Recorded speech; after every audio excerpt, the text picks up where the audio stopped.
Alright, ready. All right. Hello, everyone. Welcome back to another and final session of Candlekeep Mysteries. Last time on Candlekeep Mysteries, you all had entered over into a book which contained the final challenge within the Canopic being the Hubris. Having defeated the Hubris, gaining 2 more resolve, gaining a level, you took some time to discuss a little bit with Professor Yogar about your considerations, and Jojira consulted with your echoes from other timelines to try and gather some intel that might be of some use.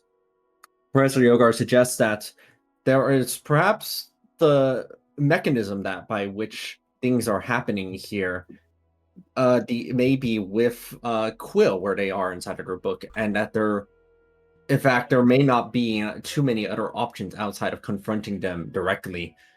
Consulting with the Echo seems to have confirmed this, as with their discussion, it turns out that you are within just a sort of loose, isolated section of the library that is mostly detached from everything else and is slowly getting crushed by the equivalent of interplanar gears, twisting and grinding the area down.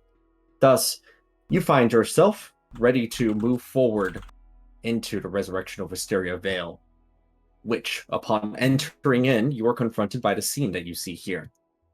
A chapel, a manor, actually, by which the exterior resembles heavily the one that was back in was the story of Wisteria Vale you had listened to so long ago. Looking backward, you see the actual village, no longer quite just a village, but an entire metropolis having been risen up from the ground. Though attempting to go in that direction reveals nothing but a invisible wall of the sorts that you had once seen back over in the train in the Canopic Being. Thus, peaceful inside of this area right here that you are, the leaves rustling about, swans in the lake nearby, and only one destination but lies in front of you. Dragon sense. What's the closest dragon to me? The closest dragon is directly inside of that manor in front of you. Discounting them and myself, what's the next closest dragon? There is no next closest dragon. That is extremely bizarre given Quill's golden dragon fetish.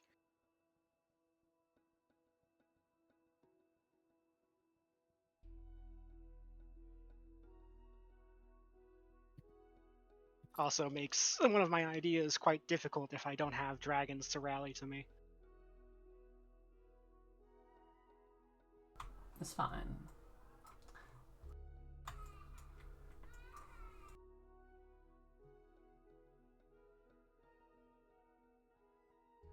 Is this a fountain?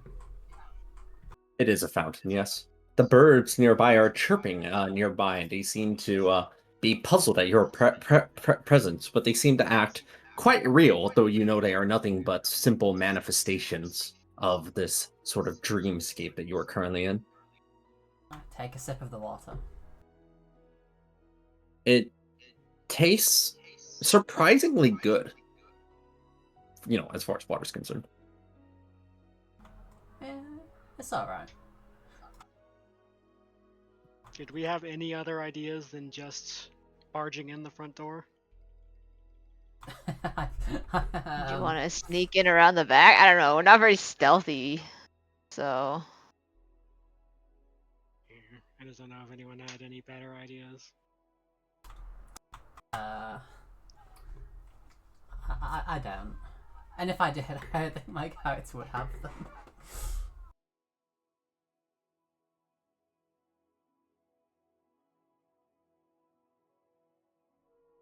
Despite I the assume, urgency of the situation, the peaceful nature of the surrounding area somewhat betrays the severity of what is happening here. I assume that this counts as an urban environment. Yes, this is an urban environment. Okay, so I can't commune with nature here. Does that mean I get my Wilderness Explorer bonuses? Wait, do you actually have urban? I think so. I think it was like wetlands and urban is what I picked. Got it. All right, like you spread out your skitter widgets out a bit. Is there anything like when I'm going past this tree? Is there anything unique about it? Beside above this tree, One yes, in the it's center. unusual that it is currently bereft of flowers, despite all the others here having it. It is also by far the closest to the door, and with your natural connection to nature around here, there's some corrupting presence that appears to have taken hold of this singular tree. Are we talking undead or fiendish or aberration or what? Mm, let me see what that kind of check would be.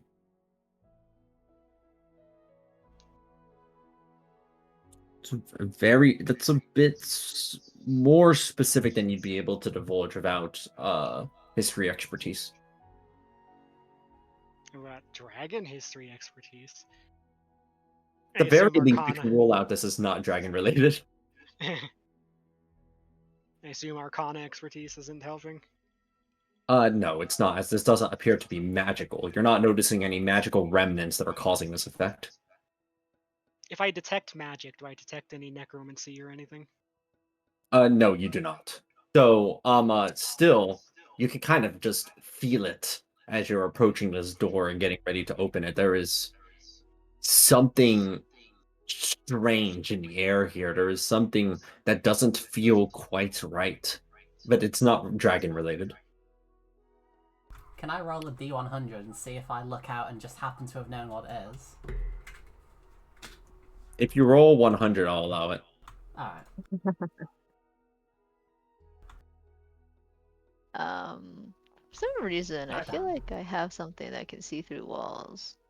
Maybe that's on Sin though. It's like Oh, like X-ray vision? ghostly sights or something. Yeah, I think that's on Sin. Wasn't that like some I hope I warlock don't have to That is use a warlock one. Yeah, I think it's an invocation. Or It is an ghostly indication, gaze. yeah. Yeah. Ghostly gaze are a very specific type of gay. Yeah, I don't think I have it actually. I thought I got it literally for a purpose a while back, but maybe I don't actually have it. You Okay, never mind. consider the option for X-ray vision when you notice that there's literally windows right there. Nice. I decided to look through the windows instead. A reasonable choice. As you you look over into the window, and in front of you, the scene that you see is that there appears that despite this being a manor, there is only one singularly large chamber on the interior. On the far side of the wall, there appears to be some kind of door covered in almost like tooth-like appendages. There's a fountain around it as well that seems to be just pouring water. It seems somewhat serene on the interior and mostly bereft of any kind of furniture whatsoever. And they're sort of standing in the center of the room, and they appear to just be kind of writing inside of a book at the moment, is Eric Quill. They are completely alone, it seems. You said there was a door with tooth-like appendages. Yes. How likely is it that this whole manor is a mimic? How would you like to try and figure that out? You can blast it with Eldritch Blast, and if Eldritch Blast goes off, then you know. I'm trying.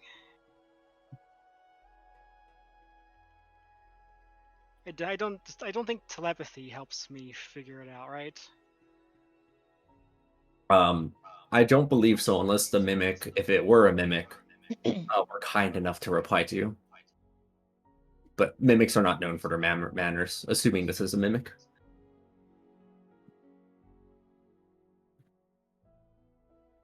This part right here, you see why I'm circling? It kind of looks like a eyes and tongue, don't it? Kind of freaky. I'm gonna cast Detect Thoughts because it lets me sense any creatures with an intelligence of like 3 or higher, I think, within 30 feet of me. All right, You use detect dots to try and detect any thoughts to see if there is perhaps a potential mimic around the area. What you have confirmed is that if there is any mimics, their intelligence must be lower than 3, or they must be immune to detect dots in some capacity. It's actually it doesn't work on 3 or lower, so it would be 4 or higher. I would have to be distance it. Ah, okay. Well, you've narrowed out 2 very likely results, leaving only 2 very implausible results. Can I squeeze through this at that size? Yeah, I'd say yeah. At the very least, you could shrink down to squeeze through and then just walk in, and then size back up. Or, counterpoint, you could cannonball through this window.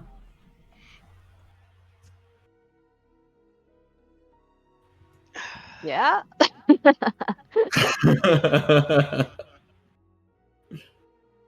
mean, I do want to take down this guy by any means necessary, but I don't think there's any reason to be brash to begin with. Because if we can like talk him down at all, that might be just fucking useful. And so anything that goes against that just now, I'm just probably just gonna open, squeeze, and go inside. I'm not going to show off my shape shifting because I don't want him to know that I can shapeshift. All right. With immense force, you press open on the doors, somewhat in a sophisticated way.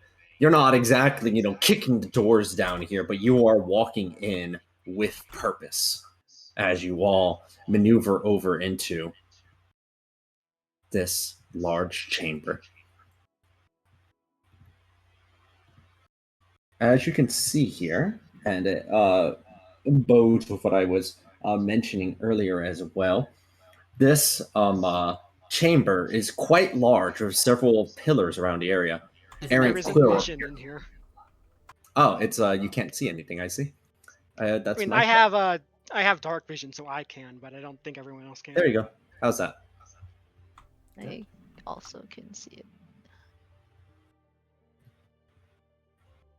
You enter over into the chamber and can see that it's quite large and it doesn't have any kind of other entrances. It is only the singular chamber here on the interior that you notice. Over here on the back, suddenly, how far does your sight extend, your true sight, Jojira? I believe it's quite far, isn't it? I do not have true sight. Really? Huh. No, I have blind sight and dark vision. Nameless, I saw you measuring. Do you have true sight? I do not have true sight. I think the only person that has true sight is Growl. Oh, I Question see. mark. I have blind sight, dark vision, and tremor sense. Everything but I true see. sight. Then, at the very least, you could probably make an educated guess based on this, Jojira. The draconic presence that you were noticing is atop there on the fountain area. So it's probably just Miram invisible right there. No. If I try to telepathically reach out to her, do I get anything? You receive no response directly as you attempt to do so. But entering over into the chamber, your presence isn't exactly subtle as Errant Quill looks over in your direction with somewhat of a surprised sense about them. They don't appear to have been expecting your arrival, and they look over into your directions. Well, this is unexpected. Indeed, your stunt with the Emerald Door was not as good as you thought it was. Ah, I see then that you are not merely fabrications. You must be. How did you not get? Did you Oh, seriously expect your flimflammery to work on a dragon?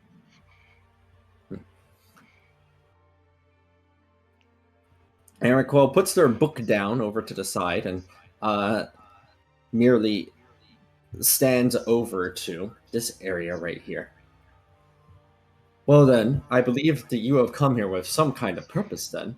I'm willing to entreat you as guests, but based on the way that you all are entering into here, it doesn't seem that this is merely just an attempt to talk over tea. I'm going to cast Predidigitation, and I'm going to conjure like the like a scene of Candlekeep as it currently is with the big bubble over it. And I'm going to tell him that he must put an end to this right now before he destroys the entire prime material plane. You can see them looking over this the bubble as they don't appear to be surprised about the bubble that's on the outside there, and they note over to you. Oh, so that's how it looks over on the outside, exactly. I had a fuzzy conception of it based on how it was supposed to be and how much I can view the exterior from here inside of the chamber. But I wasn't aware of how surreal it would appear on that kind of a distance.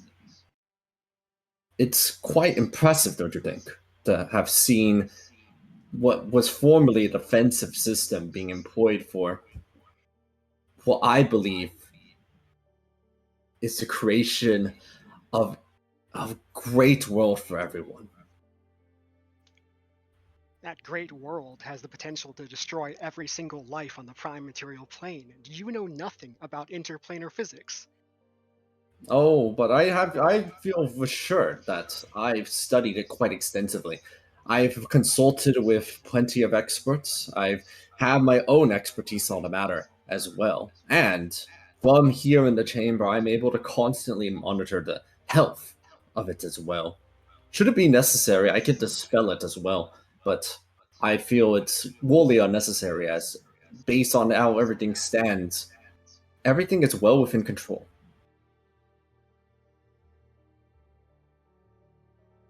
They appear to not be budging at all. Now, one thing that is becoming apparent, though, as you were all entering in as well, this collection of desire that's all inside of one spot, you're being able to sort of visibly see each other's resolve almost emanating off of you as you've been around each other long enough. And as you discuss with one another here about what's happening, you're beginning to feel that same presence and influence as you notice that Quill too happens to have resolve inside of this world of their creation. That's a bit That of is a resolve. ridiculous amount of resolve.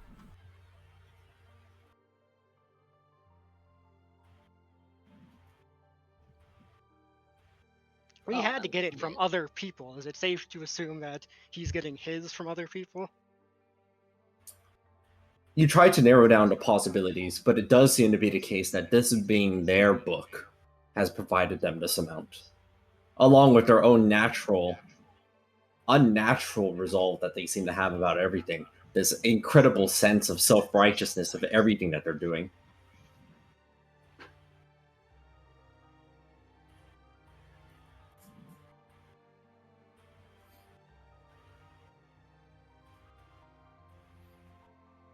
There appears to be almost an impasse here, as Quill fills up the silence.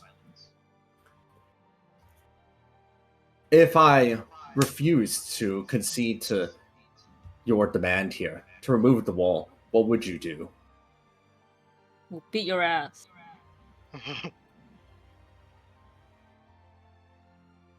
Is that really the only option? Must we fight about this?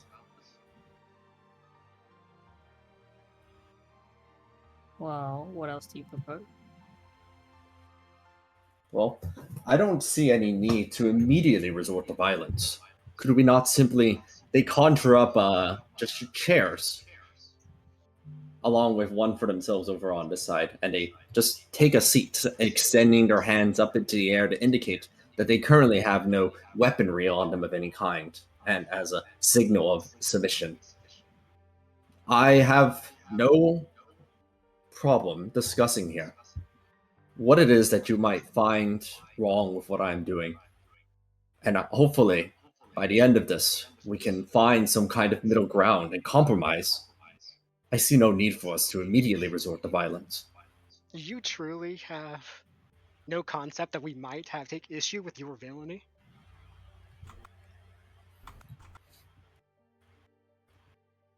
I know not what villainy you describe. I've provided people everything that they could possibly ever want. And it's not as if I've exempted myself either from that same utopia that I provided for each individual person. I have See seen yourself. Miram's memories. Enslaving a metallic dragon is not the action of a hero. The ends will justify the means in this case.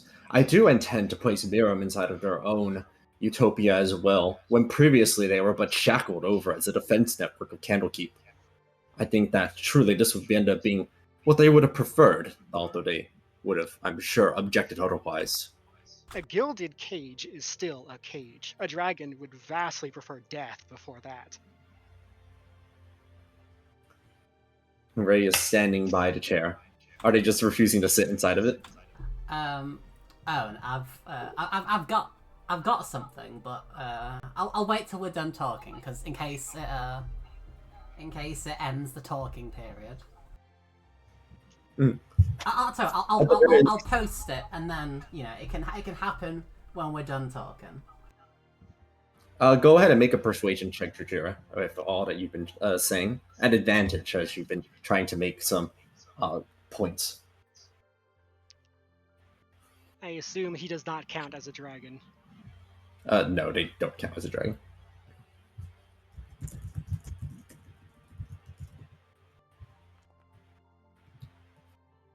Try as you might, they seem to be completely unwilling to budge on this. They don't seem to be taking face on the you can insight on them. They're wearing their expression on their face. They seem still as resolute as ever about their actions.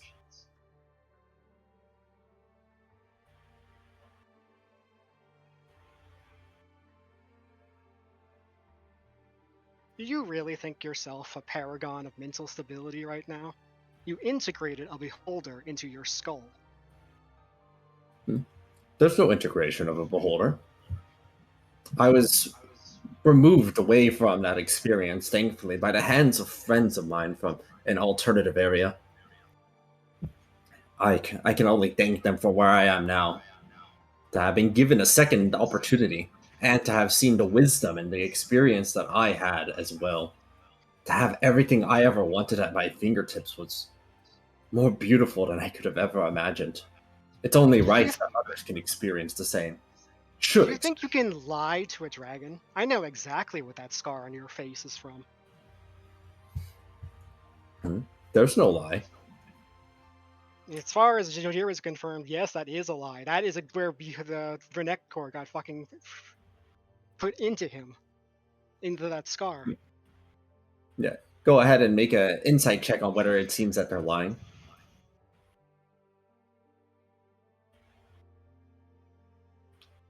They appear to be making no attempt to hide whether or not they're lying or not.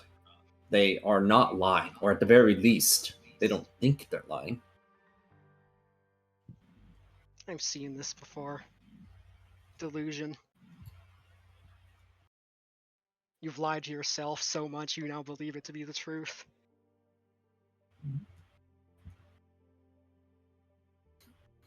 That'd be an unusual thing to try and lie to myself about. No, what I have seen, however, is the truth of what it means to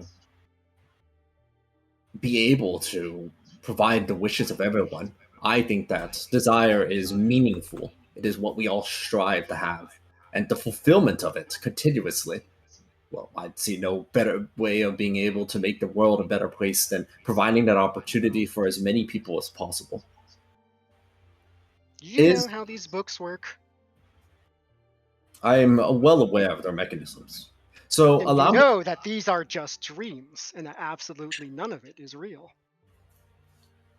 The reality can be your dream if you attempt it strongly enough. But what I'm more interested in, I believe, is the following. As I believe this is where it's all going to boil down to, is simply thus. What is your concession or demand that you are making of me here? If there's to be negotiation, I should know what it is that you strive for.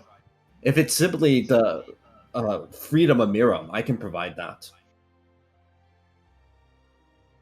I'm not sure if I should tell him what I want. Because that just seems incredibly risky to tell him that I'm just trying to protect all of dragonkind from him. I got you. I will demand that everybody who wishes to be released from this place gets the choice, and they do not expand this terrain further. And nicer chairs might be nice, honestly. Like, you know, these are. I've seen better chairs. I'm curious about what you find abhorrent enough that you believe it necessary. I think that even in my own experience, having been forced over into this sort of realm of dreams, I began to fully understand and appreciate what it was like to behold all of it and the beauty that it provided. You were What going Jajira crazy in finds that abhorrent book. is a human thinking that he has the right to decide the fate of dragonkind.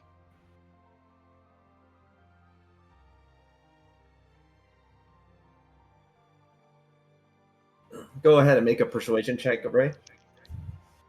Okie dokie. I'm really good at these.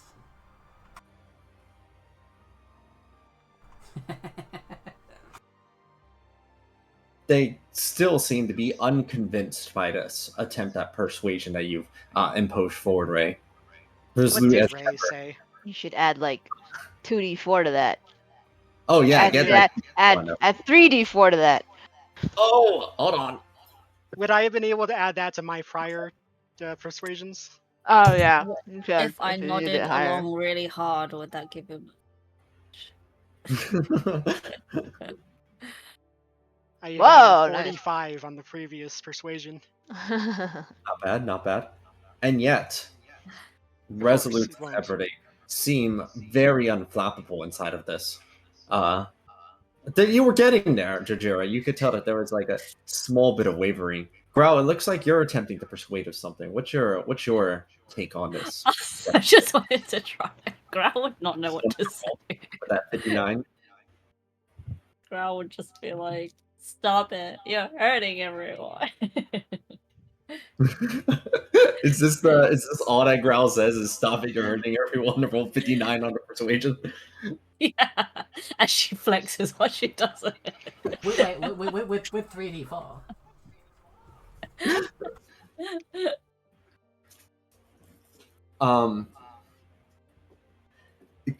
You're going to add a 3d4 onto that as well, right? Okay, sure. Nameless?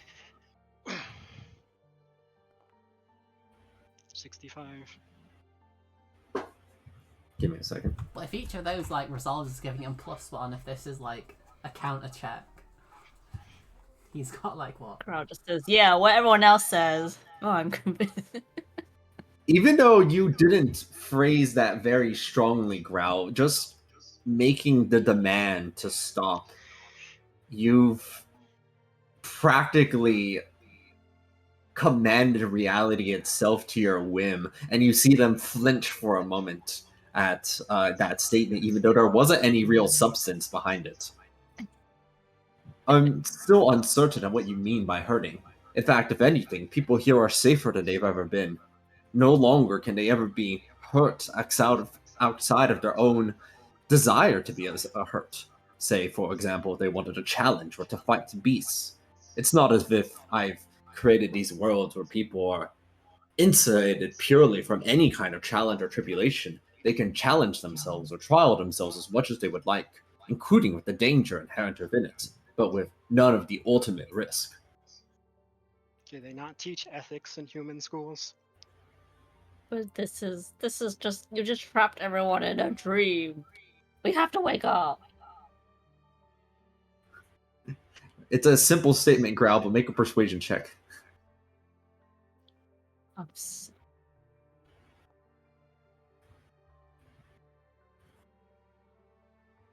There's nameless at that. 3d4.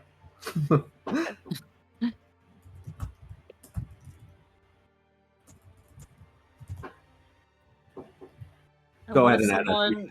What if someone took over your weird world bubble thing?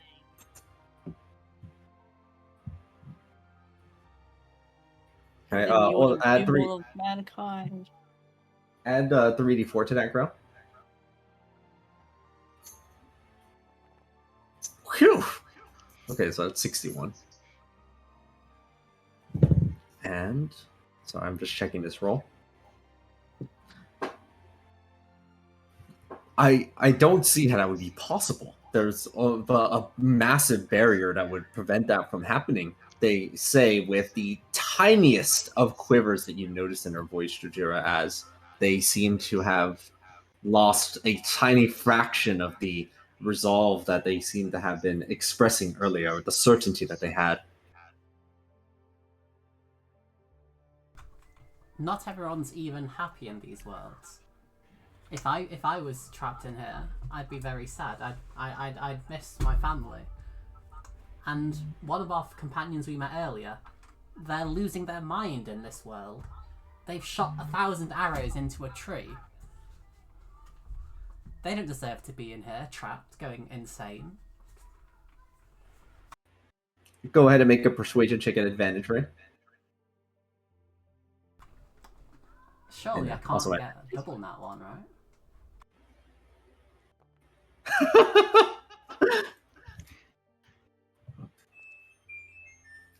I mean, I didn't get a double nat one, so, you know. Unfortunately, the points you make are salient, Ray, and you even provide anecdotal statistical evidence to back up what you were saying. And yet, the reality is not quite conforming to what you're hoping for here, as it doesn't seem that they find this argument convincing. Your friend will learn to be able to accept, I believe, the atmosphere that they find themselves within. I think that the issue may simply lie with their mentality. But given enough time, the minds of people are malleable, and they will adapt to their circumstances and find themselves better off than they had ever been before. You As have you're to watching adapt to bad things. If you think people need to adapt in your books, I struggle to be able to conceive how it would be possible for people to be unhappy inside of these, however. And as they say that, Jujira, you're kind of watching with your incredible perception that you see that that door you were watching earlier seems to vaguely glow a little bit as they're talking. I do want to make some other arguments though. Like for example, if he really thought he was doing the right thing here, why would he prevent me from telling Bahamut about his villainy? Surely the Platinum Paladin of all things would be on his side if he really was doing a good thing here. And yet, the fact that he prevented me leads me to believe he damn well knows deep down that he is not doing the right thing here. Would you like to make that argument? Or are you just thinking about it? That was me talking, yes. Okay. Go ahead and make that persuasion check.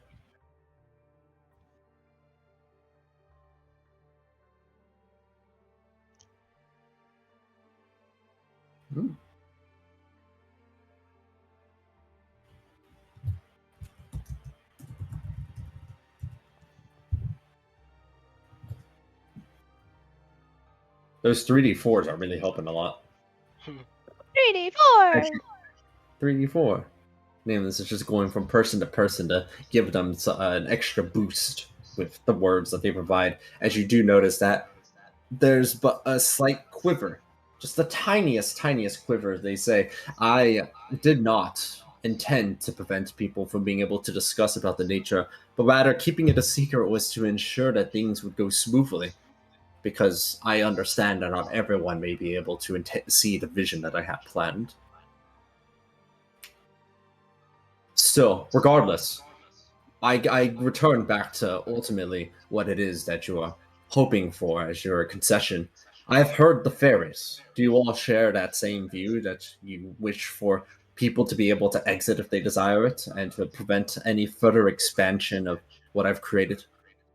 Can I make another unusual argument?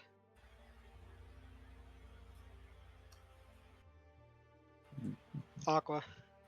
I don't think you need permission to ask for that. Go for it. Okay. Well, essentially, I'm going to tell Quill that since he seems to like stories, I'm going to tell him a story. And then I'm going to start doing everything I know about Quill, tell his story, and talk about all of the fucking villainous things that he has done, all of the fucking suffering I have seen across these books. And, fuck. I had a fucking strong closer, but I lost it. Oh yeah, us. And I'm going to tell him that this will make the question, like, in the story, like, which of these groups is the villain? Is it the spellcaster with a tragic backstory who is trying to enforce his will on the world? Or is it the Oni gal who just wants to help her mama? Is it the princess of a divine celestial dragon? Is it the grandson of a well-known anti-evil fighter, the Stormstar? And then I just use that for the whole party, trying to show that we're the plucky heroes and he's the villain. Like, and I'm trying to do it like in a story kind of explanation, as in like describing a story. Because yeah, sorry, I can't talk. They're sitting in their chair and listening intently over to the stories that you're providing. Go ahead and make another persuasion check at advantage. I am also going to like very deliberately like put a lot of emphasis on the enslavement of fucking Miram that he endorsed and fucking did. Because that sticks in my craw a lot.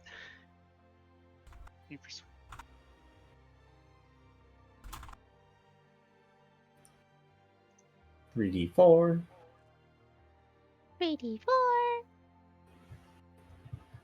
That's not what I meant. I meant like you're not a princess, you're a daughter of a metallic dragon in the celestial bureaucracy, as in like you are like a force of good in this world. Yeah, I know. Okay. But if the word princess was used, then they just tuned everything out, and that's what I think about. Yeah, I did not use the word princess because that means something in particular to dragons, so. Fair. Or well, the equivalents that humans translate badly into with the common, because like it's a bad translation they use. Another chip over on the resolve as you plead endearingly and talk about the narrative of stories themselves as part of your justification as well. They see them having a little bit of doubt and they shift back over. I understand your concerns and understand where you are arriving from.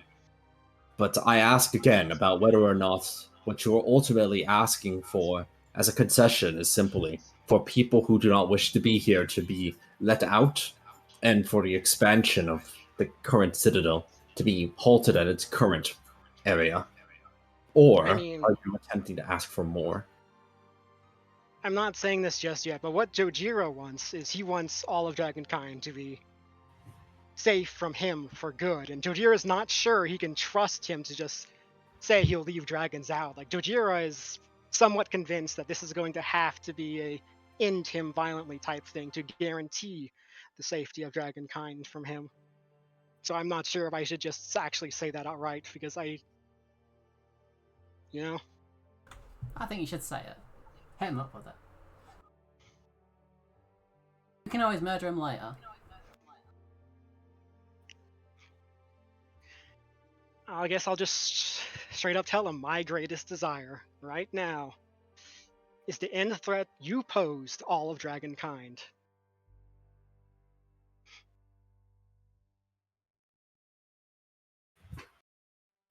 So I see ultimately you view me, based on the stories that you've told and based upon this disagreement in our perspectives, me as a great evil villain that you must vanquish as a hero of your own story.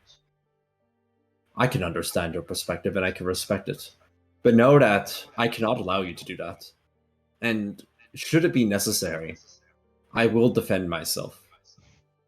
And I will defend this world if you, and you alone, are the only one who seeks for me to be eliminated.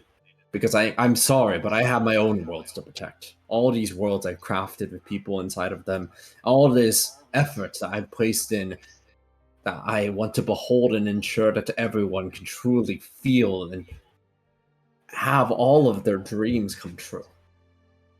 I can't allow now to simply collapse. Who are you doing this for?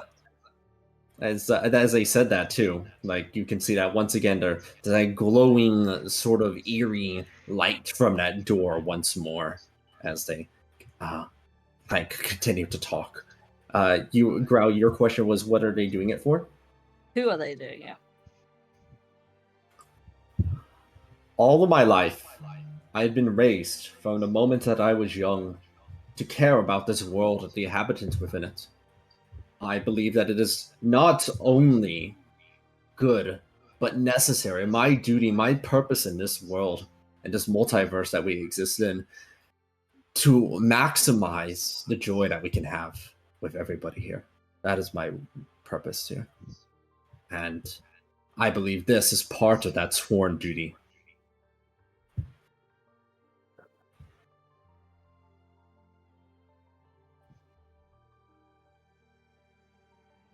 I kind of just want to tell him to let go of the past, that Wisteria Vale is gone, that those people are in better places now, and his obsession with the past will be his undoing. I don't know if I should say that, but... Say it. Say it. I'll say it. Just say it. Say it. Fine, I think I'll say it.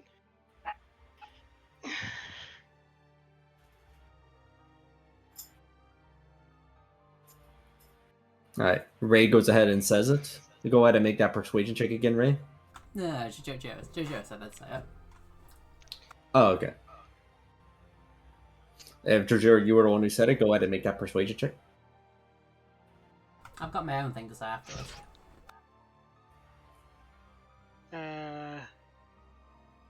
I can reroll ones, right? Because of Nameless. Oh, true. Not much better.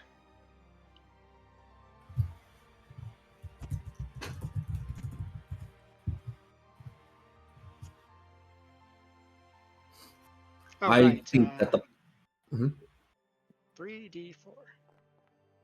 41. Probably not good enough.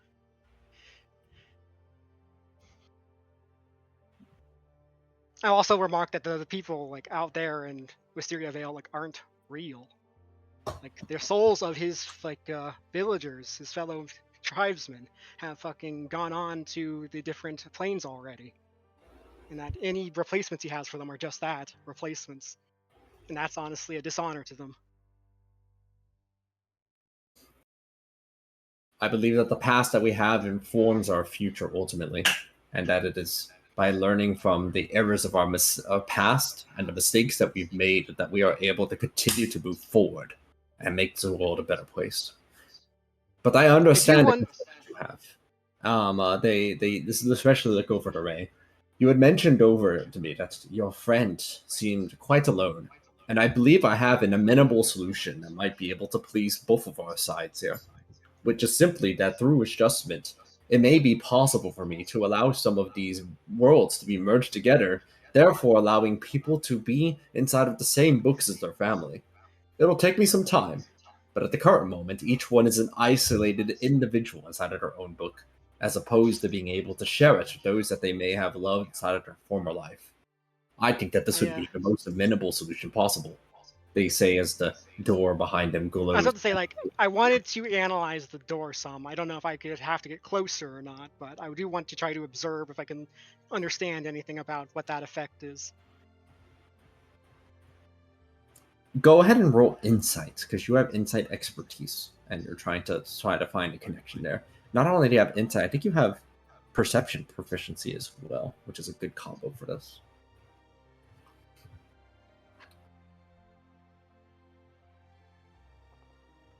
45. Looking it over and trying to find a connection between the two things, Jordera contemplates when exactly the lights have been going off, and it always seems to be happening whenever there's some kind of cognitive dissonance that's occurring. The word that Jordera remembers from earlier that they said themselves was delusion. There is something delusional about the way that they're saying things that doesn't quite align with the values that they are expressing. Oh no. A weakness, right? It's a delusionary door. I want to see if I want to try to contact Miriam again with my telepathy and ask her about that door. I appreciate the pun, Ray. Thank you, thank you. You tried to contact Miriam yet again, but being unable to see them, you can't tell why they're not responding to you exactly. I'm just gonna straight up ask Quill, what's with Miriam right now? Why is she not responding? Miriam? Miriam's currently inside of their usual defensive state. When activated in this way, as is customary with Candlekeep, they will ensure the protection of Candlekeep Citadel at all measures and all possible possibilities. I have enacted this defensive state in the meantime, as I wasn't entirely certain that I would be 100% safeguarded inside of this area I was in. Although I did feel reasonably safe, but having an extra precautionary measure seemed reasonable. Seems Like, paranoid, like a beholder. You can say what you would like, Elocution. I think it's important to have backup plans sometimes.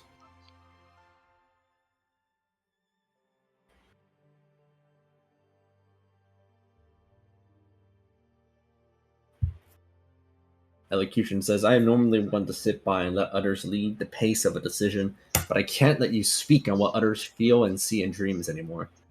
Quill, there's much you need to understand. That you have ignored. You are not the man caring for this land or a king watching after their kingdom. If you're curious or how you might as well be a puppet of this world, allow me to give you some information you seem blissfully unaware of.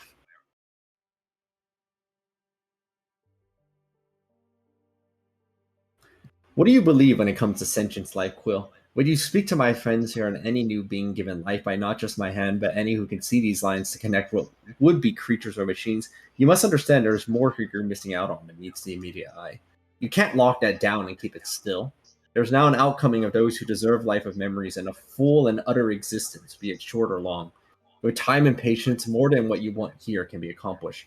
All of this work, all of this effort, and all of this pain can be prevented. Your decision to make villains out of these stories and allow them to replay over and over again, even if those feelings aren't real now, were real before. You are exploiting this pain and damage for power. These skitter widgets were locked in a story with nowhere else to go for eternity until I gave my eye to them. I've done nothing more than give them presence in life. Meanwhile, what have you done for all of their kind? Absolutely nothing. You must realize the implication of this. You haven't done anything to support not just this one race of beings, but all races. You have neglected your allies, and even if you could name them all, I guarantee you couldn't tell me what they are thinking. After all, they all change when you put your hand in the ring and let the magic of this land manipulate them. No one that enters this realm has freedom.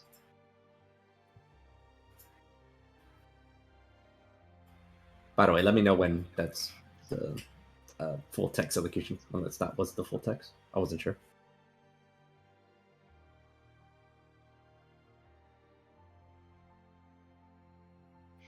All right, go ahead and make that persuasion check. And if I could say mega advantage, I'd say mega advantage.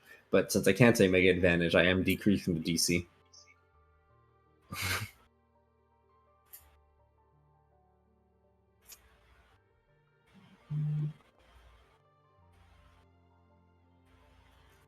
Oh, wow. Nice roll. Add that 3d4.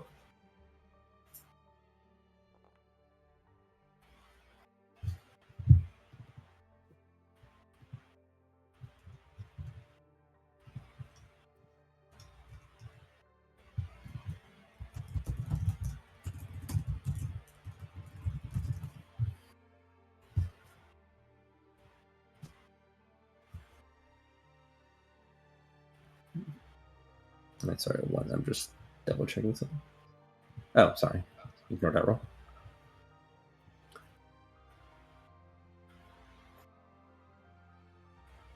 Elocution, your role is pretty good, but if it could only be a bit better, you feel like they were listening intently. They didn't interrupt you during this listening in, and you could tell that during the process of listening that door was glowing every little bit occasionally as well.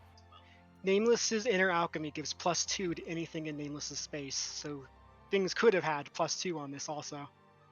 Oh, that's true. All right, so let's see. So it's 36, 45, and then another 6 on top of that, increasing it all the way up to 50. With all of that combined together, Elocution, you see that as you hammered in about the points about ignoring the pain about certain creatures. There appears to be a very significant point that you've hit onto them as they lose a good chunk of their resolve. I would never have elected to ignore others. That's not what I do. I treat all sentient beings as equal. I simply did not know that they were trapped within there, and if I had, I would have certainly done something for them, or to ensure that they perhaps would have their own book, although currently the books do not work with constructs, which I believe they are.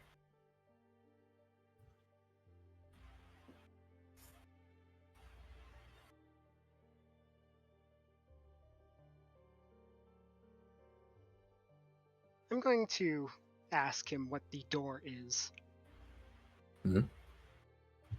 They look over at that door. That's not a door. That's simply a wall. If it's just a wall, do you have any problem with me going over to it and taking a look at it? I don't necessarily have an issue with that, but allow me to move to the side, for I believe you can understand my discomfort in being flanked on both sides, and what it's supposed to be a peaceful discussion. No? I'm gonna go with her. Oops. Wrong side. Wrong side. I mean, I can't go through those pillars, so I have to go through the center.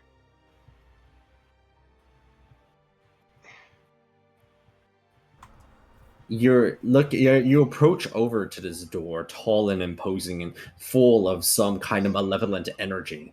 It appears to be locked incredibly securely, and whatever sealing mechanism is ongoing here appears to be incredibly intact, but it almost feels like that door is watching you.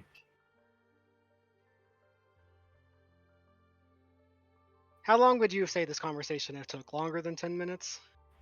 Yeah, definitely. I'm gonna cast Detect Thoughts again.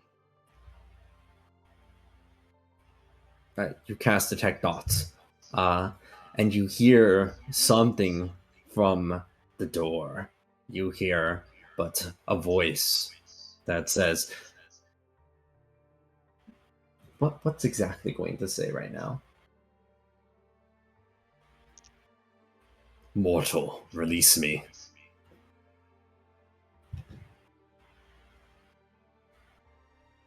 I know you hear me. Release me. Was that telepathic communication? Yeah. So I can respond back, and I imagine? Yes. I'm gonna ask it, what manner of being is it? I am the Great Renacor. I can provide you wishes beyond measure. No. Simply release me. No.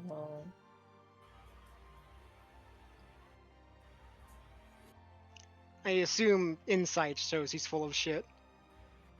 Oh yeah, absolutely, 100%. It's a beholder. Of course, they're always full of shit. They're beholders.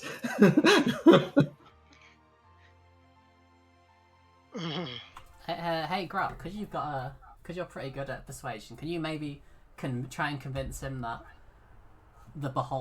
there is a beholder, essentially in his mind, seeking freedom. It's in the wall, and perhaps you can just recount to him exactly the story of what happened in Wisteria Vale, and tell him that the only reason he got out was because a beholder was knifed into his head and he merged with it, and it's and I mean, you can phrase it as it's subtly taking over. I mean, I'm under the opinion that it's been corrupting him to the point that he might as well be Renacor in a human meat suit at this point, but I never actually said that.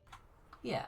I can try to show him what I've seen, but I don't know if he'll let me, because I'm pretty sure he's got mind blank up. Quill. I mean, I guess I could do it really manually by just continuously casting prestidigitation and showing the scenes of Wisteria Vale that we saw.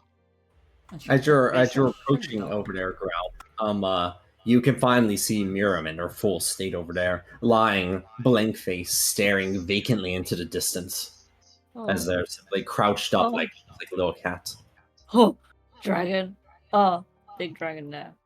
Jajiro. You can see her, right? I can't. Oh, well, she's there. She's right there. If I use my telepathy to see her through Growl's eyes, will that count for the effects of seeing things with my spell effects? I feel like No. I can give. I swear I can grant someone vision somewhere. One of my skill. I mean, there is a spell called True Sight. Oh, I swear I remember having something. We're still covered in the desire field, right? Yes, it's like practically swimming in it. You can even see each other's desires because, like, your resolve because the desire field is here is so strong.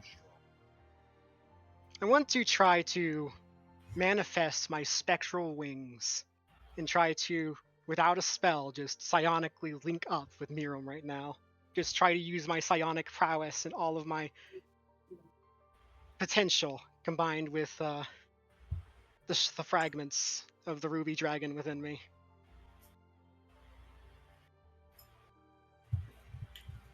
Alright, so just so in order, because there was like 3 different things that happened in a row here. First, Growl, I believe you were approaching before you got a little bit spooked by the dragon. Yeah, I wanted to take a gentler approach to Quill. I had been before. I just feel like, you need help, dude. You're haunted. Are you offering assistance inside of my endeavors? An assistant would be helpful for the amount of ground that I sometimes need to cover. I'm just Quill. It's not too late. You can change this narrative. You don't have to let that thing consume you. I get it. You've been lonely. You've been hurt, just like all of us. But this isn't the way, and you can fight it. Whatever that thing is telling you inside, you can fight against it. I'm not sure what thing you're referring to. Are you talking about my past? Sure. But there's something even realer than that. They are staring at you as if they are genuinely confused about what you're talking about in terms of what is more real. Do I want to do this?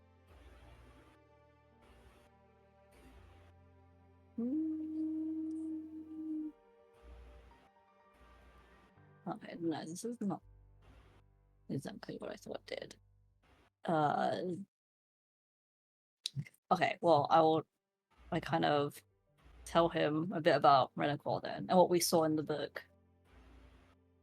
Does he recognize the Rame Ranicor? I don't use a name.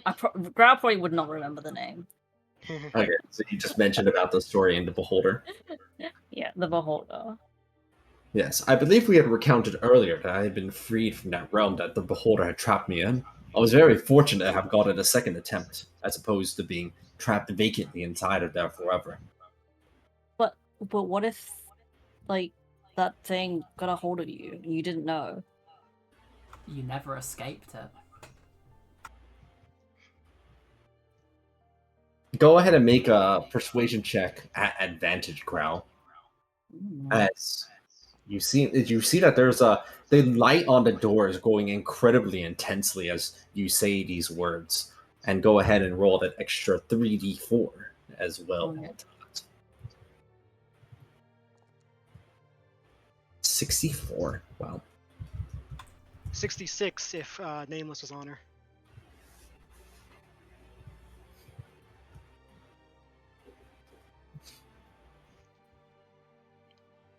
Are you attempting to say that there is some malevolent being that has been influencing my decisions?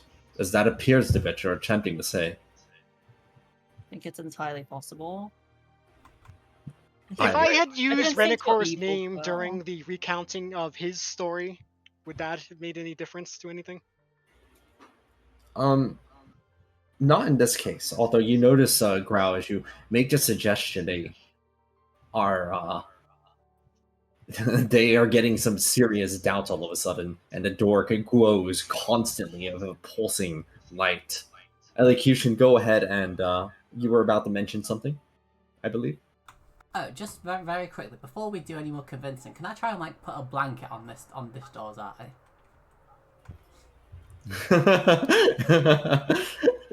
You I was you literally thinking of how I wish I had like wall of stone to try to have full cover against that. gingerly place a little blanket on the eye. It- It's a You pretty you, big blanket you because it can cover me and Holly. Big yeah winter blanket, place, you know. you place the blanket accordingly, and the you can barely see it under the blanket, but like there's some angry glowing.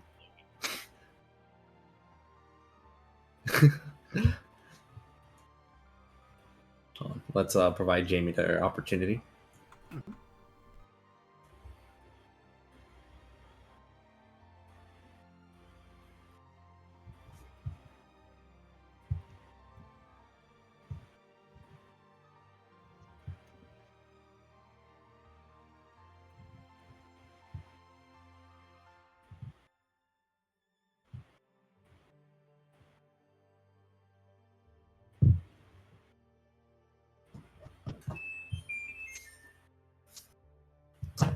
Okay, who has a Samsung washing machine? I recognize that Yes. term. Oh, that tone is actually when. So everything in Korea has a distinctive beeping sound when you turn. They all have little jingles on things. So that's the little jingle when I turn the AC off, and when I turn the AC on, it also has a jingle. When you enter a store, like a convenience store, it has a jingle. When you the bells are jingles, like school bells, as well. There's a lot of jingles everywhere. There's a lot of jingles. I mean, aren't Samsung products like designed in Korea? They're just recycling the jingles. That's true. Maybe we just live inside of a jingly jingly world. Maybe it's like You live in Samsung's world. yeah, Samsung's world. it's like a stock image. You could just buy one jingle and put it on all your products. Something feels wrong inside of elocution, and all of the skitter witches can feel it. A deep, burning ache, and they can't let run away. There's an error Quill has made, and she knows that she needs to catch him red-handed, caught in a web of his delusions. It was time to expose what elocution believed was his misunderstanding of this world. How could you understand if you can't communicate with the constructs? If you say that, and I know you don't understand how to communicate with them, then that isn't the end of our discussion, Quill. I apologize for one thing, Quill, and that is not for introducing to the issue sooner. I'm not wanting violence or harm on this outcome. I think we both want the same thing, a peaceful conclusion. But you made a fatal error in what you said to us, Quill. There is something you have failed. There is something you have ignored. There is someone you have forgotten all the pain, loud, violating, and brutal struggle. It's you, Quill. You have failed that man you were before. We want to help you. We wish to give you help. Not this Quill. The young Quill that looked into the sky and saw a different future with his friends around him to save him from that horrible situation once more. You've mentioned you can't hear constructs. Need I bring up more examples such as the loving golem, given life trapped in the existence that is that large sandy hell? Or mind you, an oasis as someone simply flips the switch slightly differently? When given life, all they wanted to do was say goodbye to their friends and caretakers that they watched over for years. They were manipulated at first and designed for protection, but even when given life, they still love and wish to protect the citizens of their city. Do you wish for me to explain to you what this means? You seem open to learning.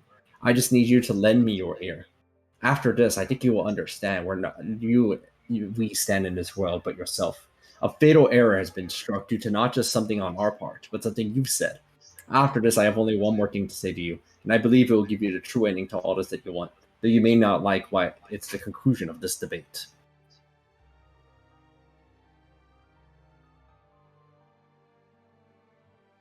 Jamie is typing.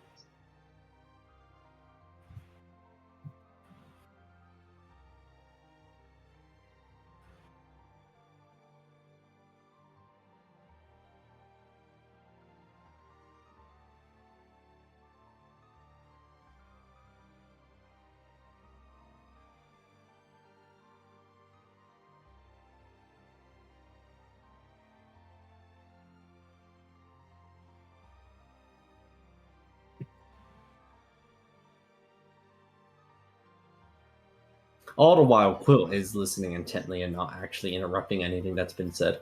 They are not attempting to like try to shush you, for example.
Oh, while they were typing, Jujira, you were doing something with Miram. Yeah, I was basically trying to connect minds to Mirum using my psionic prowess and like the fragments of the ruby dragon within me. Like, what are you trying to communicate, though? I'm just trying to like, I don't know if it's so much the communication does that. I'm just trying to just connect the two of us together to like see everything. So like inside her mind, she sees everything inside mine. That kind of thing. Because like I am trying to learn as much as I can here.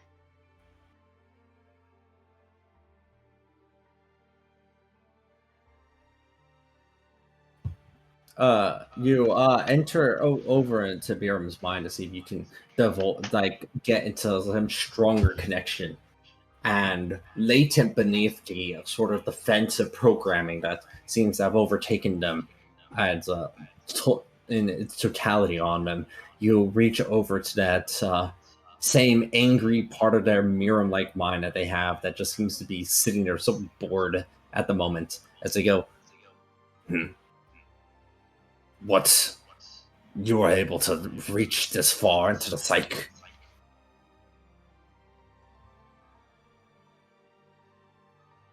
I'm going to there's going to be like two voices that answer her.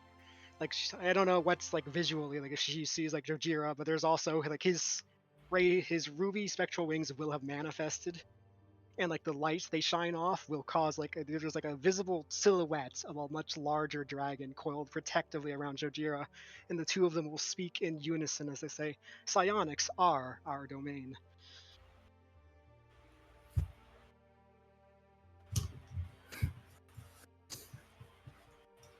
Impressive as that may be, you should not be here on this side.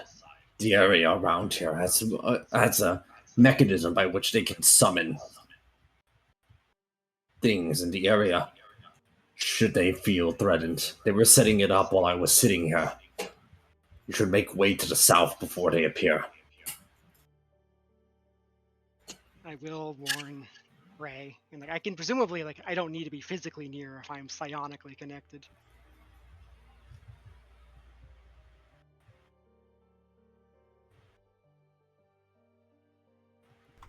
Wait, what is coming from the door? Apparently there's some kind of not an actual summoning circle, but things can be summoned there if Quill feels threatened. So not being next to those would probably be a good idea.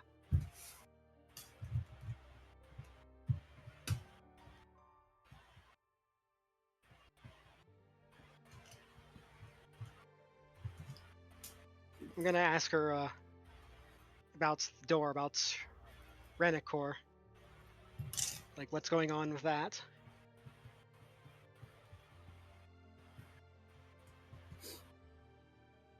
Oh, I'm thinking about what they might know. Hold on.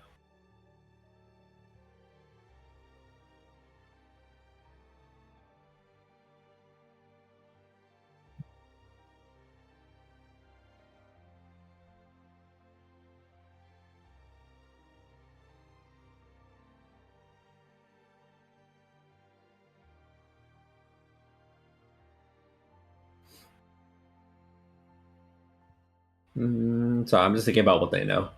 1 second.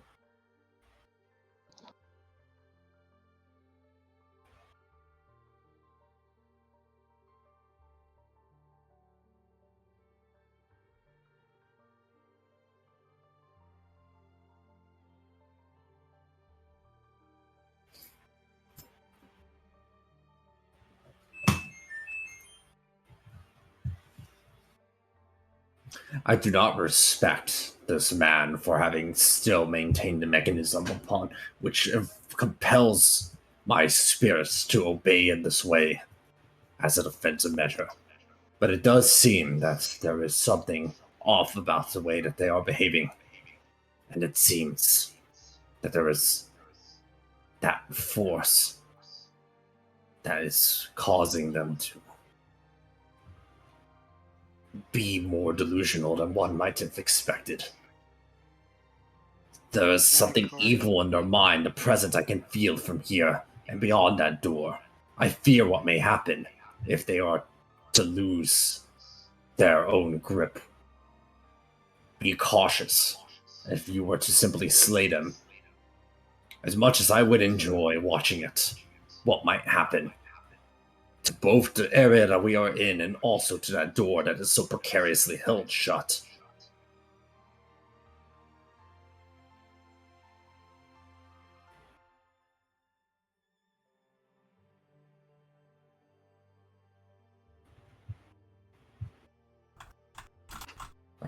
So what you're saying is, we just need to convince him there's a beholder in there, and then we get a level 20 bard on our side to fight the beholder. Got it. Alright. I'm gonna ask about the mechanisms. Yeah, here we go. Keeping her in this state. Your lack of ability to communicate with the denizens of these countless stories means you haven't the slightest of idea how to make your dreams come true. Even if your magic chooses these dreams, you personally have put in no effort to lend an ear to anyone else. You finally stopped, and look what's happened. You feel it, don't you? That drop of stomach when a new thought enters your mind, when one of us brings up a point you haven't even considered. That's why you have let it go to this point, Quill. All that time as headmaster, hard focus head down into this travesty. You could have had everything. All you need to do is focus on giving life to those who crave it. Instead, you finally uncovered the dark truth of the situation. And to say it all as best as I can without delving into any sort of fancy words, Quill, it's over. It's all already been decided and it's over. All those things you've trapped in this dream world, you've forgotten all of the possible sentience that in your point of view, it's not living thing. With that being said, you have now just done what the library has done before you. Everyone is trapped, but now even more books exist, with more beings you don't know have the possibility of life. All in all, Quill, you no longer have a grasp of what humanity is.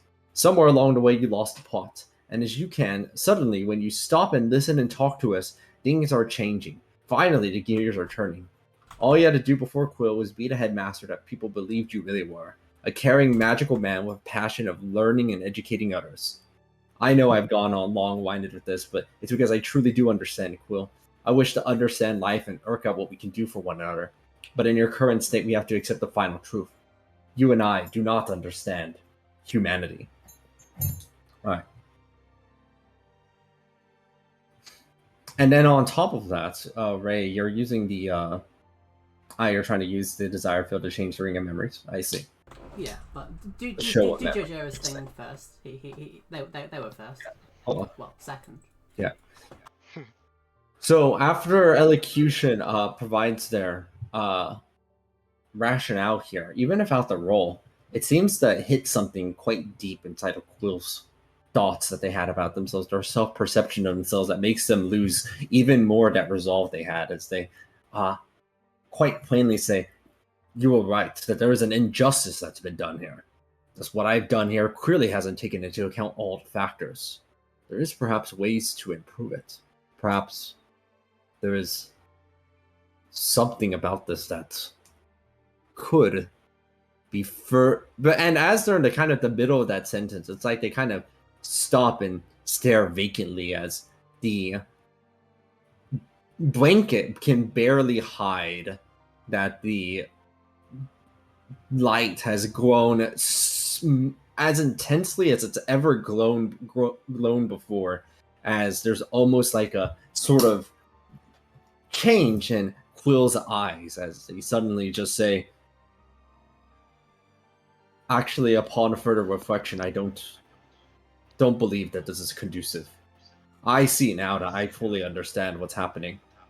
That ultimately, while I can acclimate the desires of these other sentient beings I had not considered, there's only one resolution to this, so long as you are all working in tandem, and that is the elimination of me, the worlds that we have here, and even of the opportunity to provide it to those constructs that I had not considered before. I'm sorry that assume it's come that to this." I assume that when I see that light, it does not count as me seeing a creature use an ability, right? No, it does not. But what you do notice immediately is that there seems to have been a sudden shift inside of what it looks like Quill's about to do, as they are raising their hand up into the air. I'm sorry, but I don't believe that we will be able to find a resolution in the end. And thus, there's only one path forward, and the one I hate the most.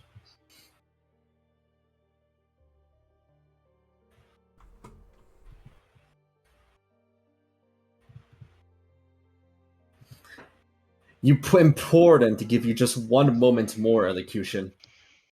And yet, it seems that there is something vacant behind their consideration, as their hand raises up, and you see straight down from, like, almost materializing from nowhere, a variety of these manifestations appear all throughout, and Miriam stirs up from where they had been sitting, plainly and vacantly, up until now.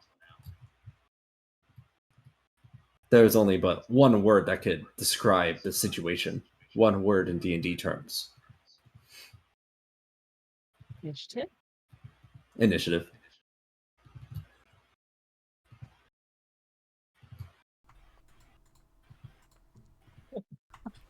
Huh? What is all these plus ones? It's because he gets +1 for every resolve he has. God. Okay, what's the Oh, I see plus the plus- 66 from is what I want to know. Does dude have super alert?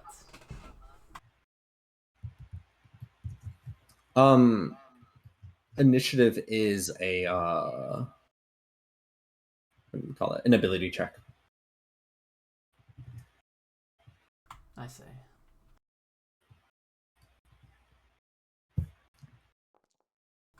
Can I have advantage That's a lot because I'm in my of, favorite that's terrain?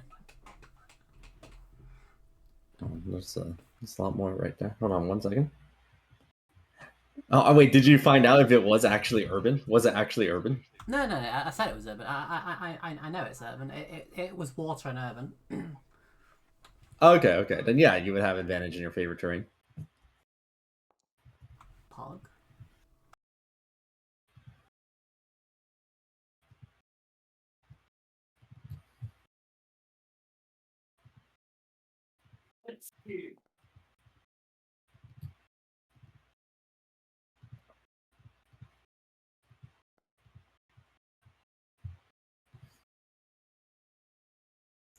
Right. I think that's all the initiatives. As you see that these negotiations appear to have suddenly and immediately broken down, even though it seemed that they were finally willing to give some consideration to the things that you were saying. As they will take the first turn.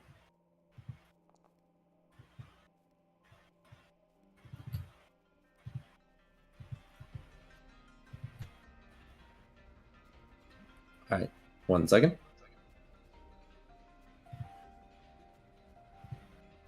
They appear to have already used part of their action here to manifest all of these constructs, these manifestations, these humanoids. They're humanoid constructs that you see all about you. As you see Errant yell out, "They strive to eliminate us and the world that we've created, and we cannot allow this to happen." As you see now, all of the constructs have become inspired. You might even say that they are bardically inspired.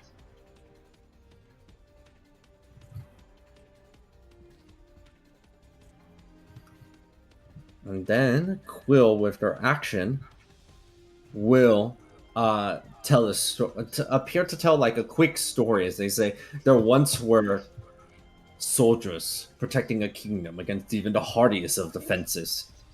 As you see that these swords on these constructs appear to be getting sharper right before your very eyes as they speak about it. And the last thing they will do is that they will cast a spell. Growl, they aim a finger over at you and cast Vicious Mockery. This is a DC 40 Wisdom saving throw. Hold on.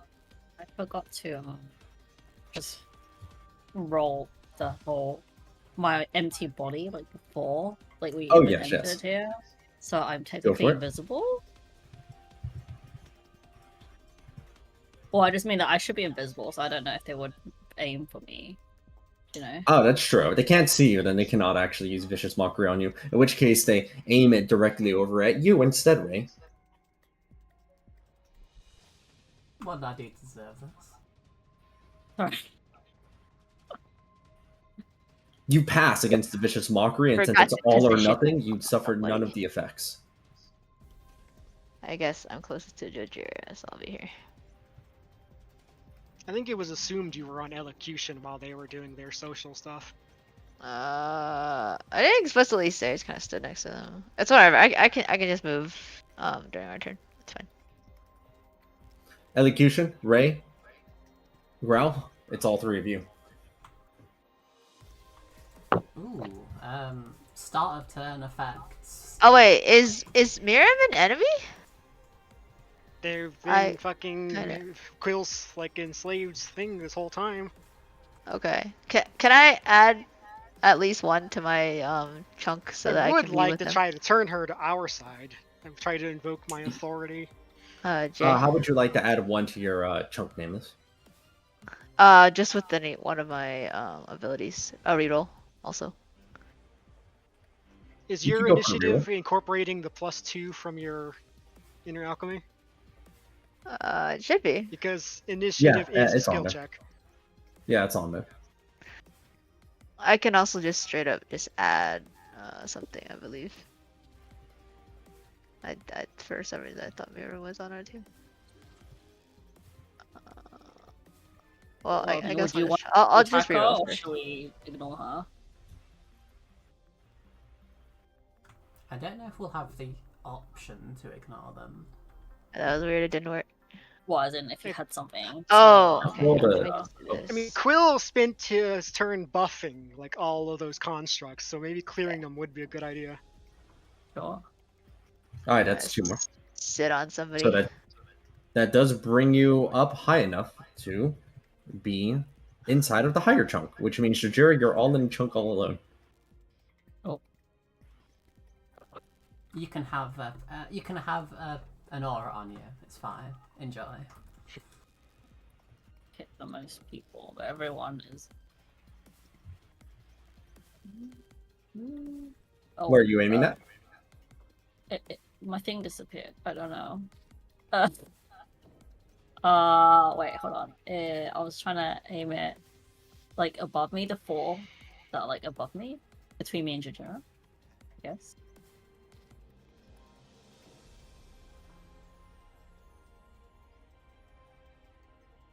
Like that.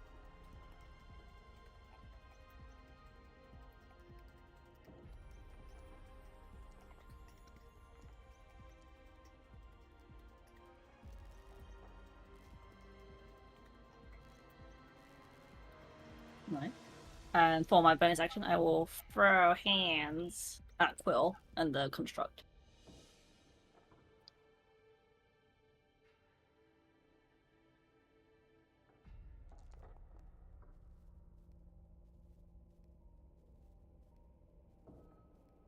We gave you a chance.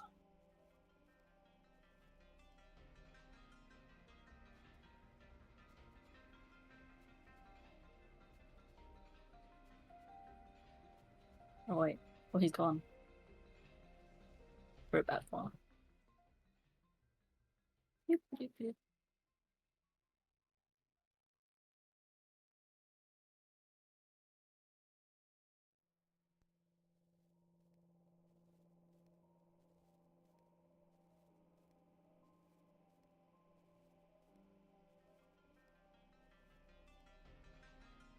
Alright, what's the plan, guys? Sorry about that. My Discord poofed for a moment. I'm back. Right. So where are you using your throwing hand throw? At Quill and the construct, and then I moved. All right. So you're standing here attempting to throw hands, but you feel a compulsive force that is trying to stop you from throwing hands. Would you like to power through it with your resolve? Yes. All right. You use one of your resolves to try and overcome the compulsive forces. Quill also loses one of their resolves. The compulsive force is still ongoing, however, as you try to harm Quill. It doesn't seem like you can. Would you like to expend a resolve to try and do so? To try again? It didn't work. You saw that when you expended one resolve, Quill Yeah. lost a little bit of their own as well. By which I mean they lost one. You lost one. Yeah, sure. Why not?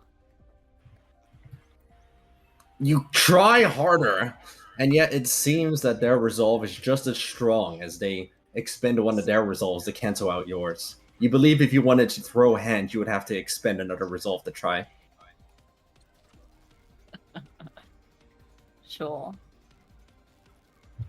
You expend one resolve. You really want to throw these hands, but they really don't want you to throw hands at them, and they lose one of their resolves.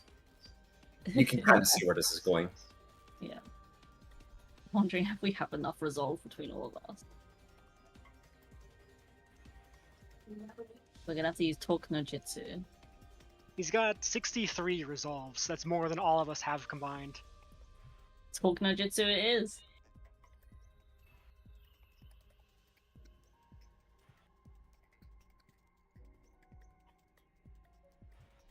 Your bonus action hasn't been used up, by the way. It's just you couldn't use it here when you were attempting to harm Quill.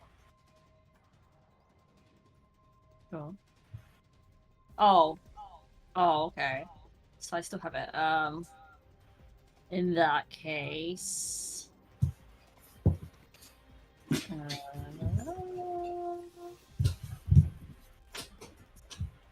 guess.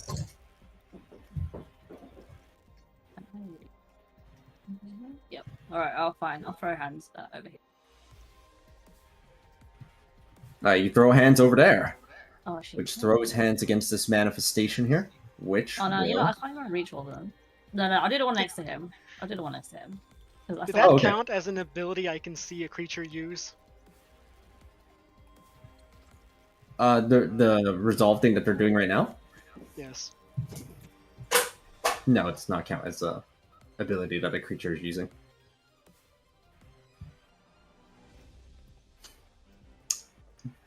That manifestation that's right next to Quill just utterly implodes by the force of your throwing hands. You eliminated 5 manifestations single-handedly.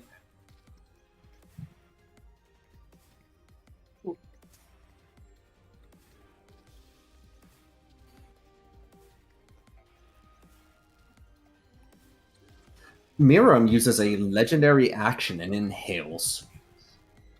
You still feel that connection, Georgira, the psionic one that you had established from earlier, as they say to you, beware, my breath weapon has the ability to be able to paralyze my foes.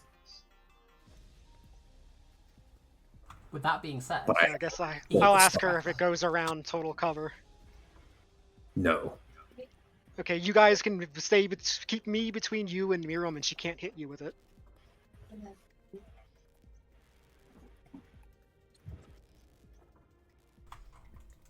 is she actually doing the breath, or is it like a charge mechanic, it seems? The way it works for dragons, if they have a legendary action, they can spend it to prepare their breath, so they automatically use it at the start of their next turn. I see, I see. And that doesn't take any of their actions for that turn. Alright, cool. Shape change. Holly's getting big. Goodbye, ninth level spell slot. Oh, her breath weapon, is that all cold or cold and necrotic?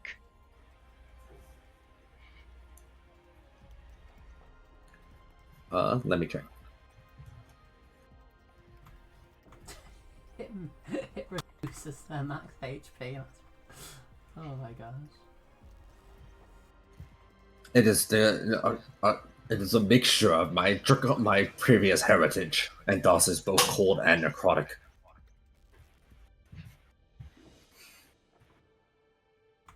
Could you make Holly the correct size, please? It is your turn, Elocution. You are able to attempt what you were planning to do.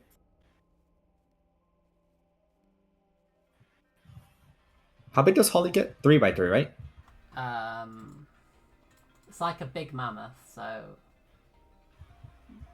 yeah. Boop.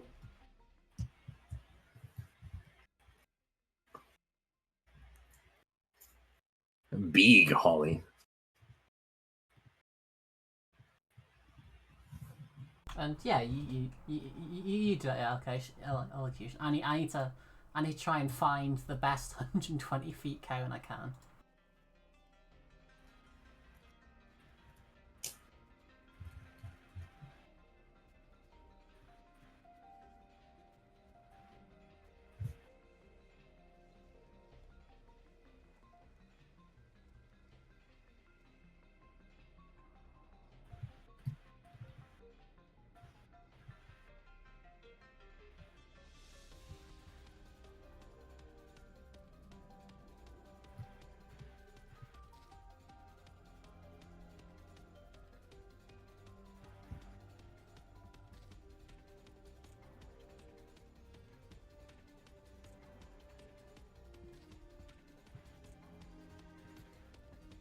Okay. After your shape change, Miriam will go ahead and use a legendary action as Elocution types up what they are planning, as they teleport 60 feet over here by expending 2 legendary actions. How many does she have? Let me reveal it. They have 7 in total.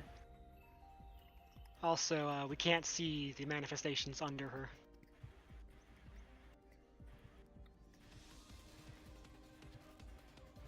I should probably make the manifestations have a height of 1.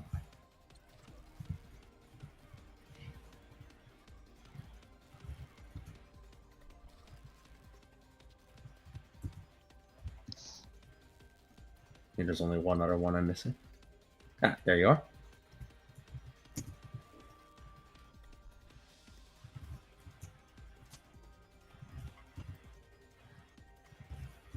Is Holly going to trumpet? Yeah, I'll see what elocution think first, and then it's trumpet time.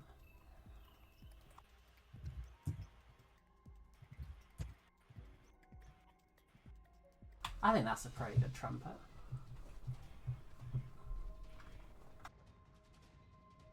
It doesn't go beyond total cover, which may be relevant for that pillar that you see right there. Oh. Hmm.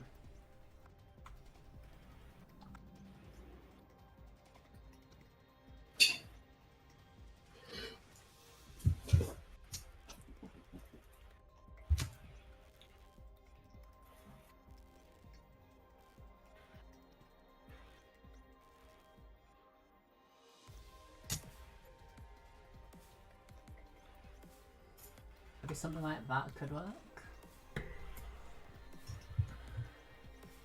As you approach peacefully, Elocution, the manifestation doesn't appear to be attempting to attack.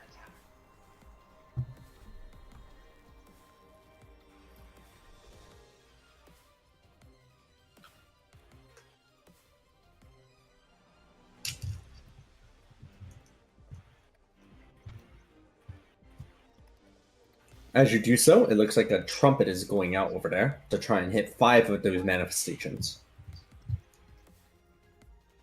Go ahead and roll the trumpet. Okay. Is it not hitting this one? Hmm? Is it not hitting this one? That's behind total cover from that angle.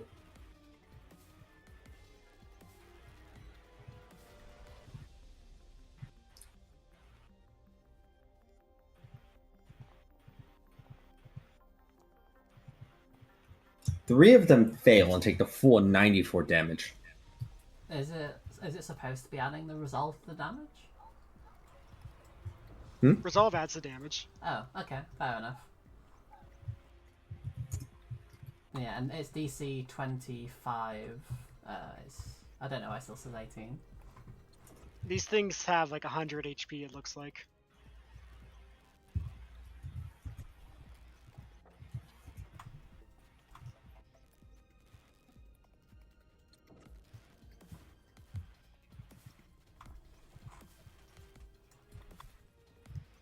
Yes, you see that several of those manifestations already look like all 5 of those manifestations look like they're beginning to start crumbling away. They just got here.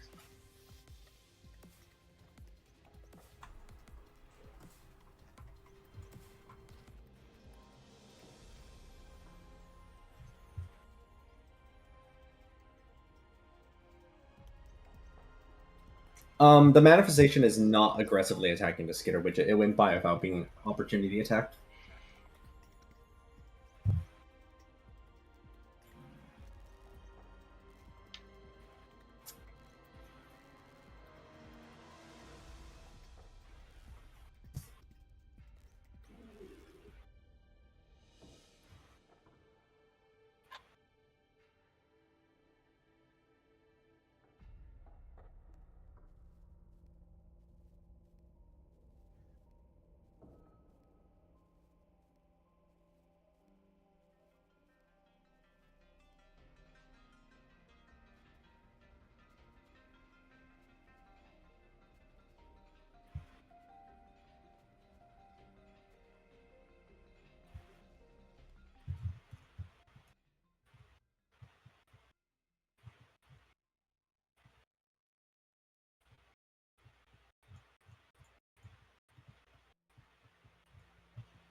Quill does not appear at all concerned at the idea of being harmed. They seem pretty confident inside of their defense as your Skitters approach.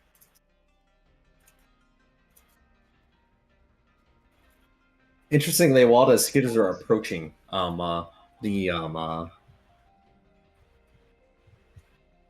this other action is happening elsewhere, with Miram and everybody else around the area.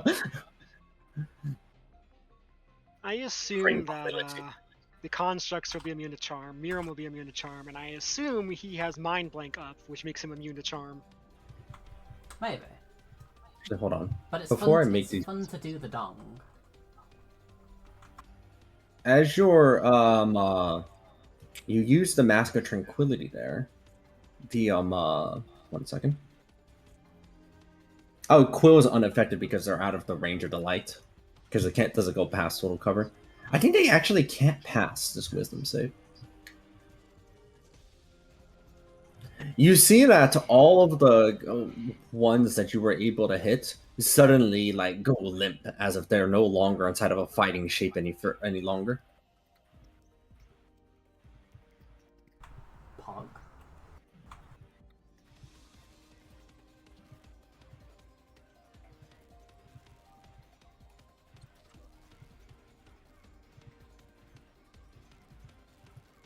I think those are the ones. Yeah, okay. I got all the ones that you were able to hit with the light that weren't behind total cover.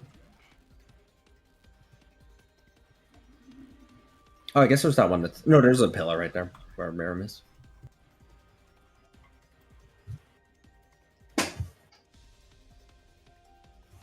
Pretty big about- AoE charge. What about this one? I believe I've got a line there. Oh yeah, definitely got that one.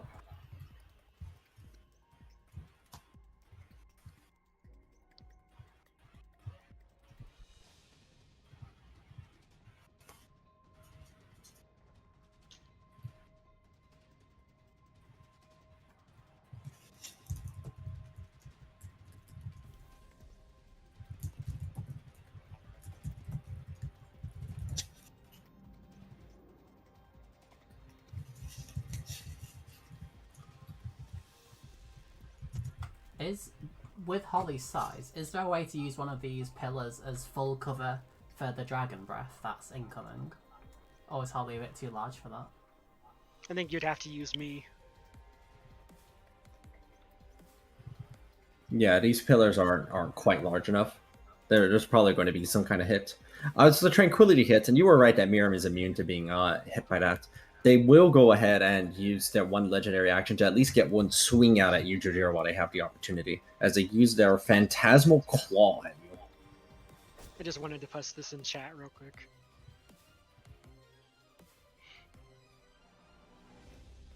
The Phantasmal Claw does not pierce your scales, but it still does 20 cold damage anyway, as you see the ghostly effects phase through. I heal from cold damage. Oh, okay. Well, then it does nothing.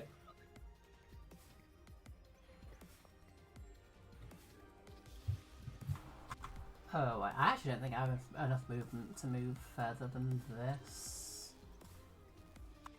And technically speaking, she shouldn't be able to overlap my token at all.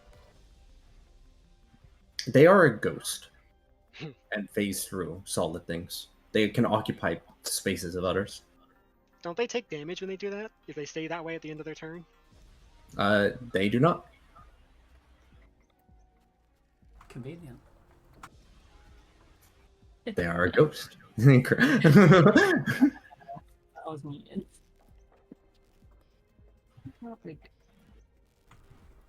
But that, that is it from me.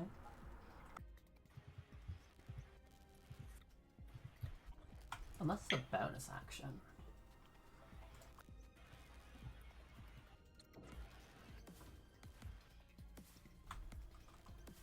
Elocution puts their own vulnerability there on the line as they approach Quill softly there. While all this fighting is happening in the background, you see all the fire flying out and the ghost dragon trying to hit another dragon and this tranquility going out. And meanwhile, in this corner here, Quill kneels down next to these skitter widgets. They are so innocent and undeserving of the fighting that has suddenly transpired here. I'm sorry, young ones, for not having considered you for the books. I intend to rectify this, but it was an oversight on my part. A wrongness on my own. As they do lose some of their resolve, as they seem to have doubted their own judgment in this. But ultimately, I cannot allow my utopias to collapse. I must defend what is important to me.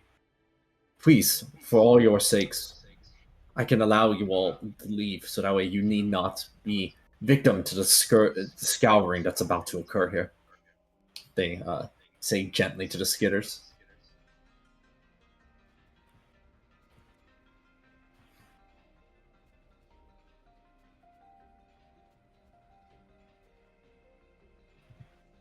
As that will be that whole turn, as that basically takes up that whole turn as all of the action happens in the background. It's Miram's turn.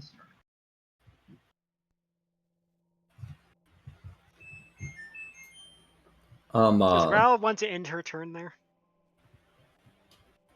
What? I mean, do you want What do to you mean? get full cover or stay be in someone's protective aura? Oh, We have 3 of that's them what I now. was- I can be a little bit closer. Okay, yeah, that's fine. I just don't want to get hit by a big AoE with everyone.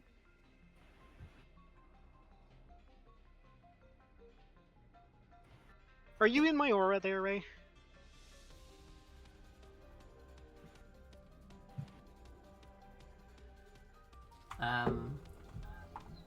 It looks like I'm in the aura. I'd argue I'm in the aura. If it's 10 feet. Just making sure.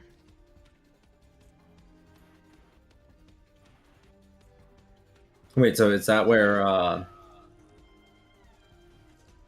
don't know you'll if that's what and- Growl's going. Alright. Well, Jojira, Miram will use their last 3 legendary actions to attempt an effect on you. They make a Constitution saving throw as you see them like a blast of ethereal wisps just try to like suffuse into your being.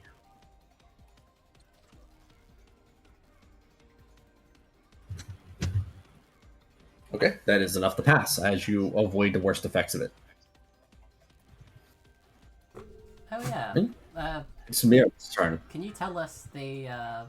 Oh, let me just paste it. I think we've got 2 of these from Elocution and I, so I guess we can use one on right. Quill and one on Miram.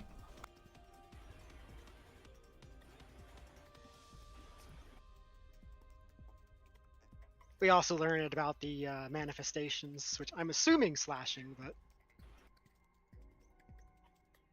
The most damaging attack that Miram has is the one that they are about to do right now, which they can angle to hit Jojira and also Holly and Ray right there because they can just aim the cone like this.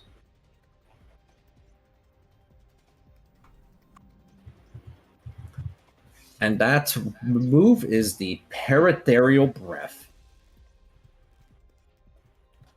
which they use to hit all 3 of you right there. This does both cold and necrotic damage.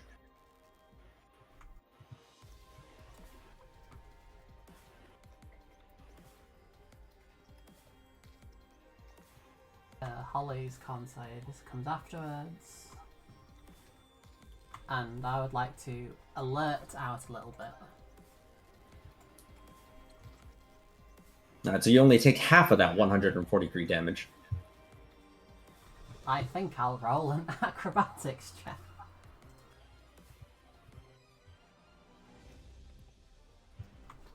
You try to see what Quill's most damaging move is, and it would be their Cloud of Rapiers. That sounds really not fun. it just sounds like Cloud of Daggers. Yeah, I was gonna What say worse? that. How did that Okay. Miram I'm finished her assuming breath. the damage type is slashing. Hmm? I'm assuming that damage yeah. type is slashing. Alright. It is slashing, yes. Miram for their turn will simply move around to get into a better angle over here. As they phase through and reach over to here. At the beginning of their turn, they used some kind of roar that did something, but only in their immediate area and didn't seem to do much here. As they will try to use their Phantasmal Bite down onto Holly. I redirect that to me at disadvantage. So at disadvantage, so 32 and 31. 32 will hit, 31 will not. No, he's saying those are the 2 results, so it's a 31 because it's a disadvantage. Oh, right, okay, yeah, then doesn't hit. 32. Despite the Phantasmal Bite missing, the ghostly aspects of it still managed to do 20 cold damage regardless. Ow. Phantasmal Claw, that will miss again as they aim at you, Ray, but that does 20 more cold damage. That 37, I think, will hit. And is the 37 aimed at me or is it aimed at Hollow? They're aiming it at you after they saw that it was being redirected. Okay, yeah, that will go through. What's the range on Gift of the Dragon? 5 feet. If you were 5 feet, I could have blocked all of those for you.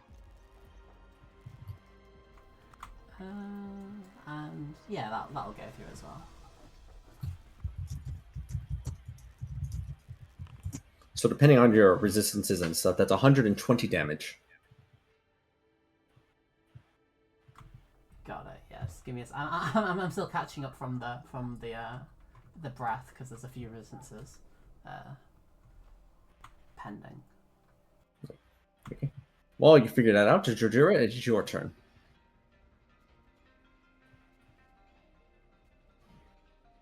going to talk to Miram about trying to override this defensive programming.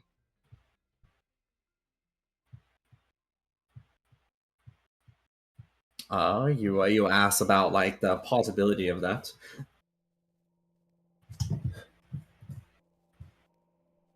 The defensive control that is exerted over my body is a result of the same mechanism that has kept Candlekeep's defenses secure for years. I do not believe it will be possible to do so in the span of one battle, especially as the machine has been diffused into the entirety of this book that we are currently in. This area is a control center.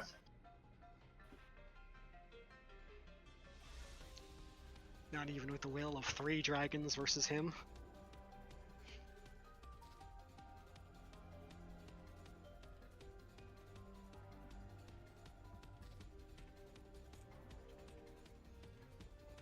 Were we given more time, it might be more suitable as a possibility. As we are now, given you would have to fend off my assault and that evil man's assault at the same time, while attempting to do this. Do you recommend we start with you or him then, if this is not our viable option?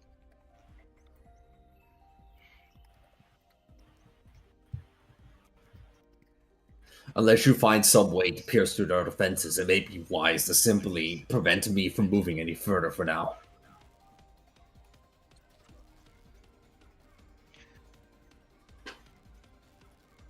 Alright. I'm going to...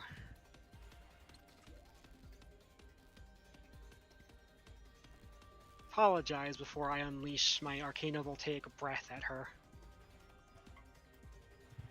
I'm also hitting the manifestations within 5 feet of me. Okay.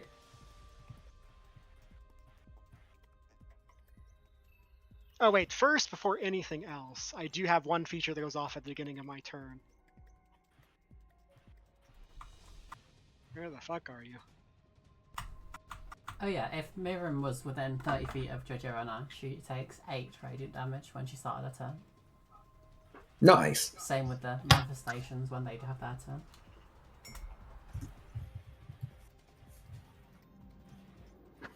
That will actually kill off a couple manifestations.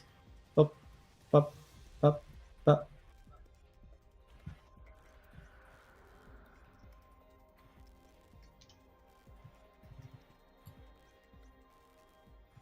Yeah, I will attempt to menace Miram, frighten everyone else, menace Quill.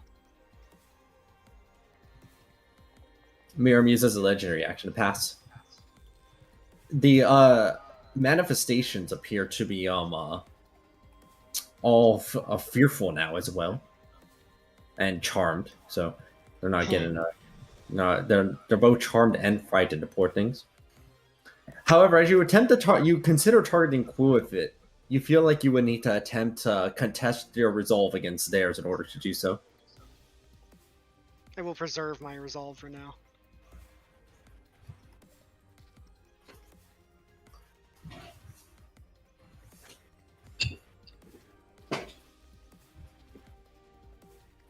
Right, and then you were Since using your, Yeah, I'm your trying breath? to use it, but it's not coming up.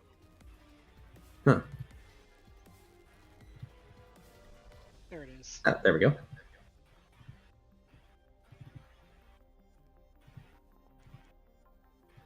They will pass if just barely, taking 81 damage. As is I the mana, assume which cannot pass. Yeah, I assume the one next to me just gets obliterated. Yeah, I don't think it can pass. I think it can on a perfect roll. No, it can't. That. That.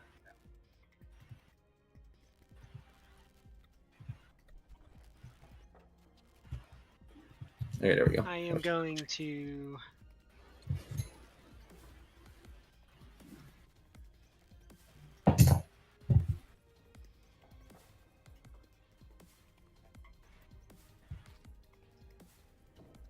And I'm going to attempt to disable her breath weapon when I hit her with lightning.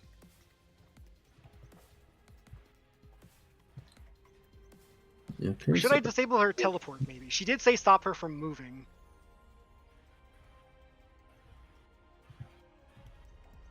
okay, so that will connect and deal 87 damage. Do you guys have a preference on whether I disable her breath weapon or her teleport? Breath. Teleport not a big deal. I didn't hear Risu. Breath. He said, Teleport is not that a big deal. Yeah. Okay. I will disable her breath weapon then.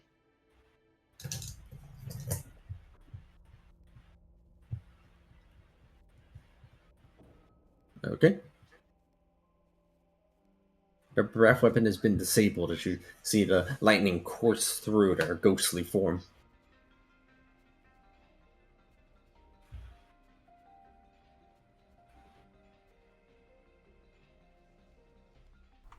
Oh, big sorry. Is it too late to mention that all the attacks at me should have been at a disadvantage from mounted combatant?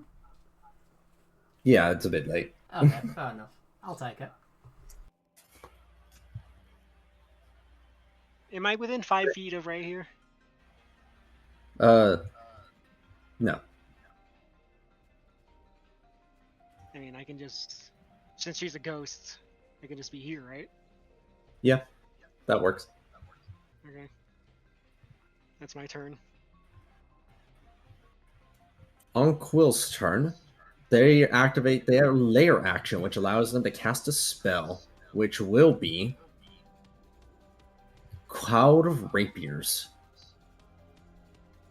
which they will toss right here. It brings me no joy to do this.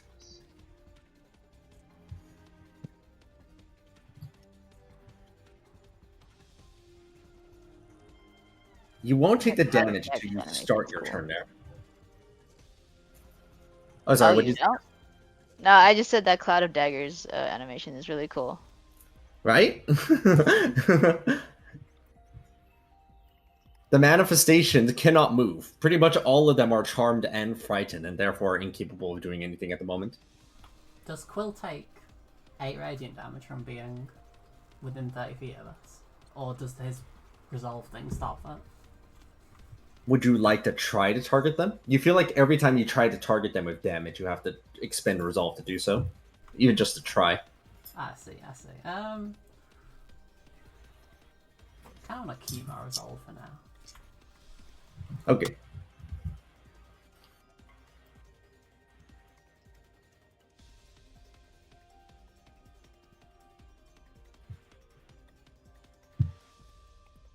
Alright, so first, it's Intonation's turn, right? Unless we're just going to a couple Intonation or View Elocution.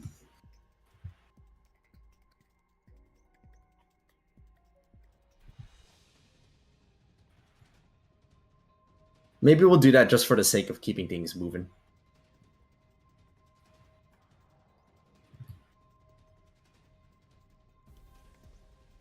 Okay, I'll remove Intonation off of the counter.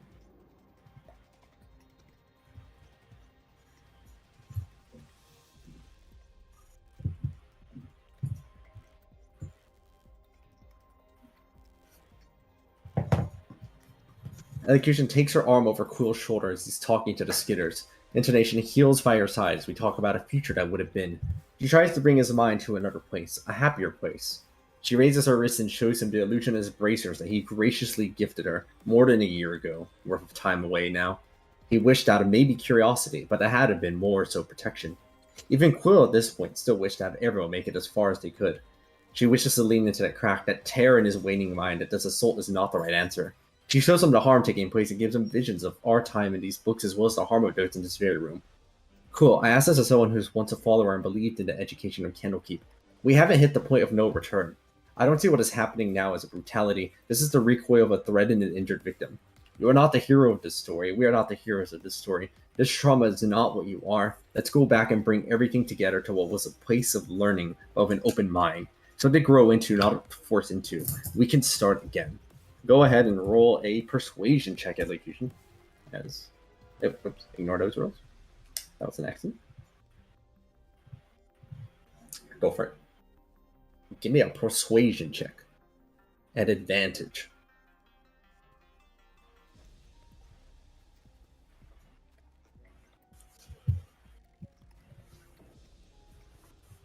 Wow, that's a roll. Pretty good. I'm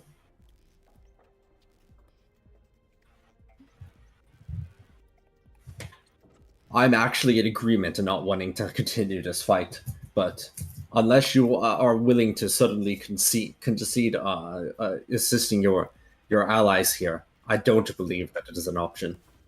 We are at a crossroads, a point of no return, which you say is not one, but I don't believe that is true, as they do lose some more of their resolve through your attempt here, elocution, and they continue their turn as well.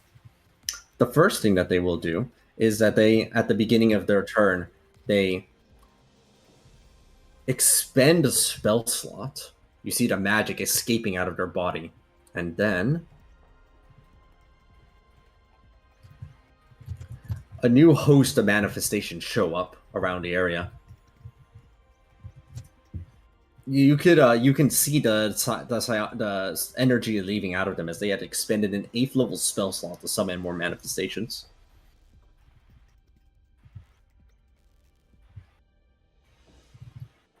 As they suddenly start weaving a story of soldiers who were no longer afraid to do what was necessary in order to win. As you see that those limp soldiers that were previously unwilling to get close suddenly appear to be moving once more. Aren't they still charmed? They don't appear to be charmed anymore. So he moved charmed and frightened? Yes, it seems that they have been uncharmed and unfrightened. Then I wonder if being in a silence field would stop him from doing that, because he needs to speak. They go ahead and use their bardic inspiration once more. You see the sword tinge with inspired fury behind them. And they already casted one spell, which was the Cloud of Rapiers. They will attempt to cast a Vicious Mockery at you, Jujira. That is a Wisdom saving throw. I am immune to psychic damage. Alright, as they throw out the Vicious Mockery at you, you see an enormous amount of psychic force propel over in your direction, but ultimately, it does nothing. Oh, I see. At the beginning of this turn, Growl, you will suffer from the Cloud of Rapiers damage. Allow me to roll that.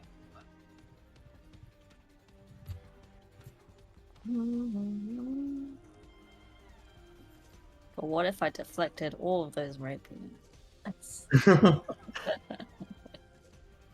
Jesus Christ. With an enormous amount of resolve, powered by the book being able to exert its will down, you feel the rapiers try to slice you into ribbons. Growl, I mean, unless you have are two resistant to that. Yeah, I'm resistant, but I still need more than that. That's still all of my health. You might be able to get a bunch of damage off with your deflect missiles. Can I actually try to deflect missiles? Genuinely? Let's see, that's 242. Growl, that doesn't make sense because you can't deflect a rapier, right? Or so we Of course think. you can.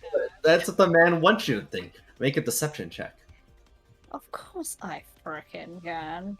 Yeah, why can't you deflect a rapier? That doesn't like they're rapiers. They're projectiles. They're projectiles as far as you can see. Yeah, like someone throwing a dagger at you. Of course I can throw exactly. some It's the same idea. Let's see. I think it's D20 plus twice your monk level that it reduces the damage by. So that's 59 damage reduced. I'm just going to say 60 for simplicity. Wouldn't that reduce from the end result, not the previous result? Huh? She's not taking 425 damage. She's taking 250 damage because she already resists it. Yeah. Yeah, exactly. So it should be subtracted from the 242. Ah, okay. That's it. You grab one of the rapiers to avoid taking some of the damage, which you're able to use to parry some of the other rapiers away to reduce it even further. And you can throw this rapier at something.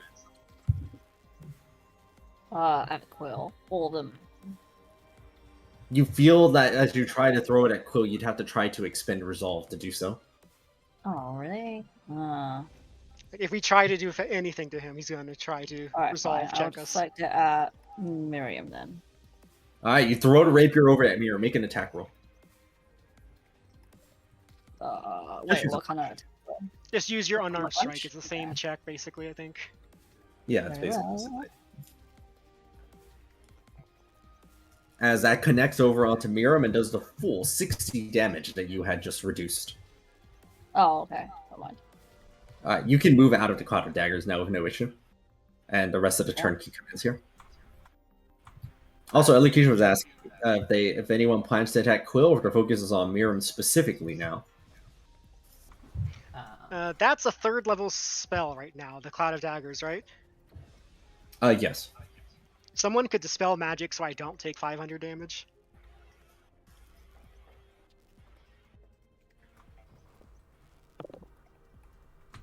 Let me check if I have it prepared. I should have it prepared. But start of turn effect.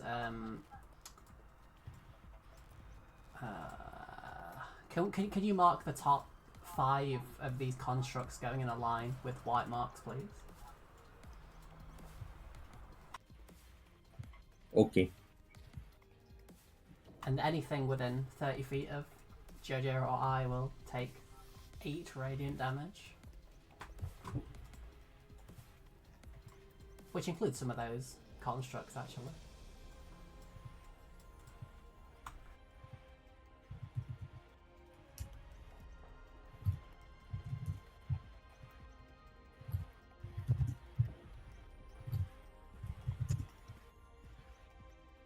Pew. Yeah, I'm subtracting. Thank you.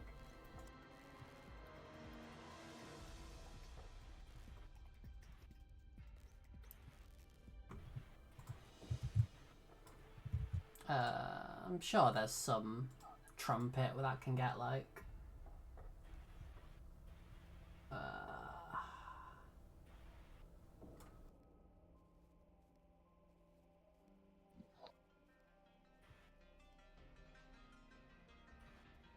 Hey Growl, would you classify your alignment as good? Yes. Cool. Good choice. It's on her sheet. She's been good since the whole time. Neutral good. She good. She goody. Good. I'm also lawful Say. good if you care about that. Yeah. This is a con save, right? Yes. And I will try, and Holly will be trying to hit Quill with this. But they'll try to expend resolve to do so. Yes. Alright, Holly expends a resolve as Quill also expends a resolve. Holly can attempt to expend another resolve if they would like. Yeah, fuck it. Alright, Holly expends mean- another resolve. If Holly uses your saving throws anyway, they don't lose much by dropping all of their resolve. Exactly. But basically, Holly will drop as much resolve as like they have available if he keeps matching it. Okay. Finally, using as much as they possibly can, Holly uses up all of their available resolve, of which Quill contests, losing an equivalent amount.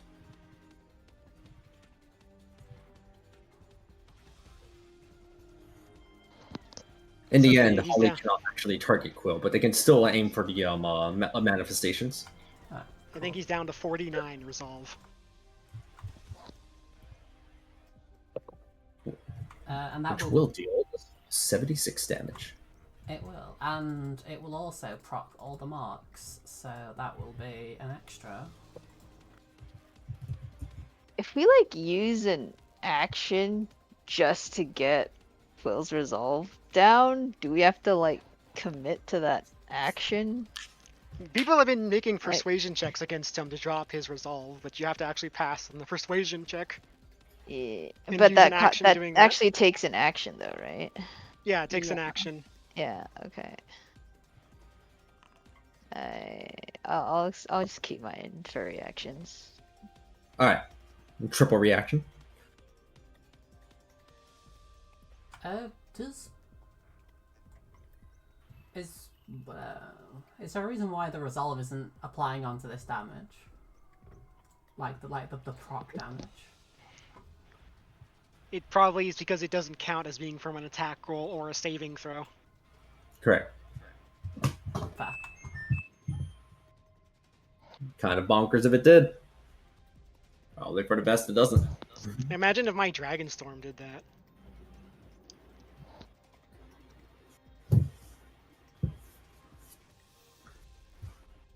Okay. Oh yeah, Miram is legendary actions, so that's exactly what they're going to do. They try to inhale, but find themselves unable to do so, so they just go for a much more simple claw attack onto you, Jadira. I can't Sorry, see I it don't know because why. I'm not at my computer. Claw. That's 37. My AC is 38. Okay. So that will not connect.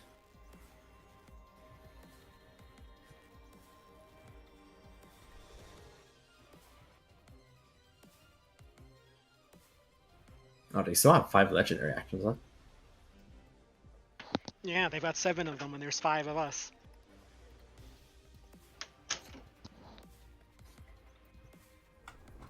In which case, they will use 2 more of their legendary actions at this point to teleport 60 feet across over to. Not me, not me, not me. Over to here as they port through the ethereal momentarily.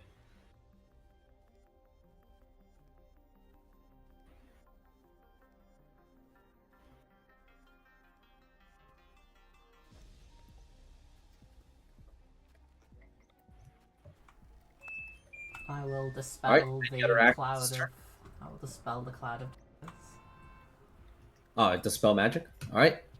You aim to dispel the cloud of daggers, which does vanish away before it manages to affect Ujira. Thank In you. response, Miram wills teleport again another 60 feet.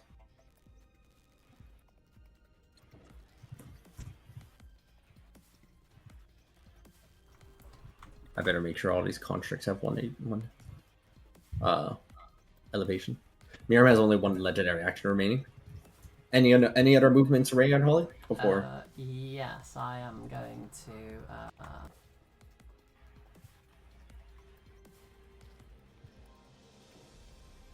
No bonus actions. Don't you use like Quicken Destruction or your double cast for that usually? Oh yeah, true. I don't have any spell.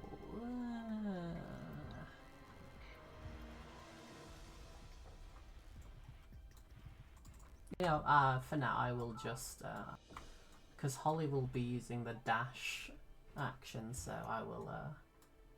I'm gonna go this way. all right.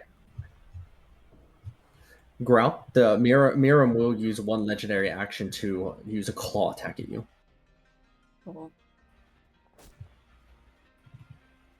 which I believe will hit for 44, but you have that, so that's down to 22. I'm dying. You can get some HP back by hitting Nah, the you'll ones be with the fine. green marks on them, I think. The green marks Really? have all been procced, unfortunately. Oh, have I? Yeah. They all got trumpeted. Womp And you could womp. choose not to proc them, right? Unless you wanted to. I mean, That seems too attractive. also, I don't think the wording is just when they are damaged. There's not actually a choice involved. I mean, usually there's a Probably choice for the best. involved. Like, Yeah, technically speaking, my Dragonstorm does not have an exception clause for allies. Yeah, I think it's too many micro choices if you have to make them choose between like, do I want to proc this one? What about this one? What about the just it proc? All right, then if that's all for this turn, then Miram will take their turn I don't next. think Growl ever took their turn. Really? Yeah. No, I didn't. Like, I they didn't moved- even know it was my turn. Sorry. They moved out of the cloud of rapiers and then nothing else. You're right. You just got out of the I cloud. didn't know when it was my turn. Okay. Time for fire.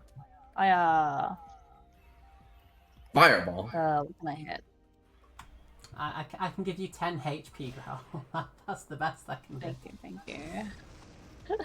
We're gonna go down soon.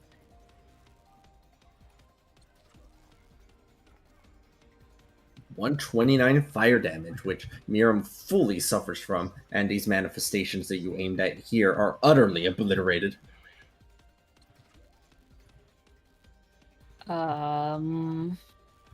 First option. Alright then.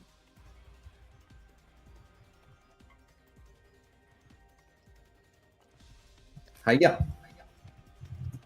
Can I try stun? Is Go it for worth it. doing? Oh, she my constitution's plays very low. It should be Oh. 25, I think. Because I do know, like, her CK key save DC is being boosted by her strength, which I don't think that's incorporating. Right. Yes. Miram will Exactly. use their their bardic inspiration in order to pass, bringing it up to a 41. Sure. Hiya. 26 connects. Oh, okay. That was on a 2. Yeah, alright. Resolve, not even once.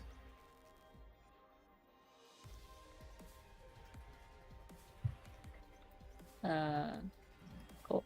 And then I will move away. Bye-bye. You're like, my job here is done.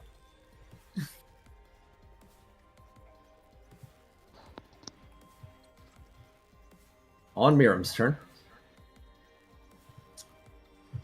They you see that the ground around them just like on where their space just seems to have some kind of necrotic energy suffused throughout, but otherwise nothing else seems to happen as they then proceed to move across so that way they can get some attacks in.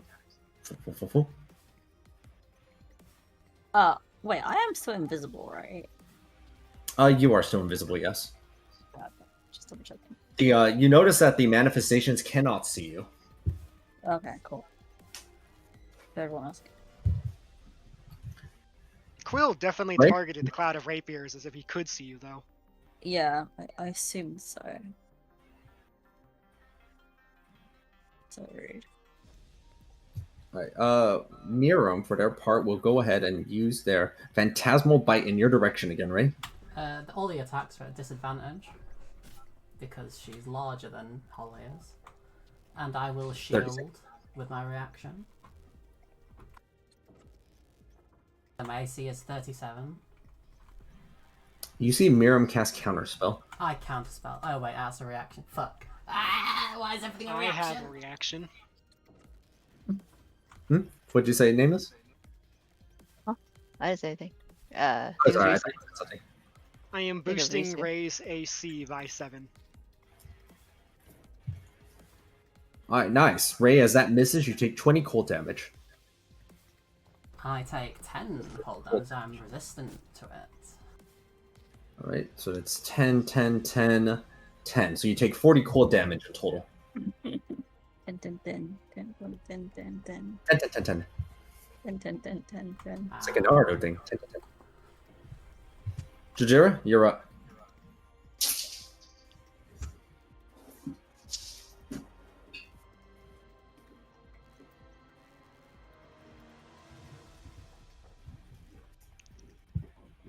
I mean, for your guys' sakes, I think I have to keep doing this to keep her breath weapon disabled. They take 92 damage from the hit, and their breath weapon continues to be disabled.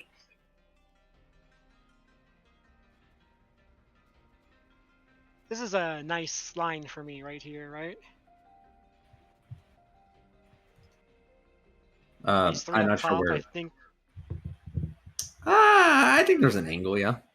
it's my breath is 10 feet wide. Yeah, there's some kind of angle. I believe it.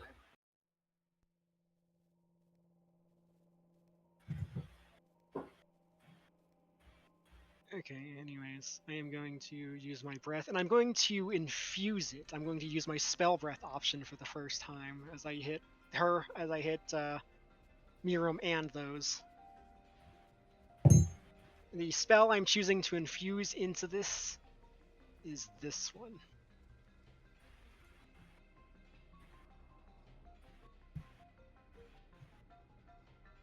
Command. I mean, it's for commanding all of the ones I am attacking, these three constructs and Miram, to flee. This somehow has no effect at the target. Oh wait, that doesn't work on undead, right? In that case, no, I will not spell breath because that was the main reason I was going to do that. Fucking undead.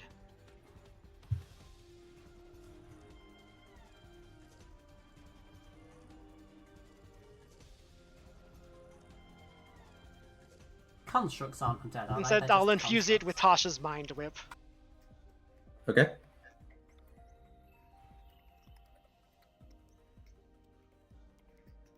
So Miram and those, if they survived, so I don't think they did, you need to make intelligence saves. I mean, they don't need to make intelligence saves, they need to make the dex save, because the breath's dex save replaces the spell save.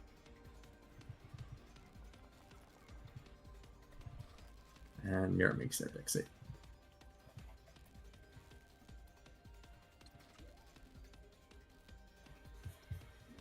Question. Does the Tasha's Mind Whip get the benefit of the full resolve, even if it's been infused into my breath? Yeah. Okay, then she will take the 40 psychic damage, or they will all take the 40 psychic damage, even if they passed the breath. Okay. That immediately eliminates 2 of them, and the one that doesn't die, I think it takes I think 80. it dies anyway. Because it took 75 from my breath weapon and 40 from my Tasha's Mind Whip in the breath weapon, so that's over 100 total, even on a pass. The manifestation is gone. Yeah, she just took 115 from that.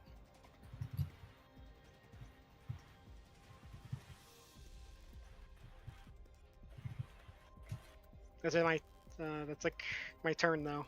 My action and my bonus action, saving my reaction. Alright. On Quill's turn, they move south to get a bit of a better vantage point here.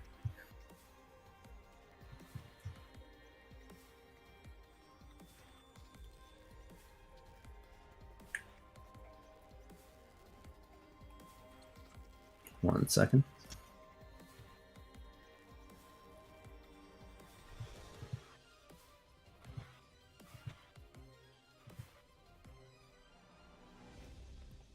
I'm thinking about which one they're going to use.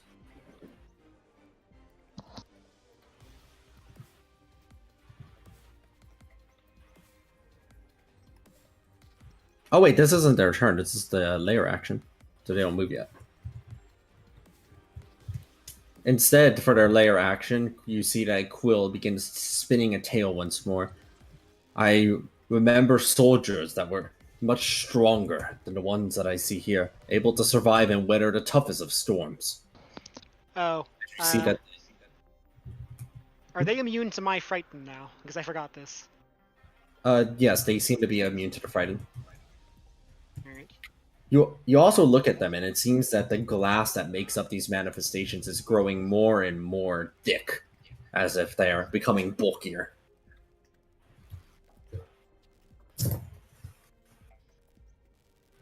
The manifestations make their move. Unfortunately, they're kind of slow, so They can't actually do much this turn. Does Miriam count as difficult terrain for them? No, there it goes.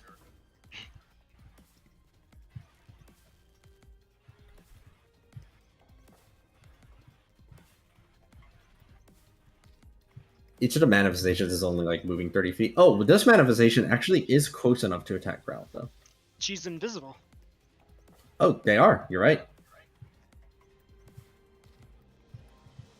And Holly is 25 feet up, I believe.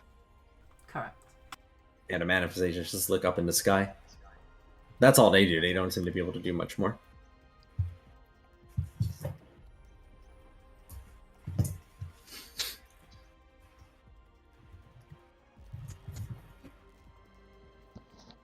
On Quill's actual turn now.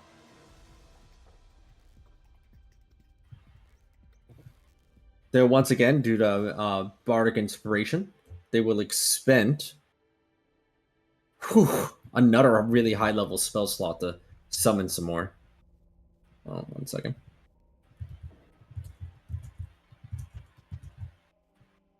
They always seem to spawn on the outskirts. Thing is like his con saves are going to be jacked because of those resolves. I don't think I can actually contest him in a con save battle.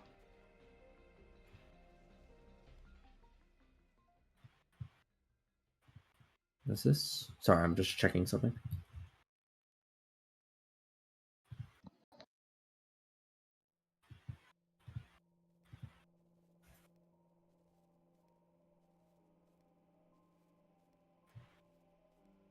You see, Quill aim their hand over at the three people right there. That is Growl, Ray, and Jujira, and they use a spell called Grand Bane.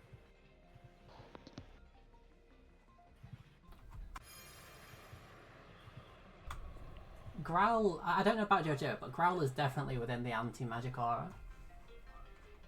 Oh, interesting. Okay. So as the Grand Bane goes out and attempts to apply onto Ray and Growl, Holly's anti-magical field just seems to prevent it outright from working. Ooh. And we can cover about 10 foot of a radius of JoJo.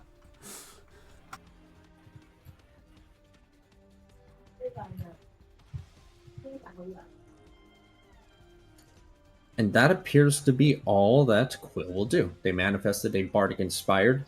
They had one more thing that they needed to do. As you see them tell yet another story recanting. The heavens themselves blessed my soldiers and protected them from the very energies. As you see, all the soldiers have a sort of radiant glow about them.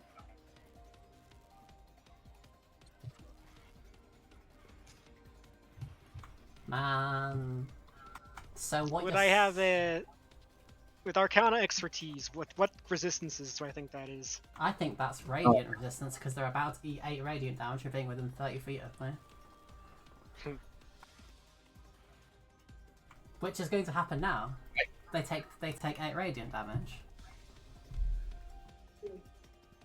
You wait to see the radiant damage happen, but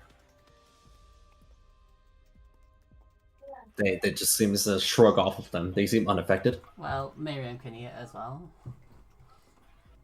Miriam suffers 8 radiant damage. Let's go. I mean, this is quickly becoming insurmountable.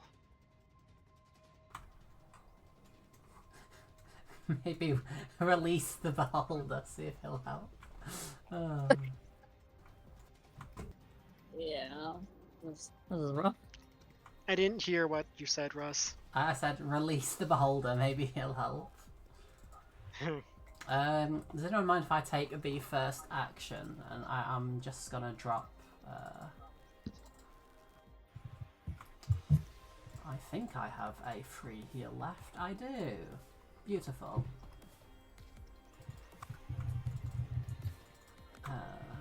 Just a moment. Where is heal? Alright, Growl, enjoy. You can get 526. Yeah. Oh, thank you. And there will be more healing, but I will be eating most of that. All good. Much appreciated. So, oh no, sorry, you heal for 146. Oh, cool. And then I can heal for half.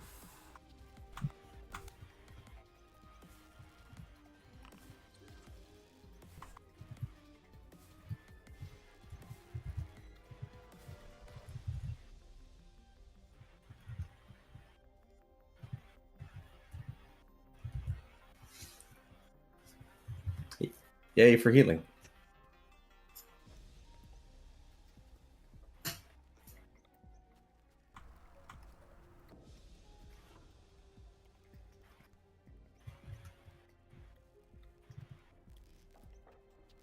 Oh, and you get an additional 20 temp HP as well. Thumbs up. Ooh. Nice. Your wounds have healed, Growl.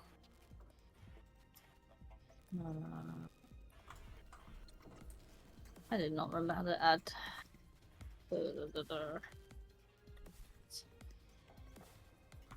So there's not that many pillars here. So,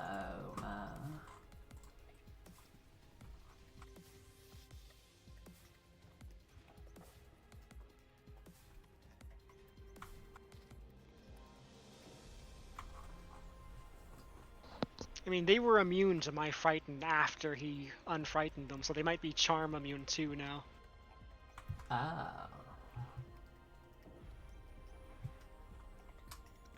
Well, I've clicked the button. Can I?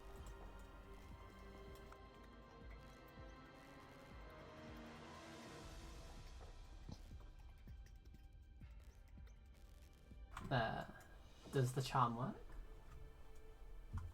Oh, so you activate the tranquility to no effect as you see it, that it just washes right over them all. Good to know, good to know.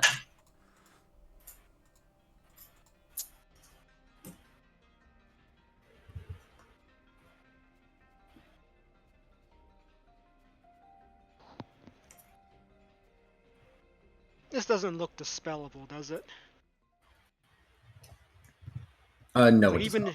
yeah, even if it was, we'd only be able to remove it off of one at a time, and that would be impossible even still. I mean, as is, I think Growl's the only one that can hurt the little guys because she can just pierce fire immunity because she believes she can. Oh, cool. Trumpet of Sparkles. It's thunder as well, right? Yeah. Part radiant, part thunder. I think the bottom part is the thunder. The one with the more dice is thunder for some reason. Wait, Ollie blows their trumpet as many of the soldiers are impacted, but without them taking the radiant portion, and with Holly having lost so much resolve, it's dealing a lot less than it used to. That's fair.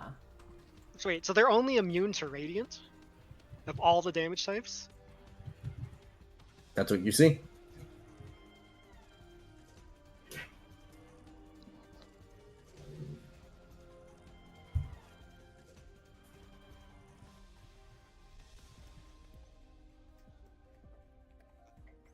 Maybe Nameless should hop onto either Ray or Growl because Elocution isn't taking damage because she's not being attacked. Yeah, I can. I think Wait, it I might be can't worth move. you using Oh, your shit. action to try and see if you can get down, like, convince him to lose some of the resolve, because unless we work down some of that resolve, we're not going to be, like, because we'd have enough resolve to trade it 1-for-1, so we kind of need another way to get rid of the resolve. I can just target him with something, right? Yeah, but that costs one of Yeah, our but resolve, you give your resolve to do that. and we don't have enough. Even if we traded 1-for-1 with all the Oh. resolve, we don't have enough to get rid of it all, is the point. Okay. I'll type something up. He's got 49, if I'm looking at that right.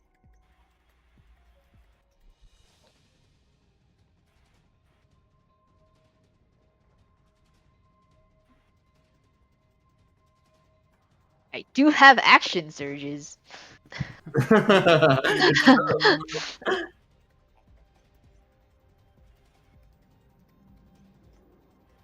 It's some exalted level social bullshit right there. I only have one because I'm not a level 20 fighter, so. You just start what a shame. speaking really quickly, really convincingly. Yeah. Yeah. Giving the earworms. Amira will try using one of their actions legendaries to claw at you, Ray. Which misses, I think. No, I think 37 actually hits. No, disadvantage. Misses, only 10 damage. I mean, she still has the 7 AC. No, wait. When did I last block for her? It was when... It was on, like, their turn. It was turning her turn, right? Because she was using up her last remaining legends. Oh, oh, wait, no, I don't want that to correct. Never mind. As you were. So I don't... Yeah, I don't think my ruby... wings would still be protecting her. It's fine. It's a 20. She not one, but it's all good.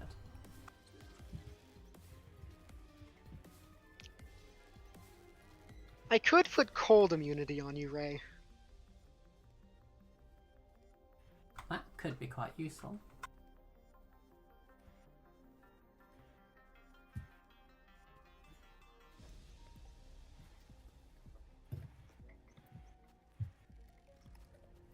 I would be,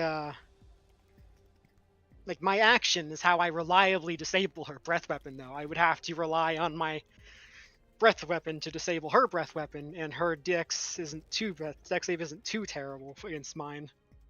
I mean, I I heard- have a few more resources I can use to defend myself between now and then, so you can just keep I can saying also that. sit on Ray. Growl might be better at defending herself, actually, because she can get away. Do you want me to sit on Ray? On you, Ray?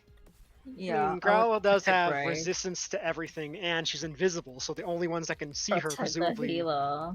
Oh, sorry. Oh, I think Elo's fine? Question mark. Elo's just chatting away. Elan's fine. Yeah. Whoa, Moth, relax. I know the odds. He's using talk no jutsu. But I think that's me. What about you, Growl? Have you done your turn? I did my turn, right? Right. It's not a new round, is it? Actually, no, it is a new round. Yeah, it's a new round. Oh my god. He gave them all like radiant resistance and set his dragon on me because cringe. All good. Because I can. Oh wait. Let's do this. The classic. Miriam will take the full 96 fire damage, and those clones there, I think they can't pass. So I'm just going to apply the 96 to them directly.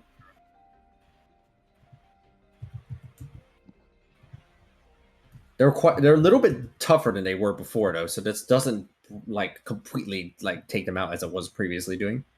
Sure. Let's see. I will. It's better. Guess I shall throw some hands.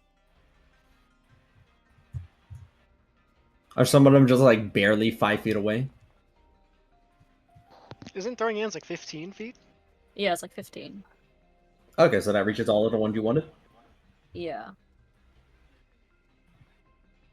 I don't think they can pass this. Their dex saves are too bad. So, they live with just 5 HP. Oh, Or do they, damn. Growl? Do they? Oh, give me the intimidation. Ooh, adding another 49 damage onto them guarantees that those manifestations are incinerated. Voice.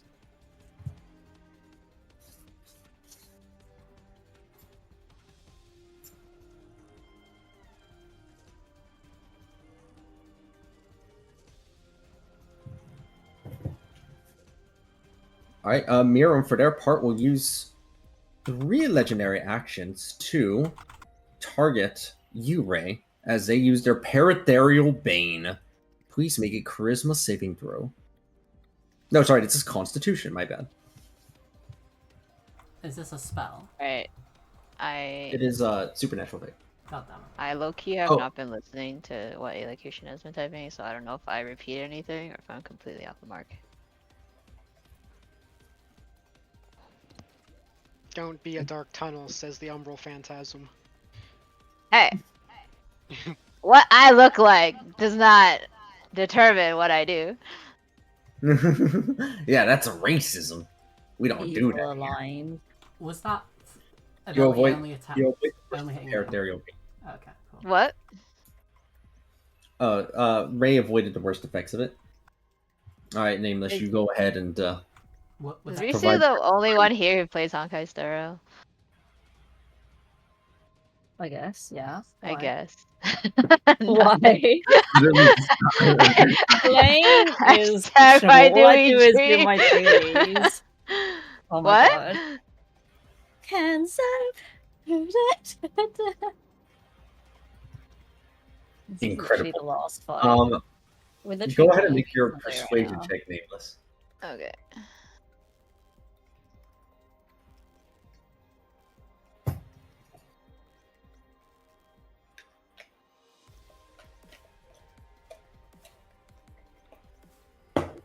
Oh, I'm heckin' I'm sorry. re-rolling that. What is that? Okay, that's a little bit better. Okay, that's better.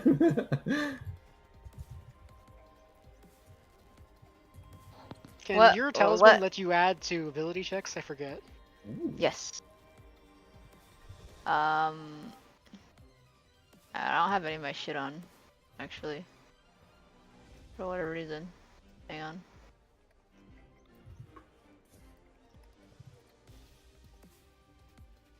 Is this on? This should be on. I don't know why it's not showing up. Or is it just because this line is so long I actually can't see it? I don't think I have this. I don't know what's going on. But anyway. Right. 47? I think? You see that some of Quill's resolve gets dispersed as they insists no, that just because it's not the reality outside does not mean that the reality inside is any less real. It is our perceptions that ultimately craft a reality. That it's inside of a fake book is ultimately irrelevant. They say with the slightest bit of hesitation. Wrong. I would just like to call to them while trying to dodge dragon attacks.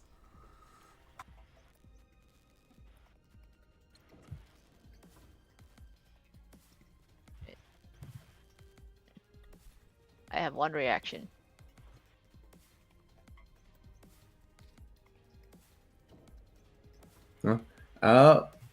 In response, also, Miram will use 2 legendary actions to teleport directly on top of here. You gonna do sit on us? Mir does appear to You have know. some kind of necrotic effect if you're within her square. Oh. Because there was a one of the manifestations took necrotic when it was in her square earlier, I think.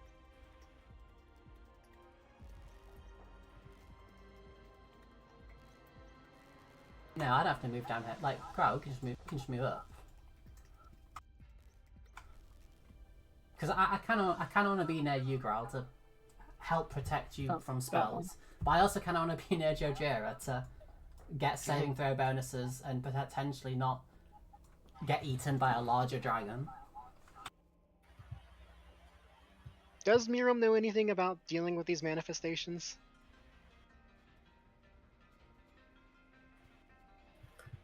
Wait, sorry, what did you ask? I'm asking Miram if she knows anything about dealing with these manifestations. Let's see. One moment. What does Miram know?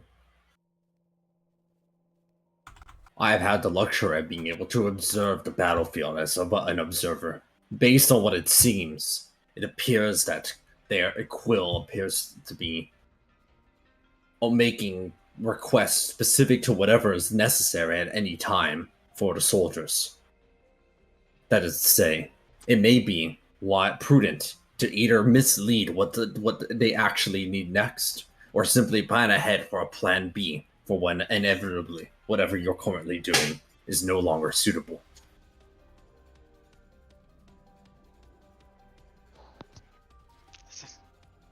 Perhaps Growl could deceive him somehow. I don't think the rest of us are liars at all. And she can also do some What do you- bullshit stuff too. I'm a liar. I mean, you're getting huge bonuses to deception thanks to that ring. I can also intimidate.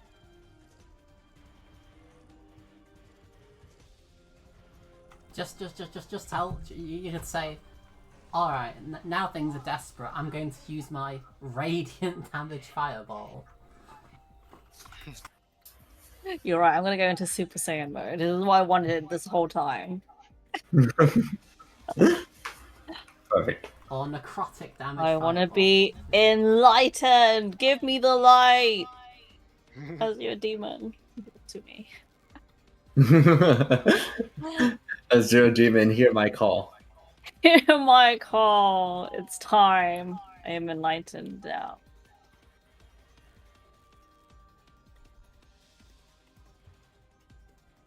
Hey, did you remind me? Did you hit Miram with an attack earlier? On my latest turn, yes, I did. Okay, I was just making sure. I figured as much. I just wanted to double check.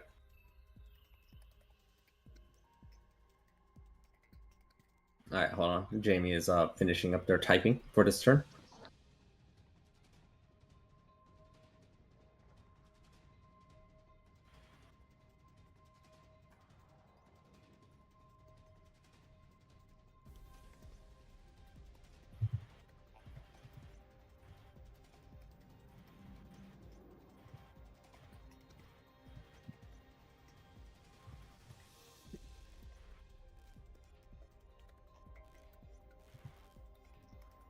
All right, 1 second. I'm looking for it. Ah, there it is. It's out of OOC chat for some reason. Foundry's dumb. I'd like to show Quill that even if he goes through this, it all won't be enough. He will always be wanting more. I can give out a glimpse at the Feywild kingdom I have as a safe haven for all those that are constructs or otherwise. There are presumably thousands of, or otherwise, that thousands or other millions, billions or more that are in hideaways, staying out of this. I show him that the place I found was once a fairy tale-like story of a large epic adventure, or possibly a story untold similar to Quill's, or possibly someone was lost forever but didn't have a group to save him like Quill did. I speak to Quill telepathically, bellowing to him what has happened. Quill, you are not the friend who saved you in Wisteria. You're not even the Quill that was saved.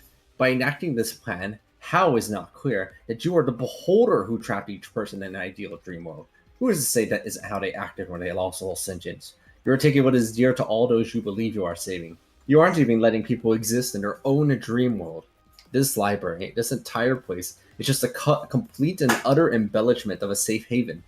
Though my dry, cold, bright sun shines eerily in my fairy tale haven, it is a safe place, away from the rest of the Feywild's influence. Your hold on this place is out of fear, not admiration. It is desperation, not heroics. You are just a jailer, just like the beholder of your past. Go ahead and make another persuasion check, execution at advantage. Beautiful. I'm just imagining Growl just like snapping in the distance. With all 6 of her hands.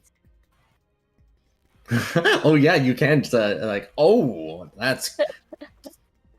Ooh, get that. You mentioned to Quill that it's the beholder that is making them think these things, then it's not actually them. It's like something critically hit onto them. As you can this light shines so brightly from beyond that blanket, it still emanates through it a bit. As you see Quill going, no, that cannot be true. This is ultimately all my will and things that I believe are necessary in order to secure the future of our world. To say that it's only some delusion from some evil creature, it can't possibly be true. No. Could it?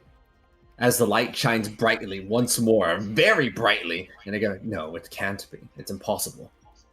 I must maintain straightforward and stay focused."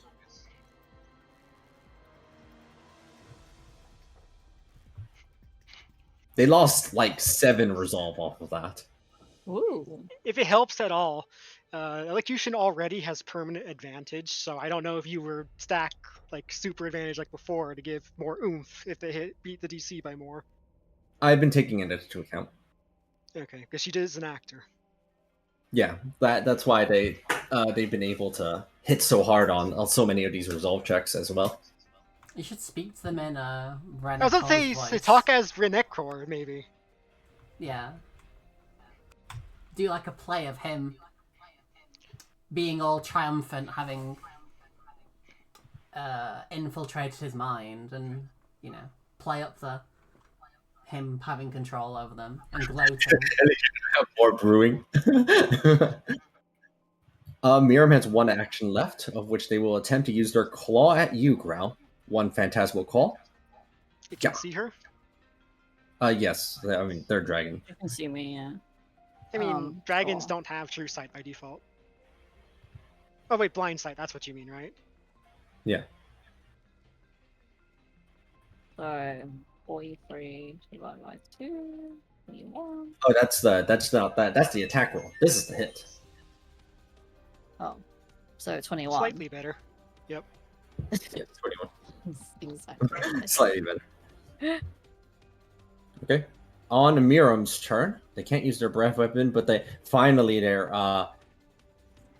soul draining presence activates. As you see them use their version of their roar, the area inside the ghostly presence nearby, it practically drains some of the soul out of you, Jojira. Just a itty bit, just a tiny bit. I am Just immune to necrotic. Yes, but this is a soul draining presence. And so as it activates, this does pierce. Not most of what they do doesn't pierce, but this does. 1 second. Let me make sure I have this set up correctly.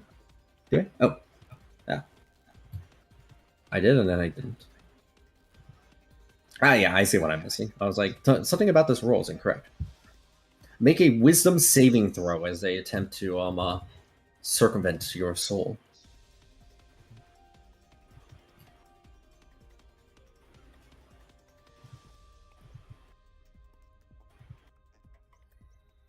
Ignore that wisdom save. It should be 40 like everything else. So you only take half of this, which is 72 necrotic damage. Doing 73. 73 necrotic damage.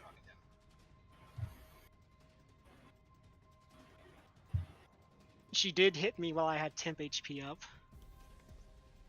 So she will feel it because of my empathic feedback.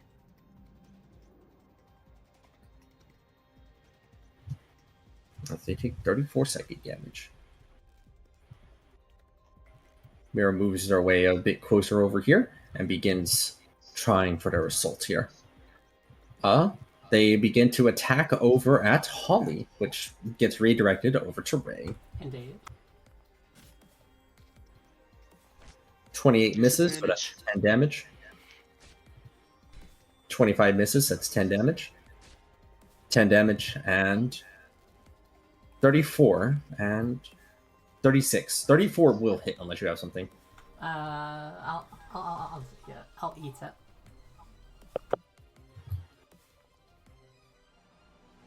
The full, Wait, full- I'm supposed to be on Ray. Oh, okay. So you were Why did redirected to you. why did Nameless just die? Nameless is dead. What? 11. Rip. Bye. Huh? You dropped to 0 HP Your for some HP reason. is 1. What?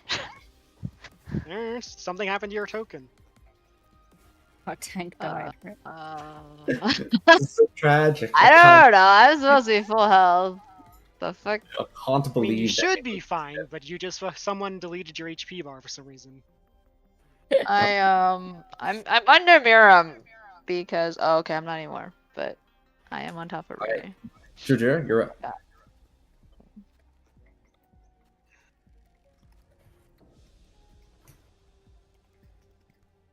Oh, I guess that means you eat the. Is it 40 cold damage then? 1, 2, 3. When did you take damage? But so if the attack, even if the attack misses, they do 10 cold damage per attack. 20 cold damage. Sorry, 20 It cold just damage. gets. Yeah. Okay. How deep do I need to be inside Miram's token to take that thing again? Sorry. Do I need to be fully encapsulated by Miram's token to be hit by her soul rend? No. So any connection? Yeah, any pretty much like a part of you is there that's going to be enough to get hit by the soul rend. Well, I have to go down then to get out of her area.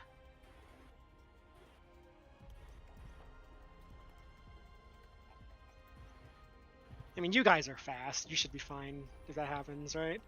Yeah. Yeah, sure.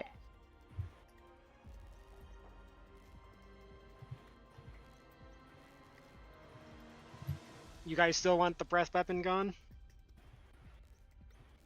I mean, is there anything else you can get rid of?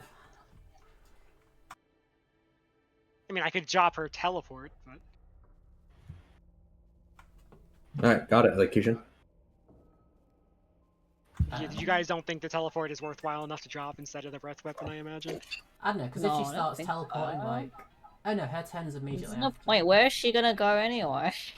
I mean, she's going to be using her teleport to get onto us to try to rend our souls. Yeah, I'd That's say... what some that might be Yeah, concerning. but I kind of feel like she probably has enough movement to just go on us anyway. Do you know? Well, I mean, she can do that on her turn. Like, we have to be like starting her. She has to be starting her turn within us to do that. Meaning, she has to use her teleport to get directly onto us to do that. So the teleport actually is a threat, Yeah, pretty and much. that pierces any necrotic immunities or resistances we have, but her breath doesn't. Yeah, So maybe disabling her Yeah, teleport is it's the way to your go. call, but it's up to you. Yeah, like, piercing the And it necrotic also immunity is means that like not cool. I will swat at her to throw her teleporting into the disabledness. I am not informing her of this, by the way, just in case like her defense form knows what she knows.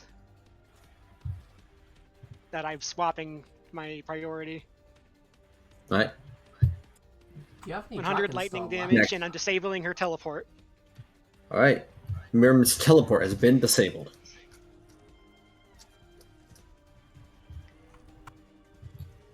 Yeah, do you have any Dragonstorm left, Jojo? I have both. It's just that usually my breath weapon is a better use of my action economy. I thought the Dragonstorm was just like, at the start of your turn, they take damage. Or do you have to use your action to do it? I haven't activated it yet. It takes a bonus action. Oh, okay.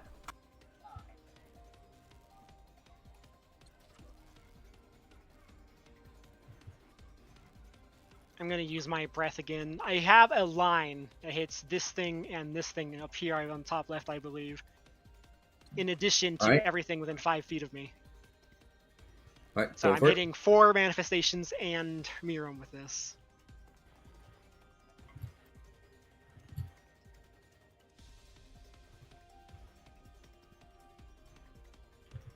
Miriam will expend one. I think. I did that. I didn't pass. Okay, there we go. They did pass.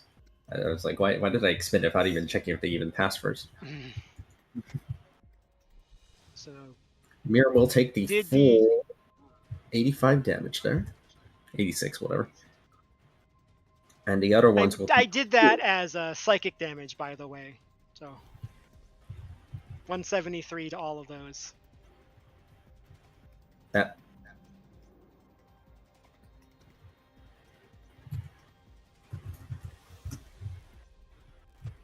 And I want to talk to Miram. I want her to show us some resolve that we can win this. That we are dragons. We were not hatched into this world to kneel before a human. Basically, I'm trying to, for lack of a better phrase, hype her up to get her to believe we can win, we can do this, is in the hopes that we can get some resolve from Miram. Jujir is gonna sing the Robin song. It is currently looking up at the moment. Let us hope that this plan continues, as you do get one extra resolve, Jujira. Just one, but Miriam's kind of a not exactly a happy-go-lucky fella. I mean, that's ghosts in general for you. Just ghost things. On Quill's turn, they used their last time. They used their Fable. This time, they will cast a spell. I think I understand how that celestial of yours works. I'm well studied. They go ahead and they will use Cloud of Rapiers again, but they are upcasting this to 9th level. Aqua, Yes. if the contested Constitution save happens and one person uses a legendary resistance, do they automatically win?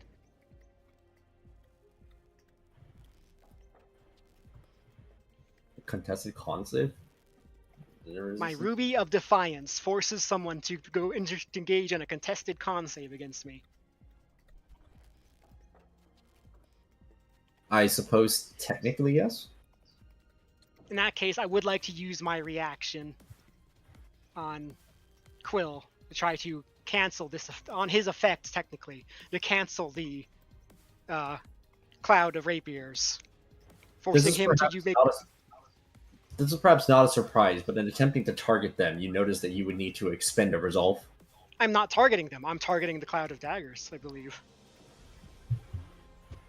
I think I need to actually look at the phrasing. But the phrasing's not here because you never actually uploaded the item, from what I can tell. No, that's there. It's not there on my end. Huh.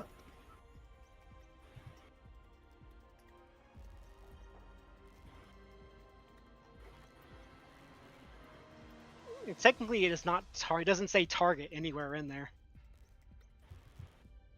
And I would argue that You expend the release a countering breath of energy against the source of the effect, and in this case, Quill is the source of the effect. fucking.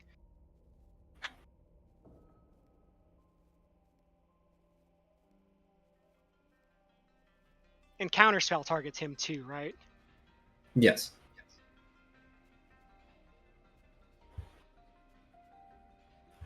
Fuck, I don't get my turn before you guys, so I can't dispel it either.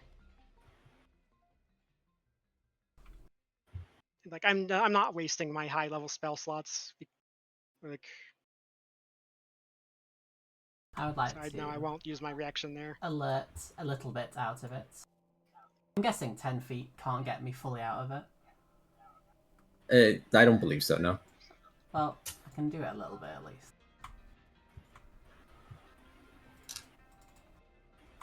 Oh wait, it doesn't do damage right now, does it? It's on our turn. Yeah, it's not it's when yet. your turn starts. Oh, okay. The soldiers are fun. I think this might be the first time the soldiers have ever actually managed to attack anyone, because they've been getting kited and destroyed really fast over and over again.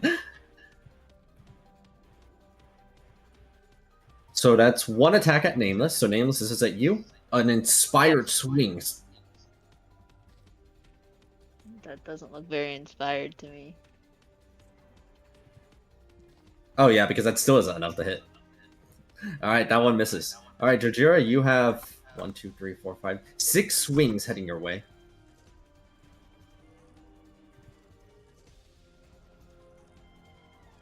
What's your AC? Now it's 45. Because I will. Oh, okay. Even with your inspiration, it can't hit. It's like, I am going to use my gift of the Ruby Dragon to give myself 7 more AC for 45 AC. 2, 3, 4, 5. 5 inspired swings aren't enough to be able to land the hits that they need.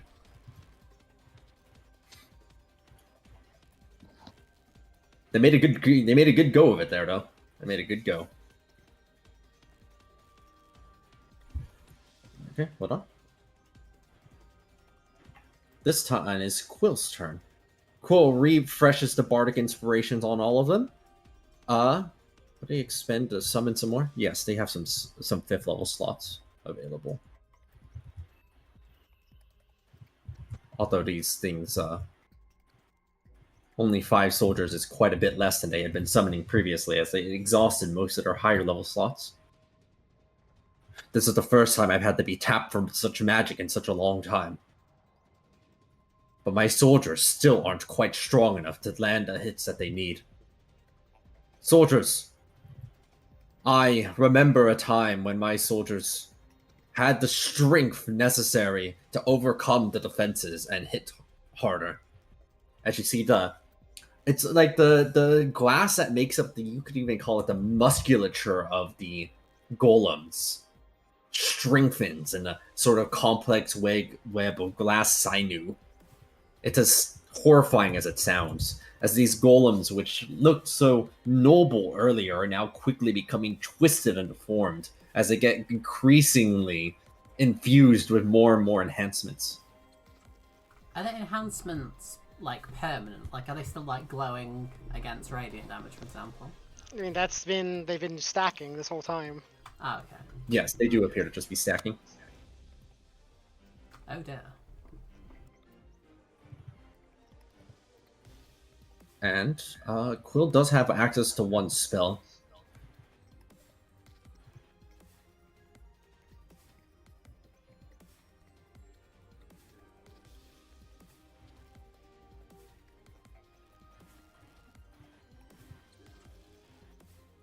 Sorry, I'm just seeing which one they'll use. They go ahead and aim Grand Bane at you one more time, Jujira. You're the only one they're able to hit with this. Well, the map. Not enough.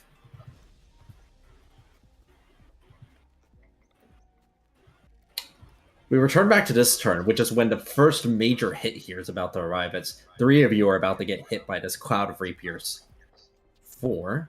This was at 9th level. Hold on.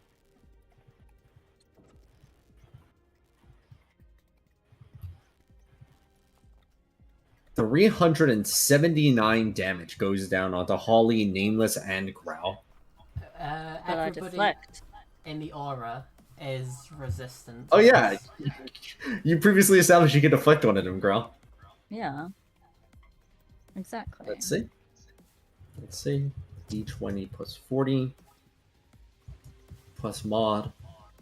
You reduce that by 70, Growl, so that's 379 divided by 2 minus 70, which is 120 damage. And you can throw that dagger with 1 attack roll, if you would.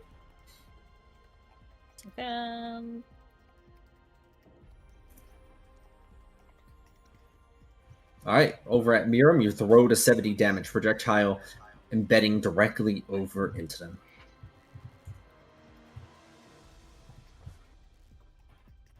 Aren't they monk level 22? Oh, yeah. Not so 20? A little bit more than that. Yeah, so that would be 4 more reduction, 4 more damage. Yeah. Oh, awesome. So Holly does an acrobatics check to reduce the damage a bit, but that's still a lot of damage from that. Nameless, do you have anything to reduce the 379 slashing you're about to intake? I just say no. That's all I got. No. Yeah, I just say no. You just say no. Just say no to drum. Why is this so high compared to the last one? Because it's. I mean, that's actually lower compared to the last one. Yeah, it's lower. Oh, is it? Cause he's adding all his Okay. +8s from the resolve, but he's lost quite a lot. But he also upcast it. I mean, at bare minimum, I do believe everyone in that aura does have resistance to slashing, so they do take half. They do, and I am actually going to remember to use one of my features this time. I will use non-causal adaptation to give myself to upgrade my resistance to immunity to slashing damage. Can I just like Oh. not take that? Wait, like if I slide out this way, I'm no longer in it, right? Is it? You started your turn in it. Oh, no, because wait, hang on. When he casted it though? When did he cast it? He casted it like just now, right? Yes, they basically Right casted it, before. and our soldiers took their turns. Then they took their turn again because their layer action Okay, finished. when You started your he turn. casted it, can I move out with the bodyguard reaction? What do you bodyguard? Oh, no, because there's only 10 feet. I don't think you can get 10 feet away fast enough from where you are right here. 10 feet is I mean, enough to clear the distance. I'm on Ray. I'm not right there. I'm on Ray. Wait, Ray is under the cloud of daggers right there. How tall I is the can't cloud of ping that. daggers? Because verticality is a consideration. Yeah, that's true. Cause Growl's on the ground and Holly's up there. Damn, you can't fly yet without my Super Saiyan. I can't even measure it. I wish we could measure it by icons. It's kind of annoying. I'd been just assuming it was like I'm right here. cylindrical in the sense that it extended from the floor to the ceiling for some reason. Oh, I kind of imagine it like a bubble Cube? cloud. Yeah, like a No. cube. Yeah, cloud of Yeah, daggers. I no, thought not Cloud a of Daggers cube. was a cube. Yeah, cloud of daggers is usually a cube. It's a This is- 5x5 cube. I thought it was like a. So that means It this was a one's like what, sphere. 15 by 15 cube? I don't know how high up Ray is. Oh, I guess it makes sense. Ray is 26 25 feet up. feet. You are just barely out of range. This is actually 20 by 20. Yeah, this is 20 by 20. It doesn't reach you. So it seems like Quill would have to pick whether to hit Growl or Ray and Holly. And also Nameless, since Nameless is up there too. I mean, In which case they would aim for the ones up there. So Growl gets her health back. Oh. Yeah, you heal back route. But it also means Miriam gets her health back because they never got deflected. Damn. I can't target my character. I had to just do it manually. So you will still need to remove the damage somehow, Nameless, since you I mean, start- I just said, I say no. Yeah, Is yeah. that Okay, an okay. actual ability or? Yeah.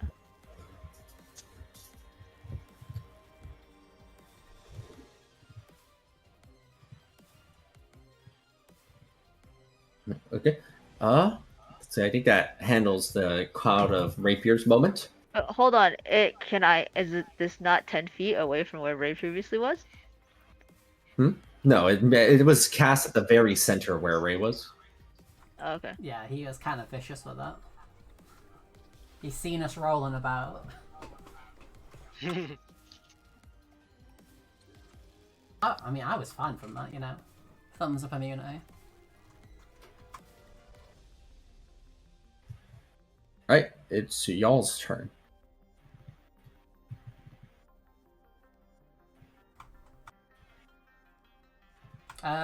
What's the strat? Start of turn effect. She can no longer teleport, by the way, so she's almost certainly going to use her breath weapon, but it will go off at the beginning of her turn before she gets to move. So if you guys get behind full cover from where she is right now, her breath weapon shouldn't do anything to you. Cool. But she's really big, so it's hard to get full cover that isn't directly behind me, but then you're in the swarm of these little shits. Is there a height where I can be behind full cover of Jojura and not in melee range of these soldiers? I am 30 feet tall. I think we can have 100 Jira just fine. Growl, it's been real. Okay, bye.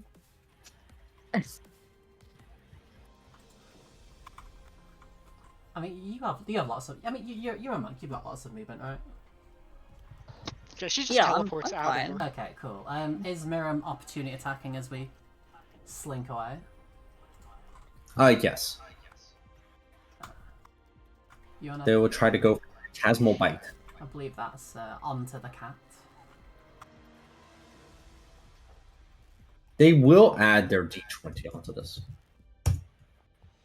to bring it to 44. Nameless, will 44 connect? No, if I use a reaction. Actually, I think, what is it? Yeah, I'll have to use a reaction. Okay, so They use their reaction, you counter your reaction. She actually can't use that opportunity attack because she has no reaction. She's been hit with my lightning damage. Oh, true. Okay, I Easy. still have 3 then.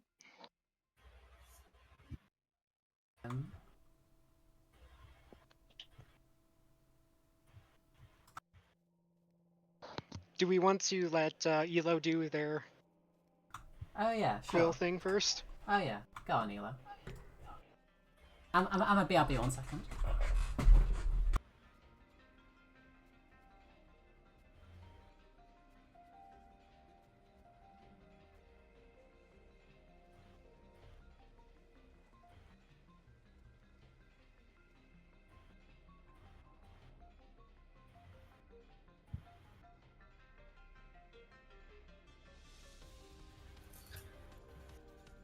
Ooh, weird.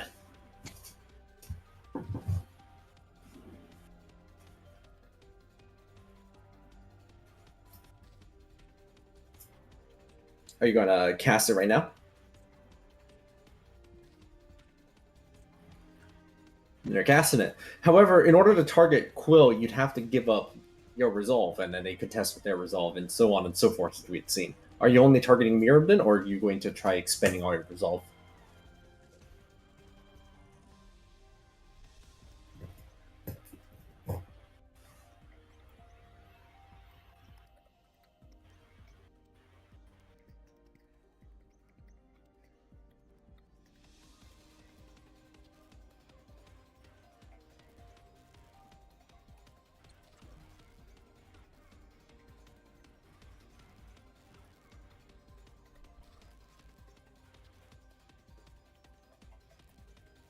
As you try to cast it on Quill's location, you must expend a resolve to do so. You expend 1 resolve, Quill expends 1 resolve. You still can't cast on Quill's location unless you expend a resolve, and thus this continues back and forth. Are you conceding all your resolve then to get rid of the equivalent off of Quill?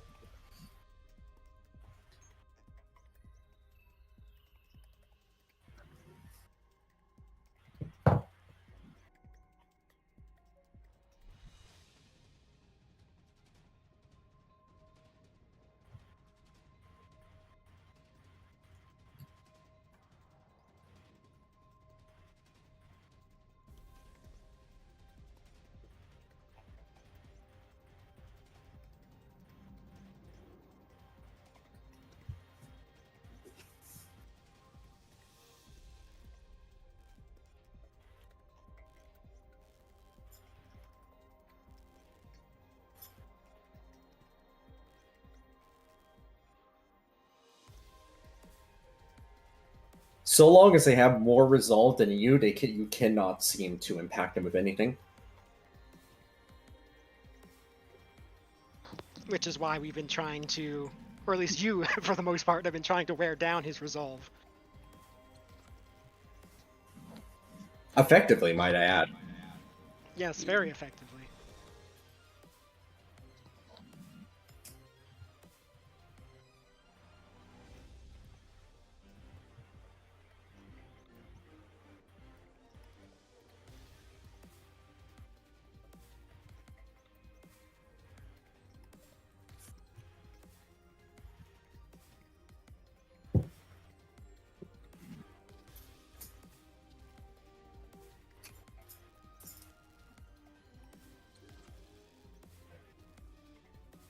Yes, unfortunately, they don't seem to be able to be targeted by it.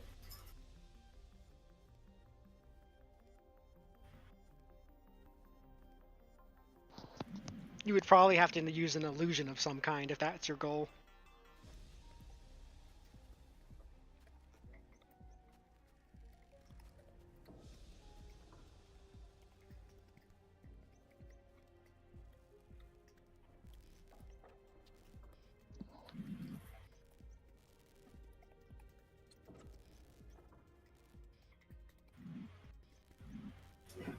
Okay. You go ahead and cast Weird onto Miram, who has the manifestation of their worst nightmare appear next to themselves. That manifestation appears to be a block of roaming change. Can you target any of the little shits along with Miram? Like, just because you can? Weird does do damage, just straight up, so yeah. Probably reasonable.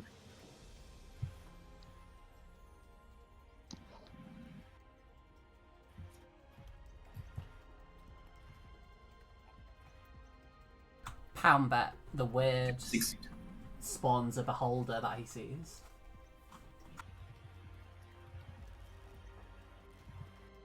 If you've been paying attention to this fight, I assume yes, you would be very aware.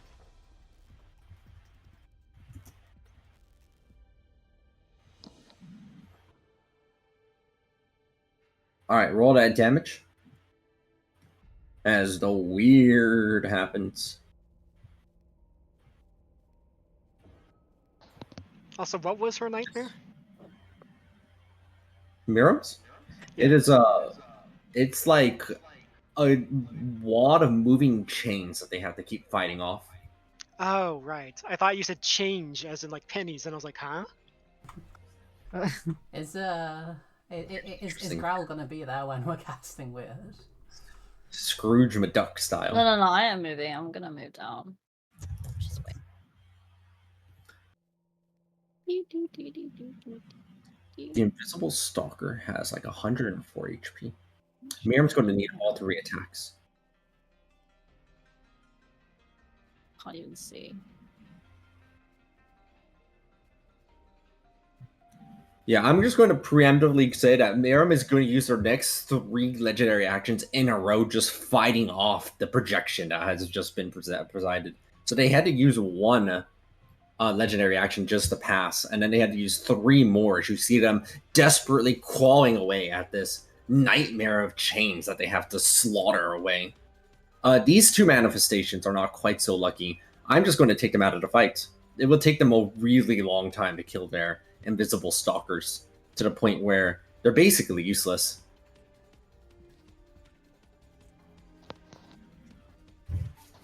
I just remembered I should have healed for my breath, so I'm full health again. What would be the nightmare of these constructs? I think they have a very basic primal understanding of what a nightmare constitutes, and so it would probably just be damage, like blunt force trauma. Literally giant hammers just running at them. I was honestly thinking a little more like void, nothingness. You would have to still target them first execution. They cannot pass or fail if they are not targeted in the first place. It's not can you Quill be affected, it's can you even target Quill at all. And they can't be targeted even.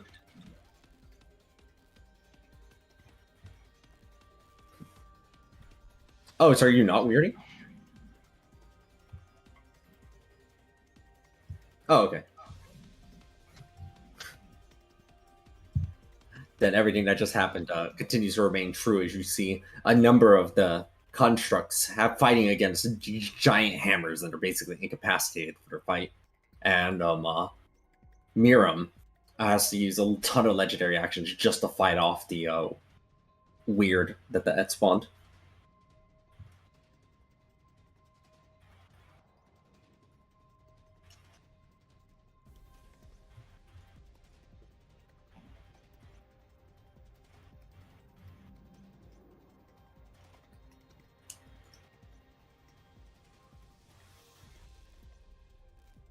Did you already take your turn, by the way, Grow?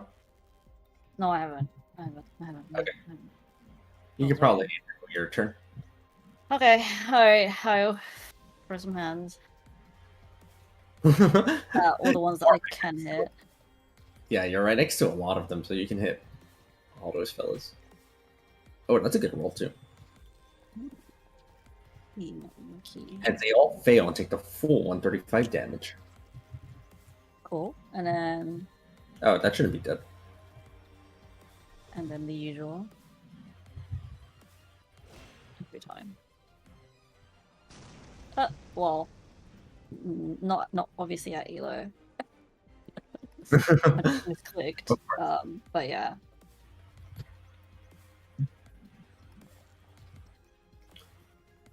Mirren will suffer the full 116 damage, and also use a legendary action to inhale as expected.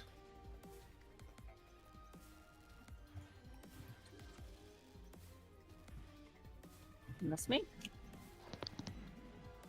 You could have put like fireball here-ish maybe, and like gotten like 4 of them. Oh, yeah. I wanted to, like, do it, but every time I do this fireball, it always, like, misclick. Do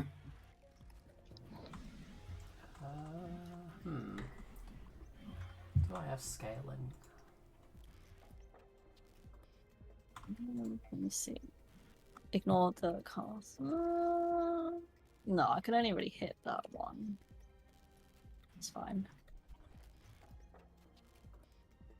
Alright, so the one that you fireball got incinerated by the blast, Yeah, and then fine. But it also crashed. Okay.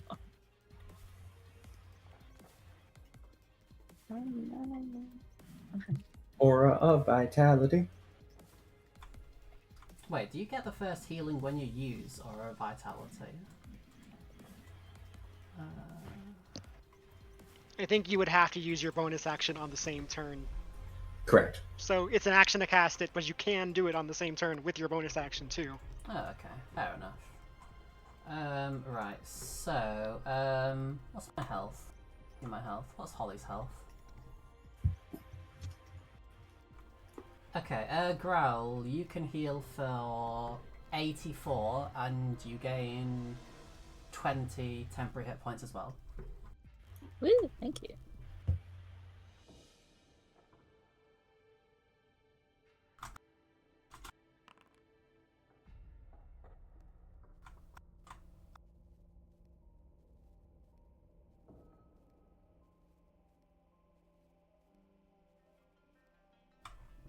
And then, you know what? It's such a good move. Trumpet. You liked it so much you did it again.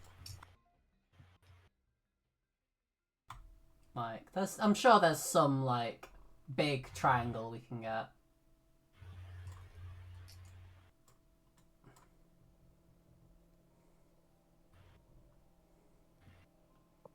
I believe it, yeah. Oh, actually, I can move it down a bit, and then I can get all of them. There we go. Growl, move away again, or Okay. Is that 16? She's good, isn't she? So since she oh immune to yeah, it? yeah, no, sorry, yeah, you're right, yeah, no, you're fine, you're fine. Oh. Okay. Yeah, so that celestial ability doesn't work on people who are good aligned. Is Growl good aligned? Dun dun dun. Dun-dun-dun. No, she good. Wait, did Growl eat like the human body parts when they were with that ogre friend? I tried it, but that doesn't make me evil. Come on. Okay, alright. I'm not human, so it doesn't count. Hmm. Wait a second. Do you know what? Is anything like ooh, near death.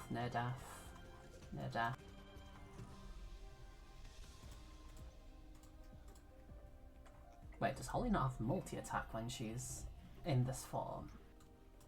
Huh. Today I learned.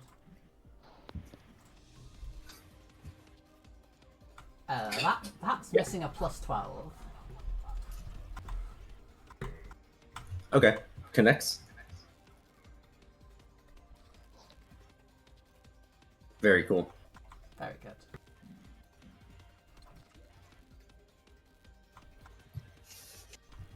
I think that's me. Right, I think it's just elocution left then. Oh wait, maybe I might like... Because he shouldn't have any 9th level spells left, so like... As long as you... Yeah, Holly.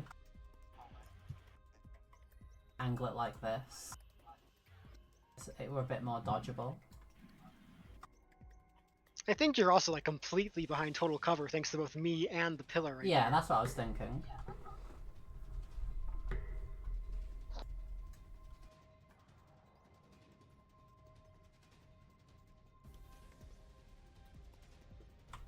Because I'm trying to give us enough, like, space so we can all alert in different directions.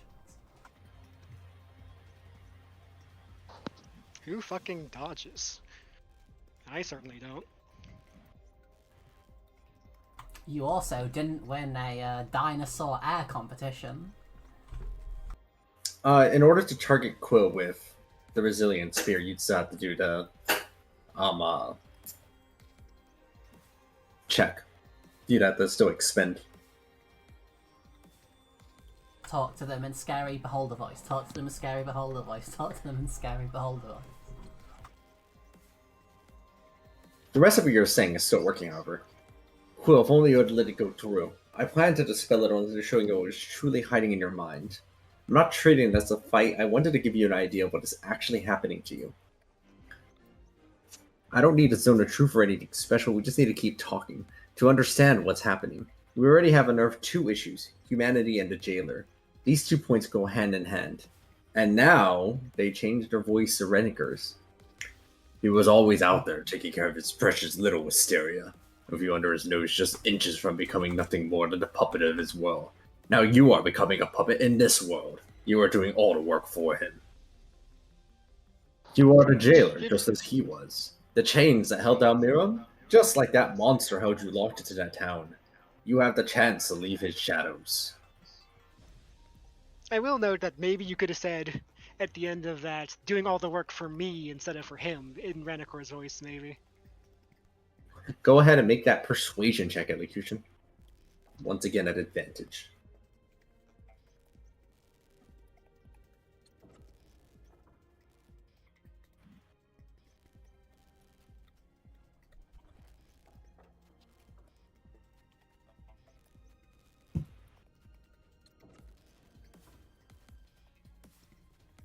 Did the other group win? They I didn't don't do think it. they haven't did their done- finale. Because they there didn't was have a everyone. conflict. Oh, did it get Yeah. delayed again? Yeah, somebody had graduation. Oh. They graduated with their PhD or master's. I think it's master's. Masters, Liam, right? Yeah, exactly. Wow. We know the same people. That's crazy. Just 23 is also kind of Did crazy. I not? No, I knew Liam before. Growl, I mean, Nameless could reroll the 3. I could reroll the 3. You could I mean, read. we do need to get that guy's resolve down. And, like, a lot of you guys are already protected just because you're in my total cover. So you might not need your reactions. Also, unless he has more than one 9th level slot, he shouldn't be able to target us while we're within 10 feet of Holly. Yeah, just me. I'm basically the only one he can target. I mean, no. I mean, I guess technically, if Holly was, like, in the center of your token, maybe 10 foot just about covers all of you. Are you going for it, Nameless, giving that reroll? Yeah. Alright. Elocution, you have one more shot at this roll. Make it count.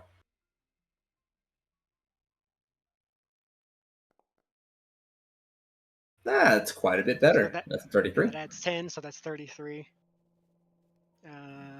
Do we want to add more to that, Elo?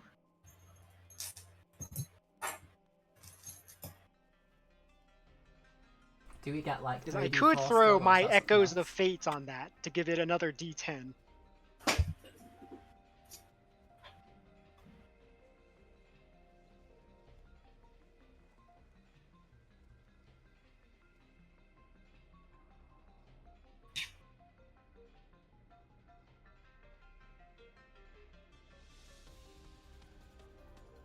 Ooh, okay, another D10. Are you going to throw Echoes of Fate onto that as well? Because it's another 8 on it. And another 4, so that's another 12 on it. Can I, like, cheer them to give them a +1? I think they're out of range for the 3d4. I think that's how it works. So that's 12 plus 10, 22, 45.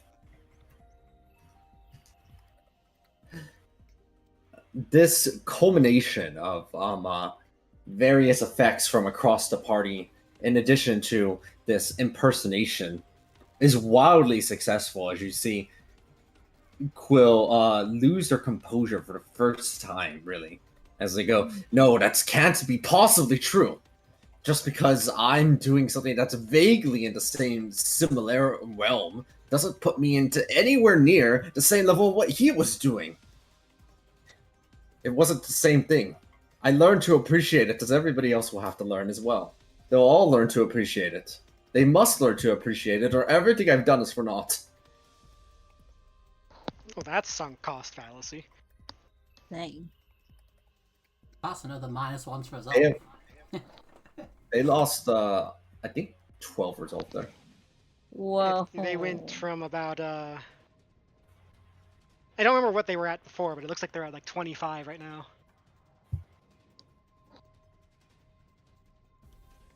Yo, Elo. MVP. Don't ever underestimate the Diplomancer.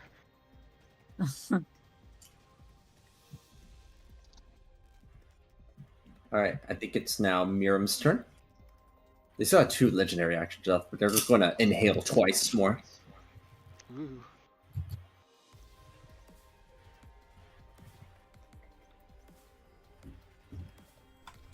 Oh, yeah. Seeing the Maybe- big wall over there, Miriam aims suddenly over to the right, where Elocution is.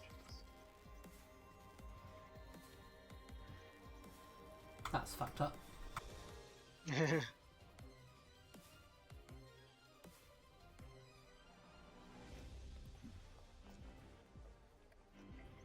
The breath is avoiding Quill's position here.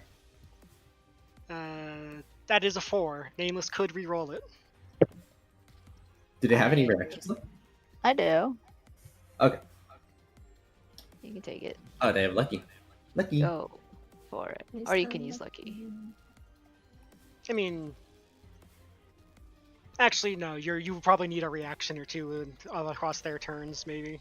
Yeah. Maybe Lucky is the way to go here.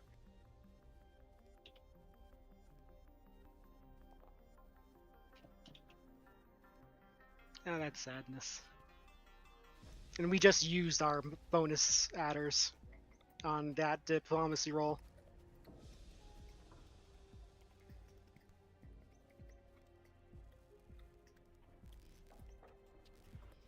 What about second Lucky? It's cold and necrotic. It's called Necrotic.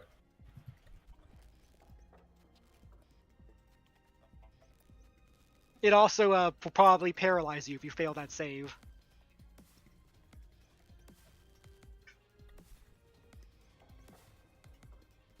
We got Greater Restoration. If you had some way of getting immunity to the cold, you would be immune to the paralysis. Nice. You were ahead of me. Right? The breath goes through, and then you manage to become immune to the cold portion of it, as it just phases right past. Miriam does get all her actions back. And begins attacking you, Elocution. First with the Phantasmal Bite.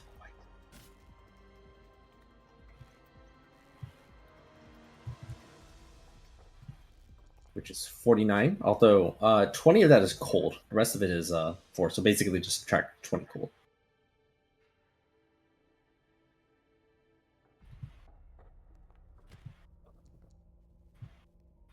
And again, 28, I think, might miss.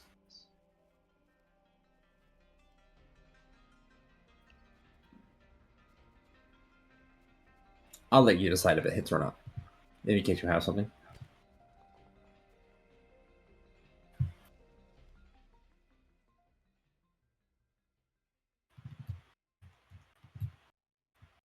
And then on Miriam's turn, they're just going to move directly on top over here.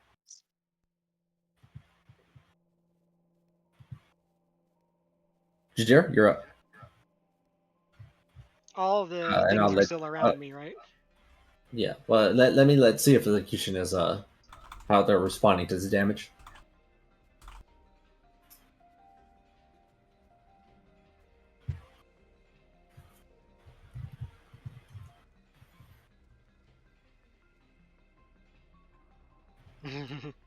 Probably. I would subtract 8 just in case.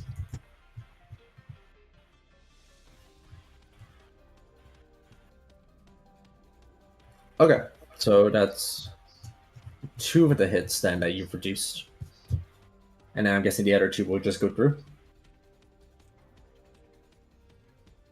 Although being immune to cold certainly helps. Got it. Well, just force. There's no slashing, just force. I think that one of the attacks was listed as slashing instead of force. Oh, sorry, that's my bad. It should only be force and cold. Miriam can't do It's the slashing claw. damage to her ghost. So yeah, the claw. They believe like Growl. I bet they could. It's true. So it's a I like how Believe much of a yourself. phrase that's been this fight. Yeah, there it goes. Honestly, I think that I was thinking that's what we should call the pod. Just like, not even related to the session name. Just yeah, there we go. Psychic damage against all of the things around me, and also this one. Yeah, I'm pretty sure they're all down and out. Actually, no, lightning, not psychic. No psychic. Okay. So that means it's actually only 149 instead of 169. So that's 74 to her. No. The other 2 golems are basically going to be fighting their weirds for a while. I just assume that they aren't getting it done anytime soon. Okay, since they passed this, that's still going to be 74 damage.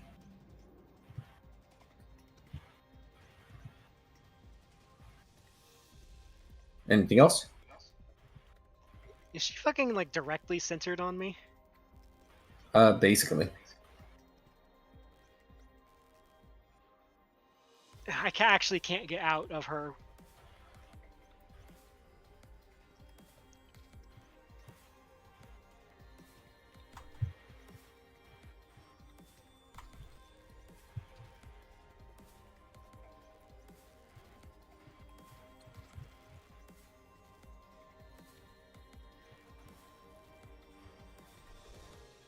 It's fine. It's not her turn for a while. That's as far as I can get. Alright. And I have to hit her again, because otherwise she can teleport again.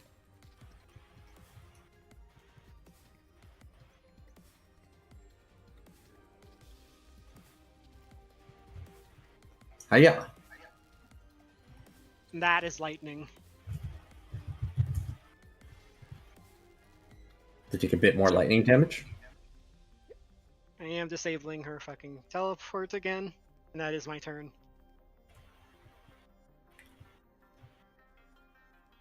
Quill used their last layer action to cast a spell, so this time they look over at their soldiers. They're having such a difficult time right now. As they lose some of their resolve seeing the state of their soldiers.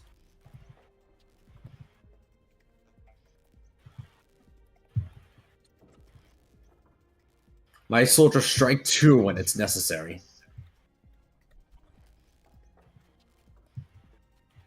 Was that As TWO those- or TOO? True. Oh, true. Sorry, Yes, I'm the kind of soldiers deaf right now. the soldiers get their blades get sharper.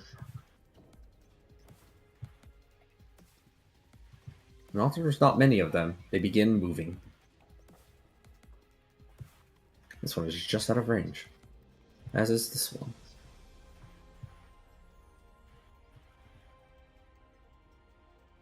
This one's just barely in range. This one can't see ground. And therefore he's going for Jadira. And that's it. There's only one I can hit. And it's the one right next to you, Jadira, as it goes for the Inspired Swoon. Yeah.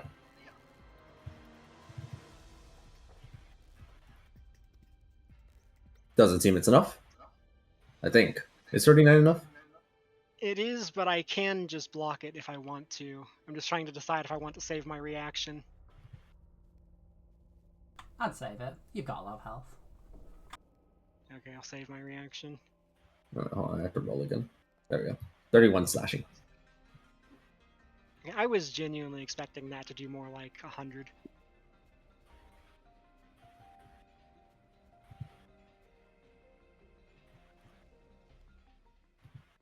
At the start of Quill's turn, they lose yet even more resolve, seeing as how their soldiers aren't faring too well.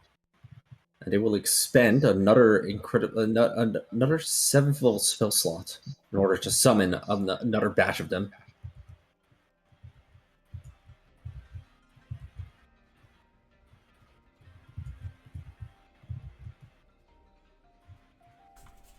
I'd like to just shout out to him. You know, these soldiers aren't really working out.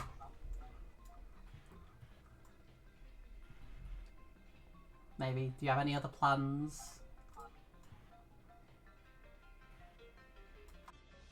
They will rely on a classic. A 6th level Cloud of Rapiers.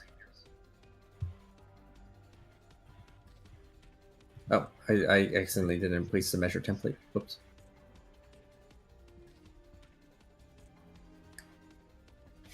They are just placing it directly onto you again, right? Having just said that. Does it work with the aura? Because the aura is 10 feet around Holly. Does that stop 6th level? I thought it was just 5th level and below. It's 8th Eighth level level because below. I used my 9th level slot to do the transform. Then no, it doesn't work. Thus, they lose even more of their resolve. Okay, sorry, I was wrong. Go back to the soldiers. Mental It's all warfare. your turns. As the last thing they mention is, my soldiers need to move faster in order to catch up with all of this. Oh no. Next. I mean, if he was smart, he would have said they need to fly. Yeah, that's what I was about to say. Like, let's not tell them they need to fly. Yeah, I mean, I wasn't. And detect invisibility. As far as turn order, I am just planning to like try and de-resolve them a bit and then bonus action heal. So I'll just wait till y'all have done what you need to do. I'm in no rush.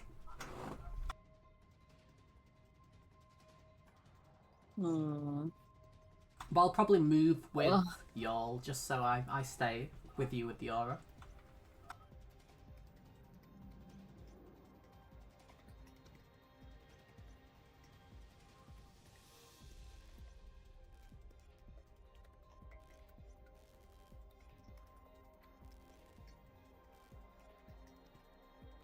Miram telepathically links back over to you, Jojira. They appear that their will appears to have been shattered. Continue up the momentum. It's almost a darkest dungeon quote. Resolve. You get another another resolve. If Holly like full sprint flies and headbutts Jojira, will that be enough to shunt them out of the dragon's radius?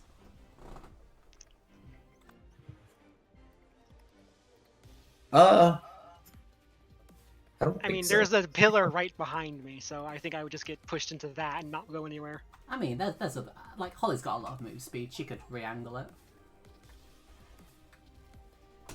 go up from like below. I think you're just gonna have to assume I'm taking damage and I'm gonna have to soak it, and you should concern yourself with other things. Fair enough. Growl, what you got? The usual, I guess. Okay.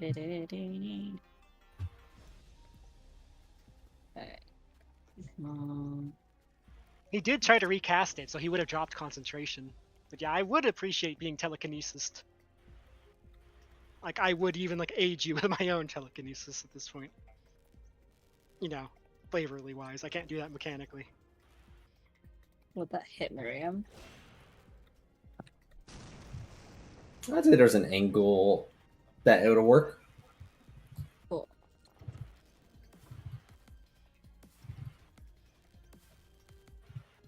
I'm gonna add intimidation.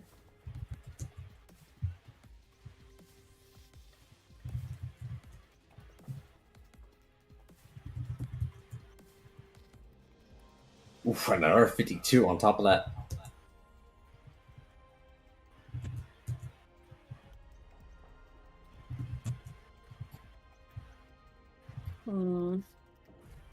And then I will punch the dragon. Sorry.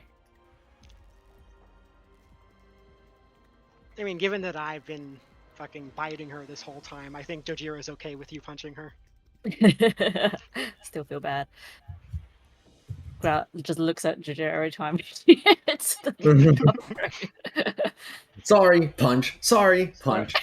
I mean, I did literally apologize to her like the first times I was actually hitting her, like because they are telekinetic, psionic link, telepathic link.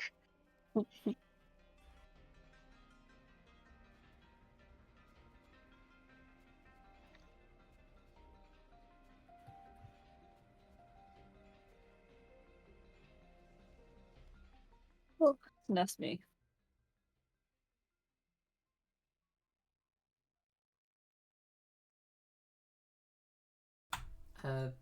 Ela, did you have something you were going to convince or throw hands? I mean, I assume that she was gonna toss me about 30 feet northeast. Telekinetic style. Do make sure you move out of where Miram is currently, by the way, you two, before the end of the turn. Yeah. Oh, We'll right. do, we'll do. Yeah. Oh, yeah. Wait, where should we? What's the best place to move? You can move me like 35 feet, right? That's exactly 35 to go right there. Oh, just don't want to be in her breath. I don't know where he's going.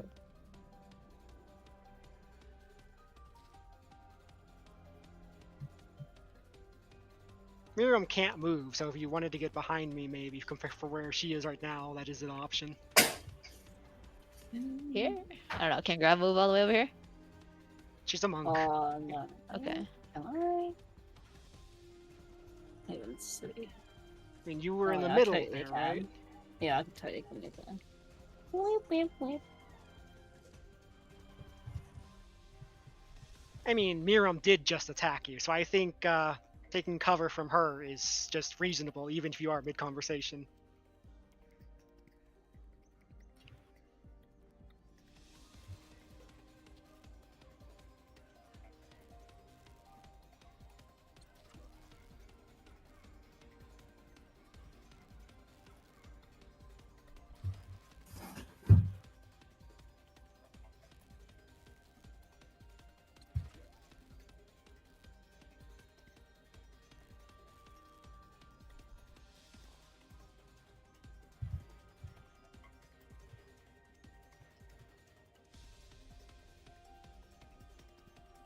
The dude does sparkles. That's a pretty good angle. I like that. I think you'd need to be a little north because of this. Oh right, yeah, okay, yes, true. Okay, we'll do that one. This one can live.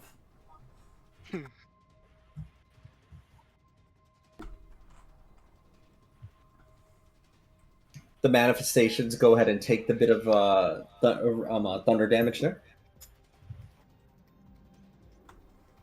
The Thunder's the 5d6, right? So that was 19. Yes, correct. It's all more dice.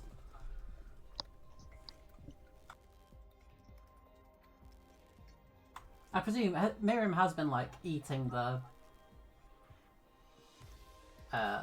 like the double damage, right? Because she's undead. Surely she's undead. She's a ghost. They are a ghost. It's a bit surprising. I think people didn't expect it initially until I mentioned it. But Miriam's a ghost. Okay, cool. 'Cause Yeah. it does double damage to undeads and disadvantage on the save on evil, which I believe we've established that. Mirum, I think, would assume would be more neutral in her undeath, but I could be wrong. I got the feeling she was kind of evil, or at least in this corrupted state, she's evil. I mean, when you get vampirized, you immediately turn evil. Exactly. Do you have the Ring of Memories, Jojo? I do. Cool. I'm wearing it. Yeah. I want to borrow it for a second. So I presume that's a free action to just slide it off a talon. Should be pretty easy Yeah, if I'm not basically. resisting you. Alright, cool. So Ray's quite the impressionable sort, and she's seen Growl delude herself into believing that things can just work just because you think they can work. So, Cool. as we are in a desire field, I would like Ray's largest desire right now is for the Ring of Memories to be able to project memories that they have seen before, so you don't have to be in the location to do that. So, I don't know, would that be like an action to try and utilize the desire field to change how the Ring of Memory works? That would be an action, yes. It would be persuasion or deception based on how sincerely Ray believes in this. I'd say persuasion. Like, they believe it. I mean, they've seen it happen. So like,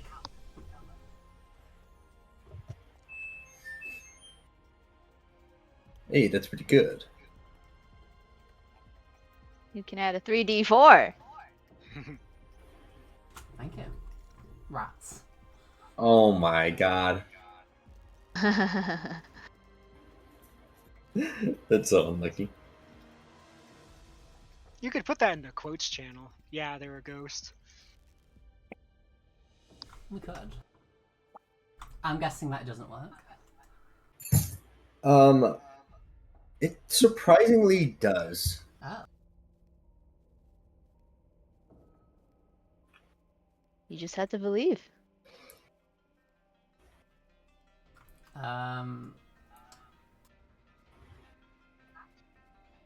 A free action. It is an action. And I presume Holly can't use the Ring of Memories. Wait, Holly's a creature though, based on the Yeah, rules. Holly's not a spirit, Yeah, like Holly's an actual creature. so Holly could use magical items if she wanted. DM plus confirm. Yeah, Molly can use magic items. Oh, cool. Put the ring on like Holly's ear because they don't really have fingers, and get Holly to basically project like the last moments of Wisteria Vale where they sort of assimilated the beholder into them. You project this manifestation of this memory, showing that the beholder was not simply like evaporated or defeated, but rather absorbed over into Quill's essence. It does seem to lend credibility to that beholder, Renicor, being, as they are progressively losing resolve faster and faster, as resolve begets resolve. A lack of it causes them to lose it faster and faster, to the point where they are now down to a measly 13 resolve. Cool, and then For I some will reason, bonus action heal. for some reason, I thought you were His making a idea was Mass similar Effect to our idea. reference because you know the you're Yeah, I thought- indoctrinated thing. Before this point, you would utterly deny this connection. Now you're willing to admit there's even the slightest, hold on, slightest hint of similarity. And another time I might have been able to say this is a breakthrough, but we don't know what you're thinking now. My plan is to put everyone into my ideal dream scenario. Everyone is a part of my ideal world. I have my own little town all to myself. It's okay, Quill. No one judges you. It's fine. You have to admit it and everything will be over. You just have to tell. Oh. Yeah, everyone here, even innocent country promised to face no harm here, that you are the jailer, that errant Quill is Renekar's successor and true being.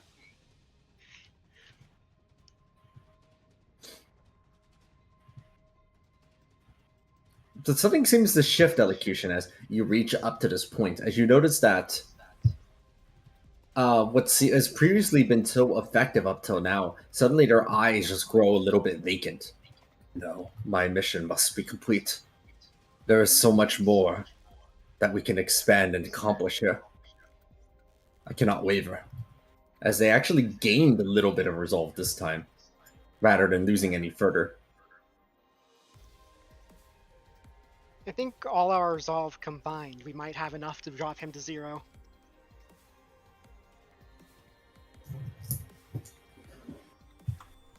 I haven't used any of mine yet. Maybe now's the time. It is time. I'm having trouble measuring. How many we got left? Wait, how many do I have? Hang on. 6? Is that right? I think we started with 7.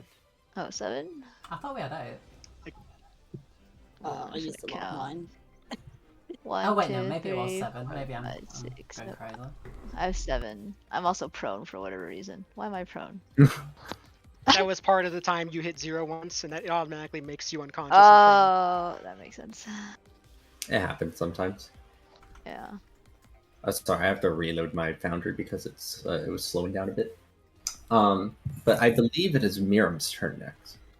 Oh, just for the sake of clarification, I'm struggling to measure, but the intent is to move so Growl is within the 10-foot magic aura. But there's a few too many tokens to measure. Can we have Nameless use one of their not reactions on Quill first and try to eat through a bunch of the resolve and try to reset the domino effect into motion? Yeah. What are you? What action are you attempting to take against Quill, specifically, Nameless? Probably just try and persuade him again. I don't. Do I have to write something? I mean, I would just try an actual attack that he has to force you to stop with his Oh, resolve. to like match his thing. Yeah, because like we have more than he does right now, total combined. That's So we true. can. Wait, okay, drop him to 0. I will attack Quill. I'm also gonna use an action surge for persuasion. So let me persuade him first. Right now, I think the implication is that any further persuasion right now won't work, and we'll It instead won't make work? it tick Oh. up. Okay, I Because, just like- smack him then. Smack. Alright. You aim to attack Quill, but it is as you expected. Their resolve is currently higher than yours. And so, after 6 attempts in a row with that Dark Spear, you just are unable to actually attack them. And while you lose basically all of your resolve, so too does Quill lose 6 of theirs.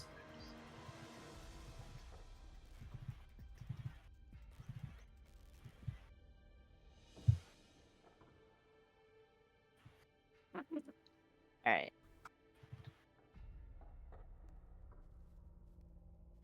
Did he lose 5 or 6? He should have lost 7. They lost 6. Okay. Wait, why didn't he lose 7? Nameless had 7. Oh, sorry. They lost 7. Miriam has inhaled basically 6 times in a row. Oh no, they didn't. They actually inhaled once, but they didn't use their other 6 actions yet.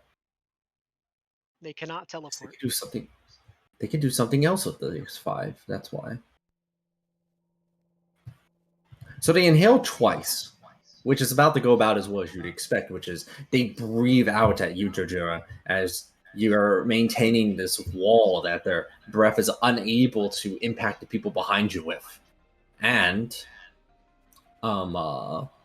you are immune to all of the damage, if I recall. I am immune to cold and necrotic. Yes. Actually, in fact, I heal from cold, so that'll put me back to full health.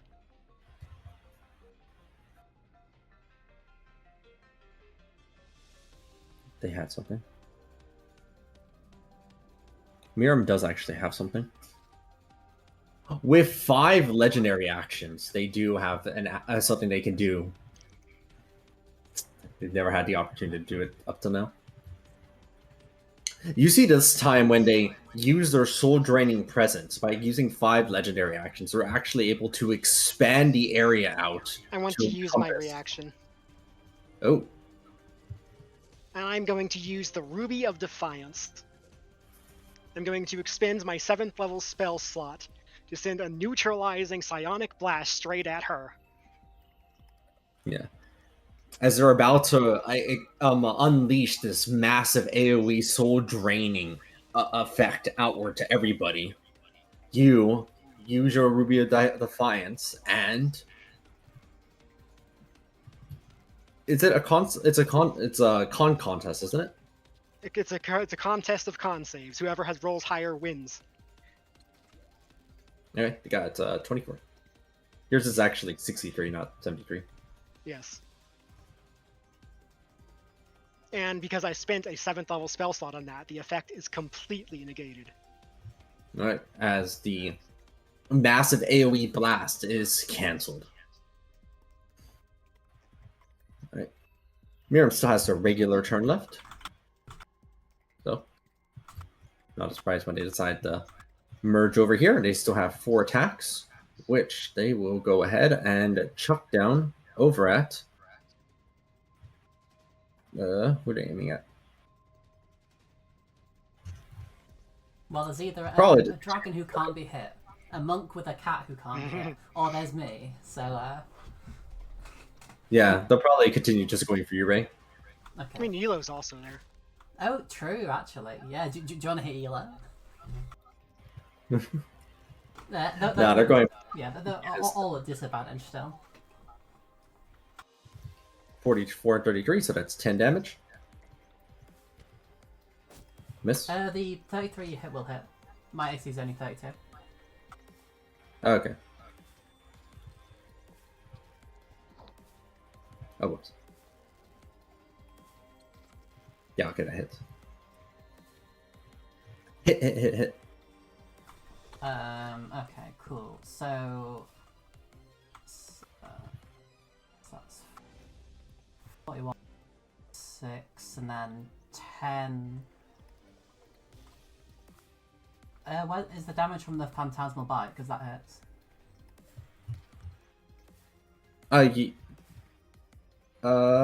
Sorry, let me roll a fan. Bite damage. There we go.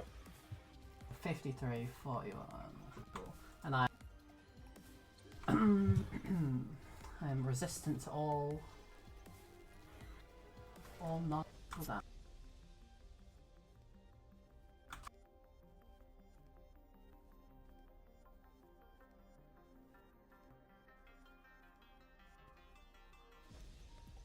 Alright, as that ends Miriam's turn.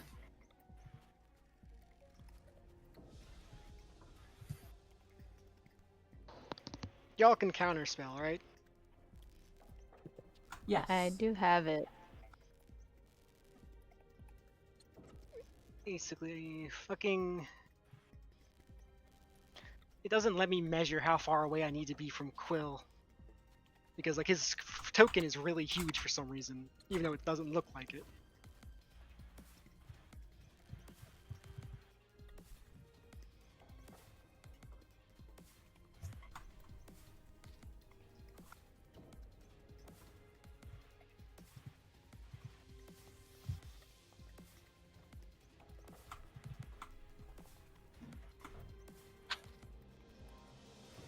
Concept. I'm attempting to Primordial Storm. Targeting all enemies, including Quill. Alright, you're going to have to expend all your resolve to target Quill with this. I will Or spend not. 9 Resolve if I have to. Alright, they will have 1 resolve left afterward. As all I am of you... going to ask Miriam to add her strength to mine as I fight in this contest of wills. I will also ask Sardior to join in this.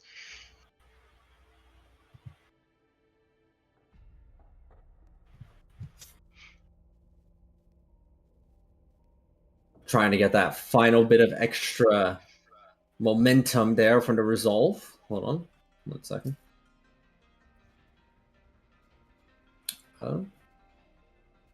Let's see.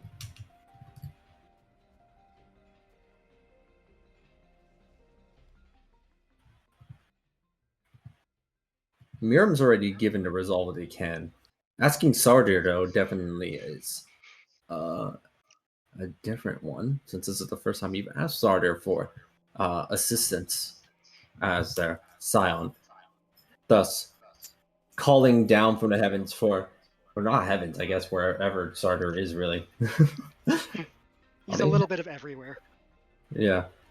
You call for an extra surge of resolve that you're able to just perfectly match Quill's, and by gaining just one extra bit further to push it just a little bit more, which isn't enough to target them, but is enough to exhaust all of the resolve they have, and all of yours as well.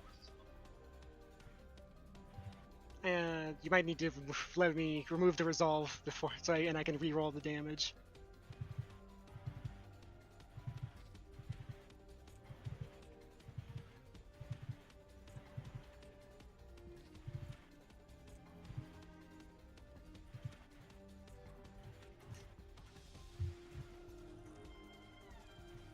$76 to the whole battlefield, and I'm also applying all the other effects to everyone that I can. All right. 76 big AoE damage as a primordial storm rolls through the interior here. Oops, that is not the one I meant. I think Miram can. I think they can technically make dex saves to avoid some of that, but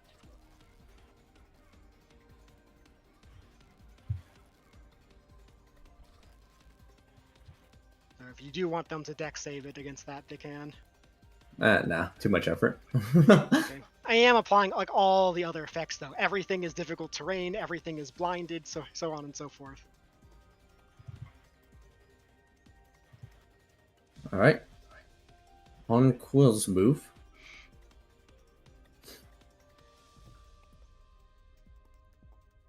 Let's see. I'm just checking something.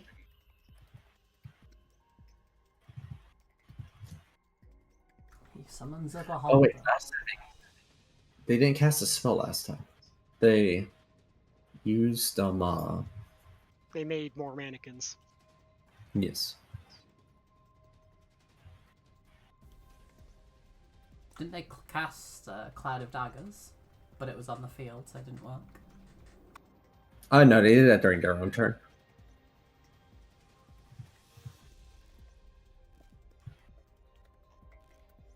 Quill instead seems to use this opportunity to do something else, and through the haze, they kind of close their eyes and try to focus a bit to try and calm themselves through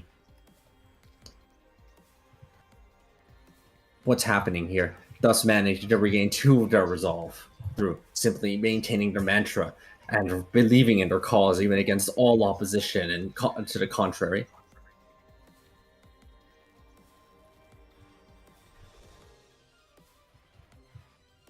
The soldiers begin moving. I think there's also one underneath me.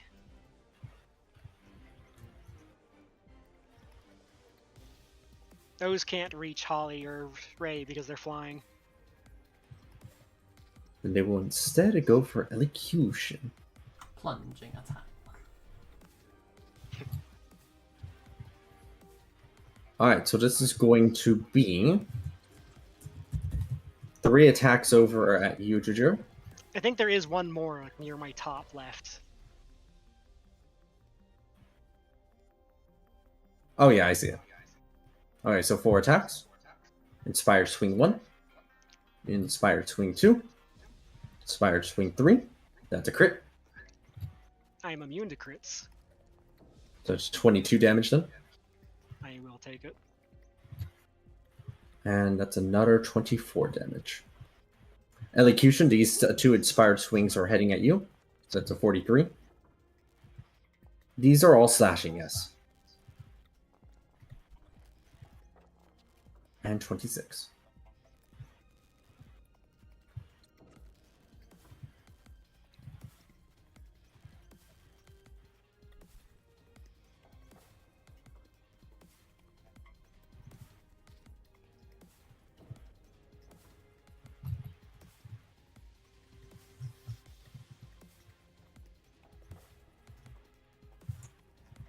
On Quill's turn, They could due to bardic inspiration. They also go ahead and recite the fable. I believe my soldiers in their ability to be able to blow away the wind. As you see that aura of wind blowing out of all of the soldiers, dispersing away a fog within 30 feet of each of them. But that's all that happens. Quill otherwise just gets one extra resolve and not much else. There is no fog. Like the heavy obscurement. Oh, okay. I mean, that's just part of it, like the heavy rain.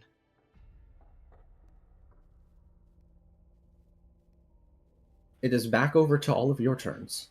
I have a question. Does Sin have a separate count of Resolve than Nameless? They do not. No. Okay. I mean, that would have been nice to just have like that guy come out of nowhere and just gank fucking Quill.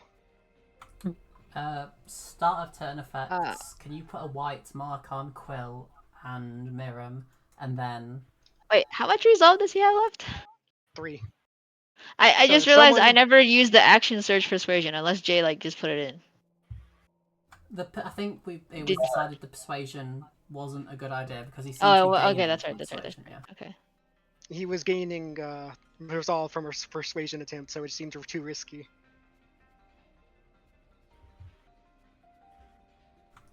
But yeah, start of turn effects. Can you give Quill and Miriam a mark? And Are you going to expend the resolve necessary to Yes. target Quill? yes. Do it. You expend 3 resolve, and then finally you are able to actually target Quill this time, as you see them hit by something for the first time all combat. This Oh mark. my god, beat his ass. Get him, Growl. Get him, Elo. Yeah, no, this is Ready. your mark. This is your time, Growl. Like I'm not really the fighter. Make my way downtown. Okay. I mean, Sin jumping out of nowhere, because even if Sin has no Resolve left, he doesn't have any Resolve either. But that's up to... I can, but I also need to figure out what buff Sin doesn't have. Growl, you hit with 1 hit. And I try to stun him. I do believe that should be you DC go 25. first to hit the stun. 25, yeah. The 26 damage connects, and their con saves are pretty bad. Thus, they are stunned. Let's see. They are already, by the time you've hit them with that third punch through their stun, they are already badly injured. Alright.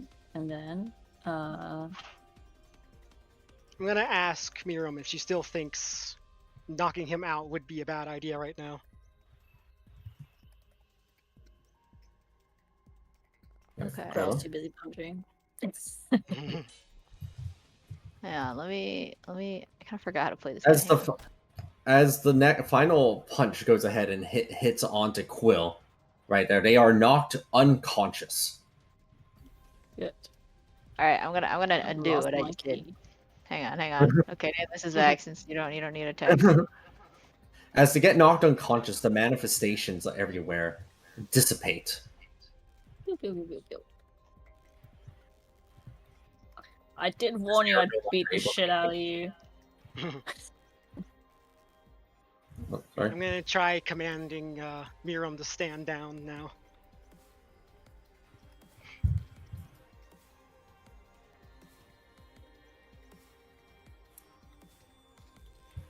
Miriam's not been taken out, and as you see that their eyes somewhat revert to a more normal state of being, they, wounded as they are, go like, "Ugh, I must go and recover.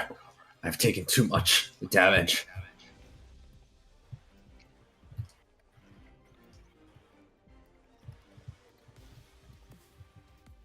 I assume like we're not taking opportunity attacks here. They don't appear to be hostile any further once Quill got knocked unconscious. I mean, I'm very okay with her getting out of here.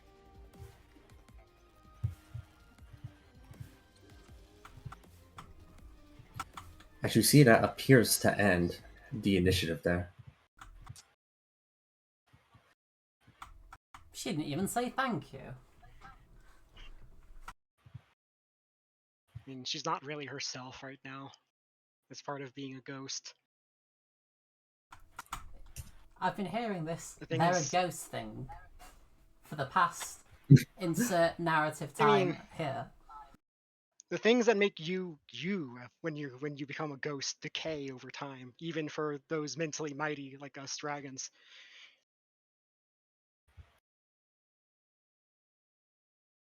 Okay, here is the dilemma I'm having. That took longer than I thought.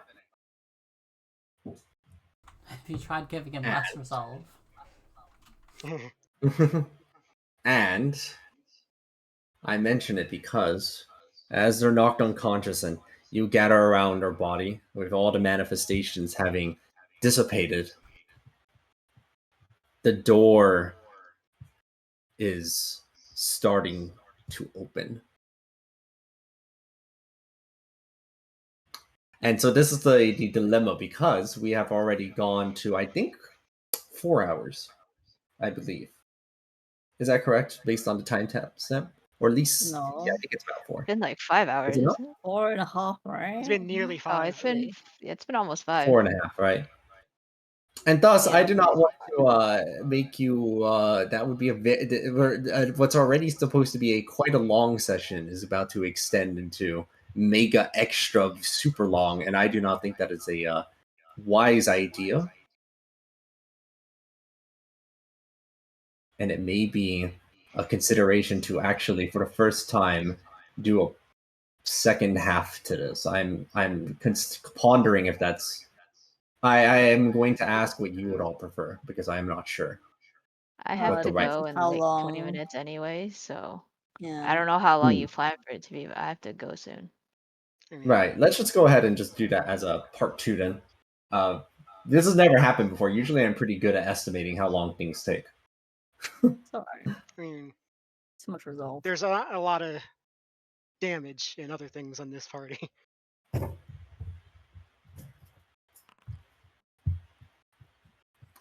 But however, at the very least, I shouldn't leave you on a total cliffhanger about what exactly is about to Level up. transpire. Do we level up? No, but as Quill's hold here inside of this realm goes unconscious. It's not more today than I have in 9 months. As they're begin to fade, the door that's over there, the blanket falls down, and it begins to open as the seal that was keeping it in place, the resolve that was required to hold it, begins to dissipate. As suddenly everything around seems to be thrown into a darkness. And there is just something you see as the ground around you is beginning to morph and metamorphosize. These are the eyes that you see before you. Who could it be? Terrifyingly Oh, large. great. This shit again. Oh man, Balls. what a mystery. Surprise. How long Wow, did could it we be? have between Quill going down and this happening? A few minutes. Okay, so my primordial storm is still in effect because it lasts for 10 minutes. For now, And yes. I would have been able to heal the full during that.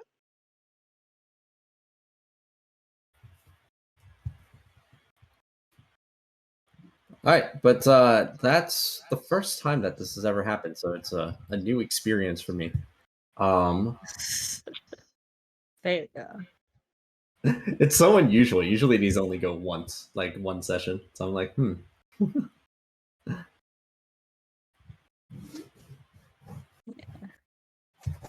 Well, thank you for the session. I will stop the recording, and I'm ahead.